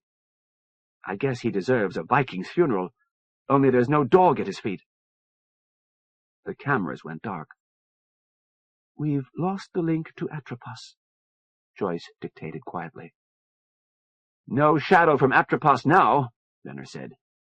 "Our field temp's going up. Stand by. You'll have to fire blind after I get a quick look." "I've got a tentative target group. Give me a look to be sure." "Right. Launching. Retracting. Captain, I think that's it for the flinger." Agreed. "I hate being blind," Joyce shouted. "Who doesn't?" Freddie said. "In the days before superconductors, we'd be getting burn-throughs now," Renner said. "I recall the battle off New Chicago.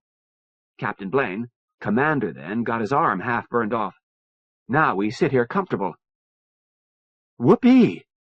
How long do we have?" Glenda Ruth asked. "Hour, anyway," Renner said. "The engineers are rebuilding cameras," Victoria said, "and I am informed there is a new antenna ready that might be able to communicate with your other ship." "Bless you," Renner said. "Antenna, Freddie. I don't much like blind either." "Identify yourself." "What the hell?" "God damn. Imperial Fleet, this is Imperial Auxiliary Destroyer Sinbad.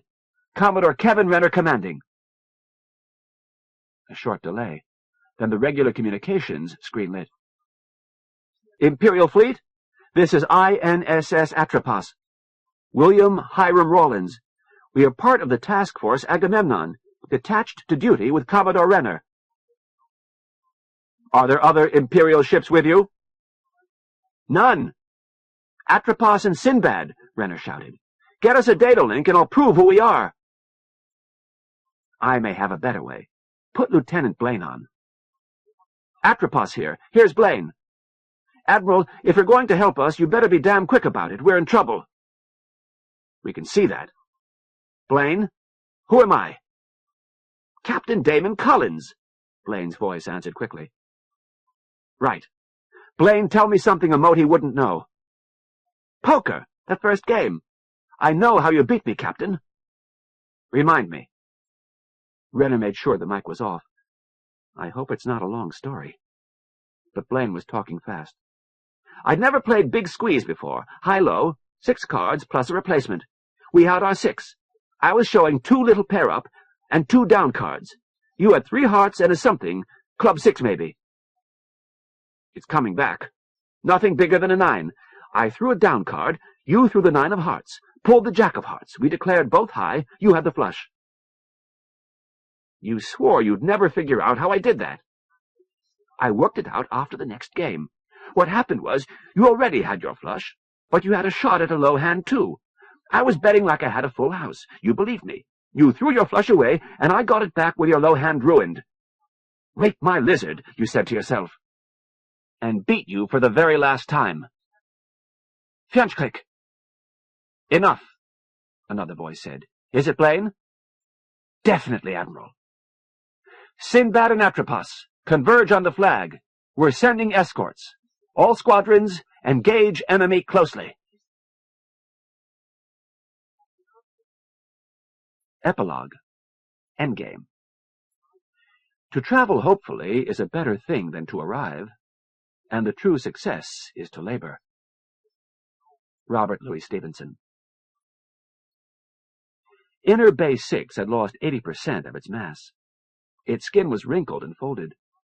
Despite the engineers' busy maintenance, pipes and lines were bent in curves and loops, and domes edged against each other. The sky was clotted with spacecraft waiting to be refueled.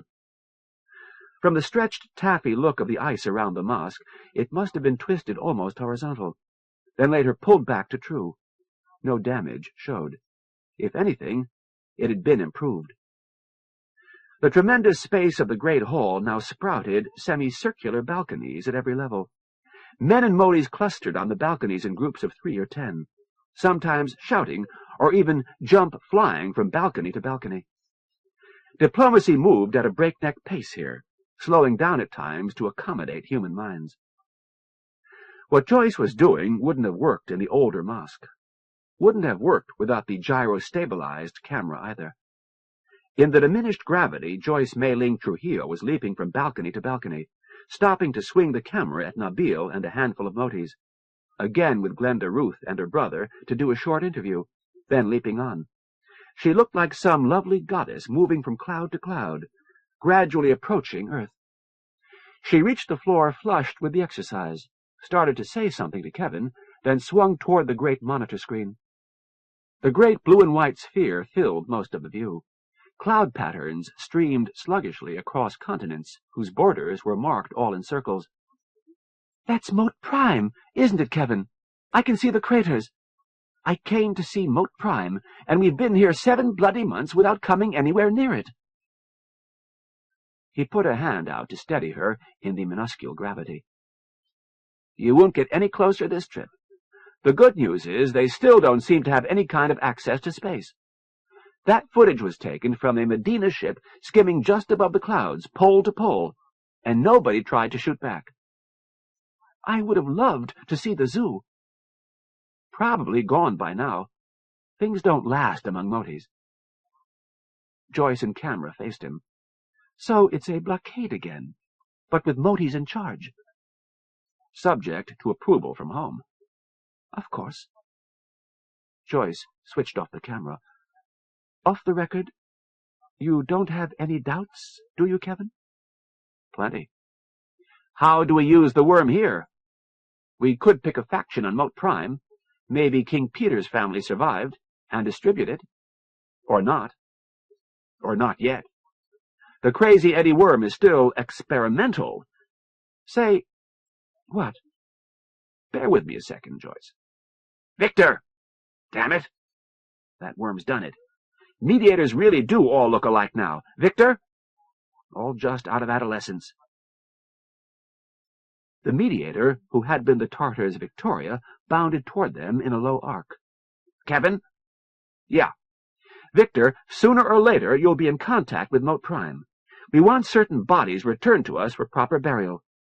3 human males. Midshipmen Potter, Staley, Whitbread. They may have been dissected. God knows what. But please retrieve them at your earliest convenience. It will be done. If there is any successor to the group that held them, things change rapidly there. Some don't. Try. Yes. Anything else? Yeah. Joyce, guess what the bandit group was guarding? Some weapons cache that was too far away to use, Joyce said promptly.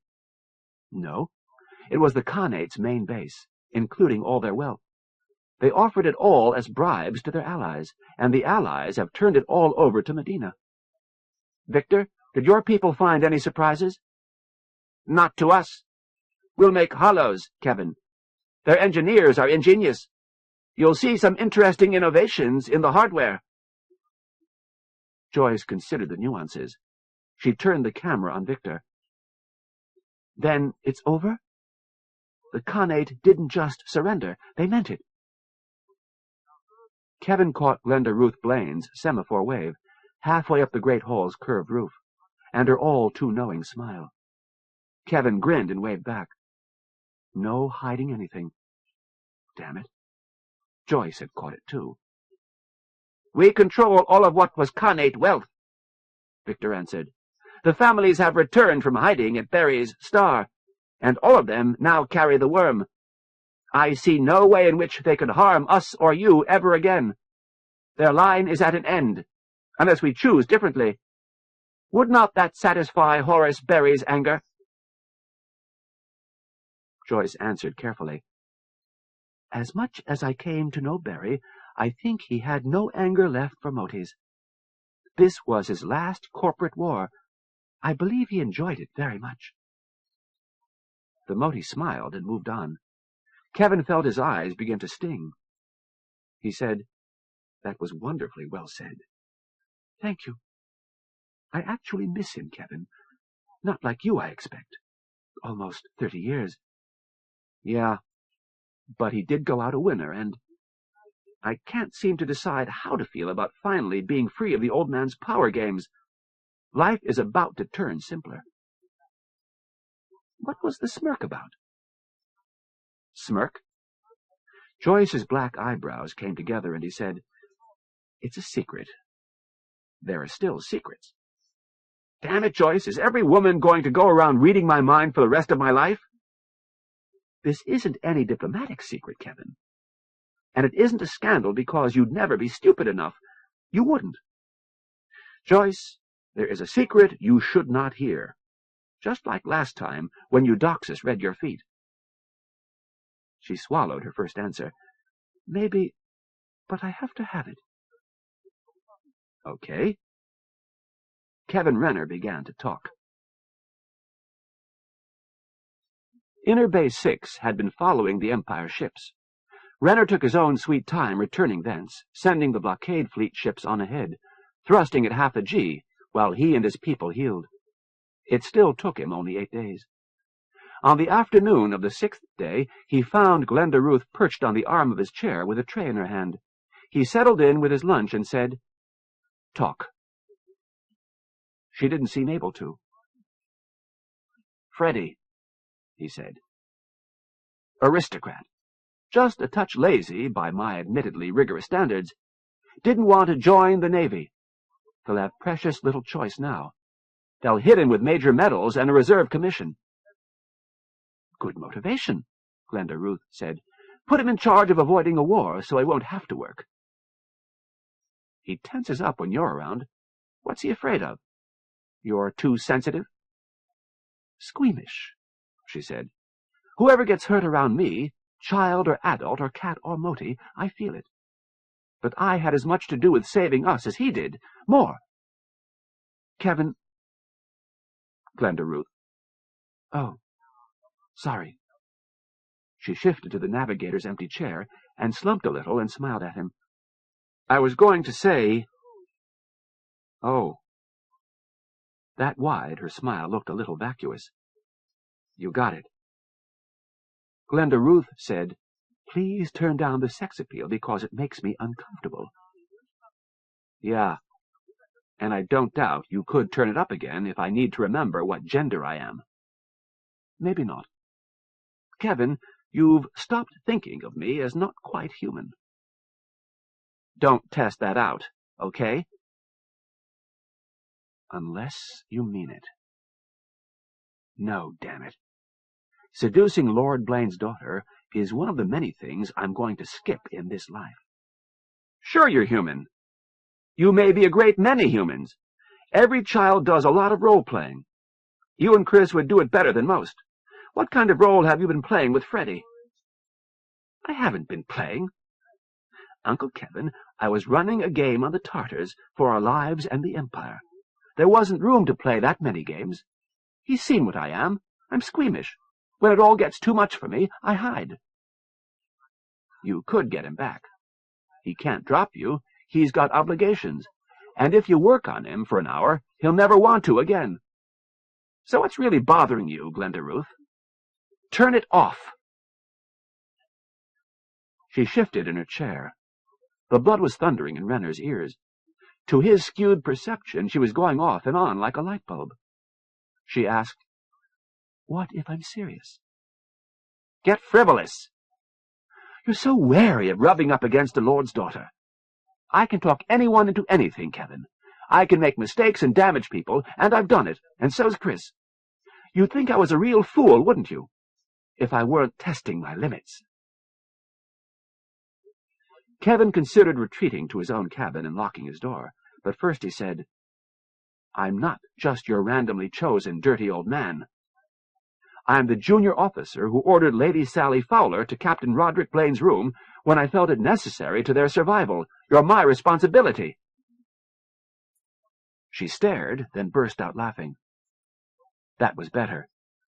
He asked, "What do I have to do to get you to turn off?" She was off. She said, "I'm sorry. I'm human. You don't need proof." "I've been in Freddie's bed. He'd have gone crazy. Well, antisocial at least, if I hadn't. But I've only just got some freedom. What I think I want to do is turn Freddie loose with the option to marry him later. But he saw me do something he didn't like, and now I could lose him." "Let's see. He'd marry you because he'd have to. You're a 19-year-old girl. Being confused is part of the game. But look, he thinks he'd like to avoid you for a while. Let him. You free him of all obligation. You make it clear you mean it, and you're not mad. He'll be meeting you for years, lady. You're the heroes of the Moat Conquest. When you want him back, flash him. Ah, not me." "Yes, Uncle. I think you'll want him. Good genes, good attitude, your families will approve, and in a pinch, you're both survivors. Finding that out can be very expensive. Still breeding Blaines, are we, Uncle?" And she'd gone away. And Kevin Renner was suddenly very tired. So I went for a nap, and 2 hours later, you were at my door. Horny as hell. Suddenly taken horny and curious, too. You wouldn't let me get back to sleep after... We didn't just talk. No. And nobody smirked when I moved into your cabin. They were much relieved. 2 extra cubic inches for everyone aboard Sinbad. Luxury beyond your wildest dreams, but... I can't think what took me so long, Joyce Mayling said. I guess I was still mad at Chris. No, he didn't lie to me, I guess. Sure, he... But this is no secret, Kevin. You and Glenda Ruth know something. But do you remember what I asked you? Her brow furrowed. She said, Where did I just come from? I was in the galley with a tea-bulb. Where was Glenda Ruth Blaine? Having tea with me. You laughed. Then I rubbed up against you and the conversation went all to hell. She sent you. She was grateful, so she sent me a gift. Oh, the hell she did! Kevin, all we talked about— He waited for her to finish. Presently he said, "All I had to ask was, who were you talking to a moment ago?" But I just came to realize. You're the quintessence of availability. No visible ties, wealth, heroism, and you know more about current moat affairs than any other human being in the Empire of Man. Glenda Ruth didn't— We only talked about— Damn it! I don't really know if you'll ever want to see me again, Joyce.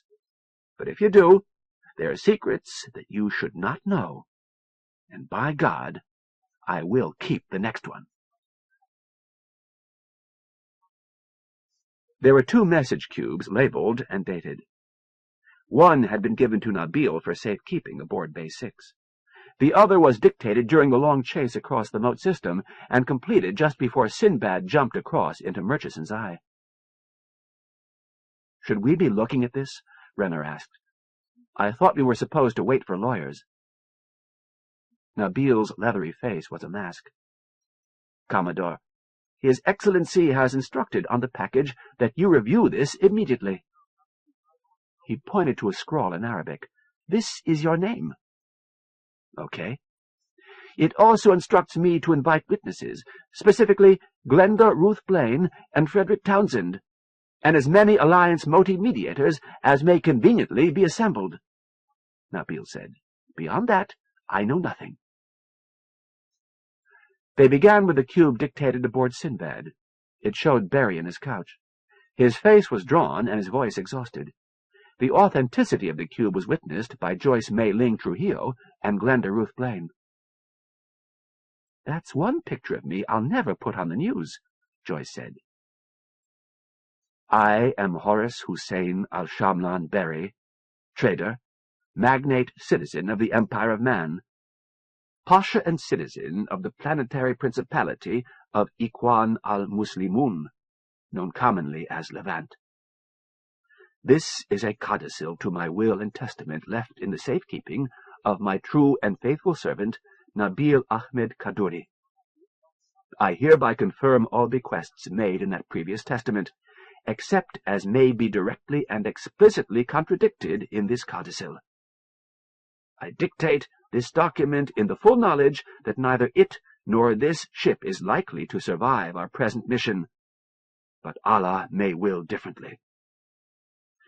I hereby name Kevin Renner, Commodore of the Imperial Space Navy, as executor to my will, and confer on him full executive power to execute my wishes and dispose of my property in accordance with my original will as amended by this codicil. This supersedes the appointment of Ibn Farouk, named as executor in the original testament. Kevin, I suggest, but do not require, that you delegate the detailed implementation of my will, and particularly supervising the bequests of entailed property on Levant, to the law firm of Farouk, Halstead, and Harabi, and I commend you to its senior partner, Ibn Farouk, as a long-time friend and counselor. I believe you will recall meeting him from time to time. I confirm the bequest of my house, my lands, and all entailed properties on Ikhwan al-Muslimun shall be divided among my blood relatives by the laws of my home planet, except that to my great-nephew, Eli Ajami, I leave the sum of 1 crown and what he has stolen from me. It is less than the law would have given him, but the choice was his. It is my strong recommendation to the Empire that Kevin Renner be appointed the first governor of the Moat system, and it is my belief that the Empire will make that appointment." "Great goo," Renner said. "My God, Kevin, I think they will," Joyce said. "Governor or not, I know that Kevin Renner will be ridden by demons if he cannot observe future events in the Moat system. I confess I wish I could be there myself. To aid Kevin Renner in satisfying his compulsive curiosity, I bequeath to him my personal ship known as Sinbad. And since I know that he has not stolen any of my money, and certainly has not enough to operate my ship, I leave to him the sum of 10 million crowns in cash, to be paid after liquidation of assets other than Imperial Autonetics, as described in the main body of my will, such to be deducted from the residual properties. And also I leave to Kevin Renner 10,001 shares of voting stock in Imperial Autonetics. Kevin, that's 5% plus 1 share of the company, and there's a reason I want you to have it. The balance of my holdings of Imperial Autonetics, amounting to an additional 65% of the total voting stock, shall be divided as follows. To my oldest living grandson, 39,999 shares. To Eudoxus, as representative of the Moti family known as Medina Traders, 30,000 shares. To Omar, as representative of the Moti family known as the East India Company, 20,000 shares. To Victoria, as representative of the Moti family known as the Crimean Tartars, 5,000 shares. To the Moti mediator known as Ali Baba, 30,000 shares. Barry's image chuckled, and well he might, Renner thought. The remaining shares are held by partners, banks, business concerns, and other humans scattered through the Empire. If you care to contemplate the possible voting blocks, you will find the combinations interesting. Kevin, Allah has willed that you shall live in interesting times, and I do no more than abet his will. One final bequest. To Roderick, Lord Blaine, one-time captain of the Imperial cruiser MacArthur, I bequeath the personal sealed files designated with his name. They contain information about agents who have been useful to the Empire of Man, but who may now be dangerous. I know that Lord Blaine will satisfactorily carry the moral obligations of this knowledge.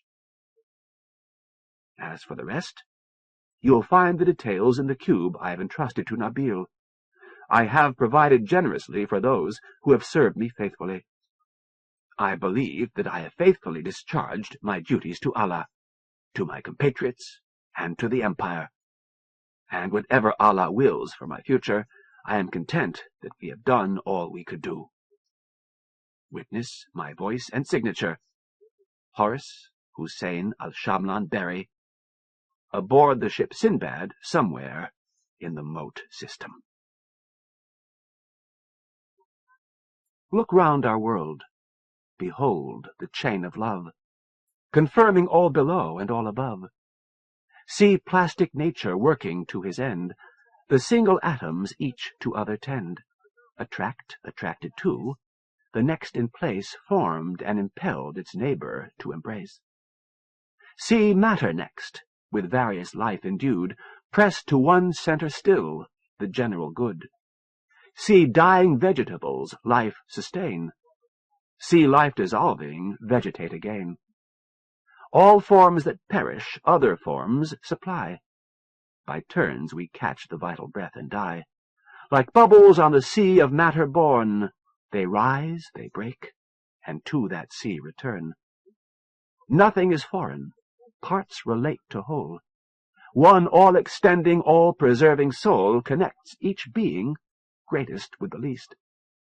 Made beast in aid of man, and man of beast. All served, all serving, nothing stands alone. The chain holds on, and where it ends, unknown. Alexander Pope, An Essay on Man. End of The Gripping Hand, by Larry Niven and Jerry Pournelle.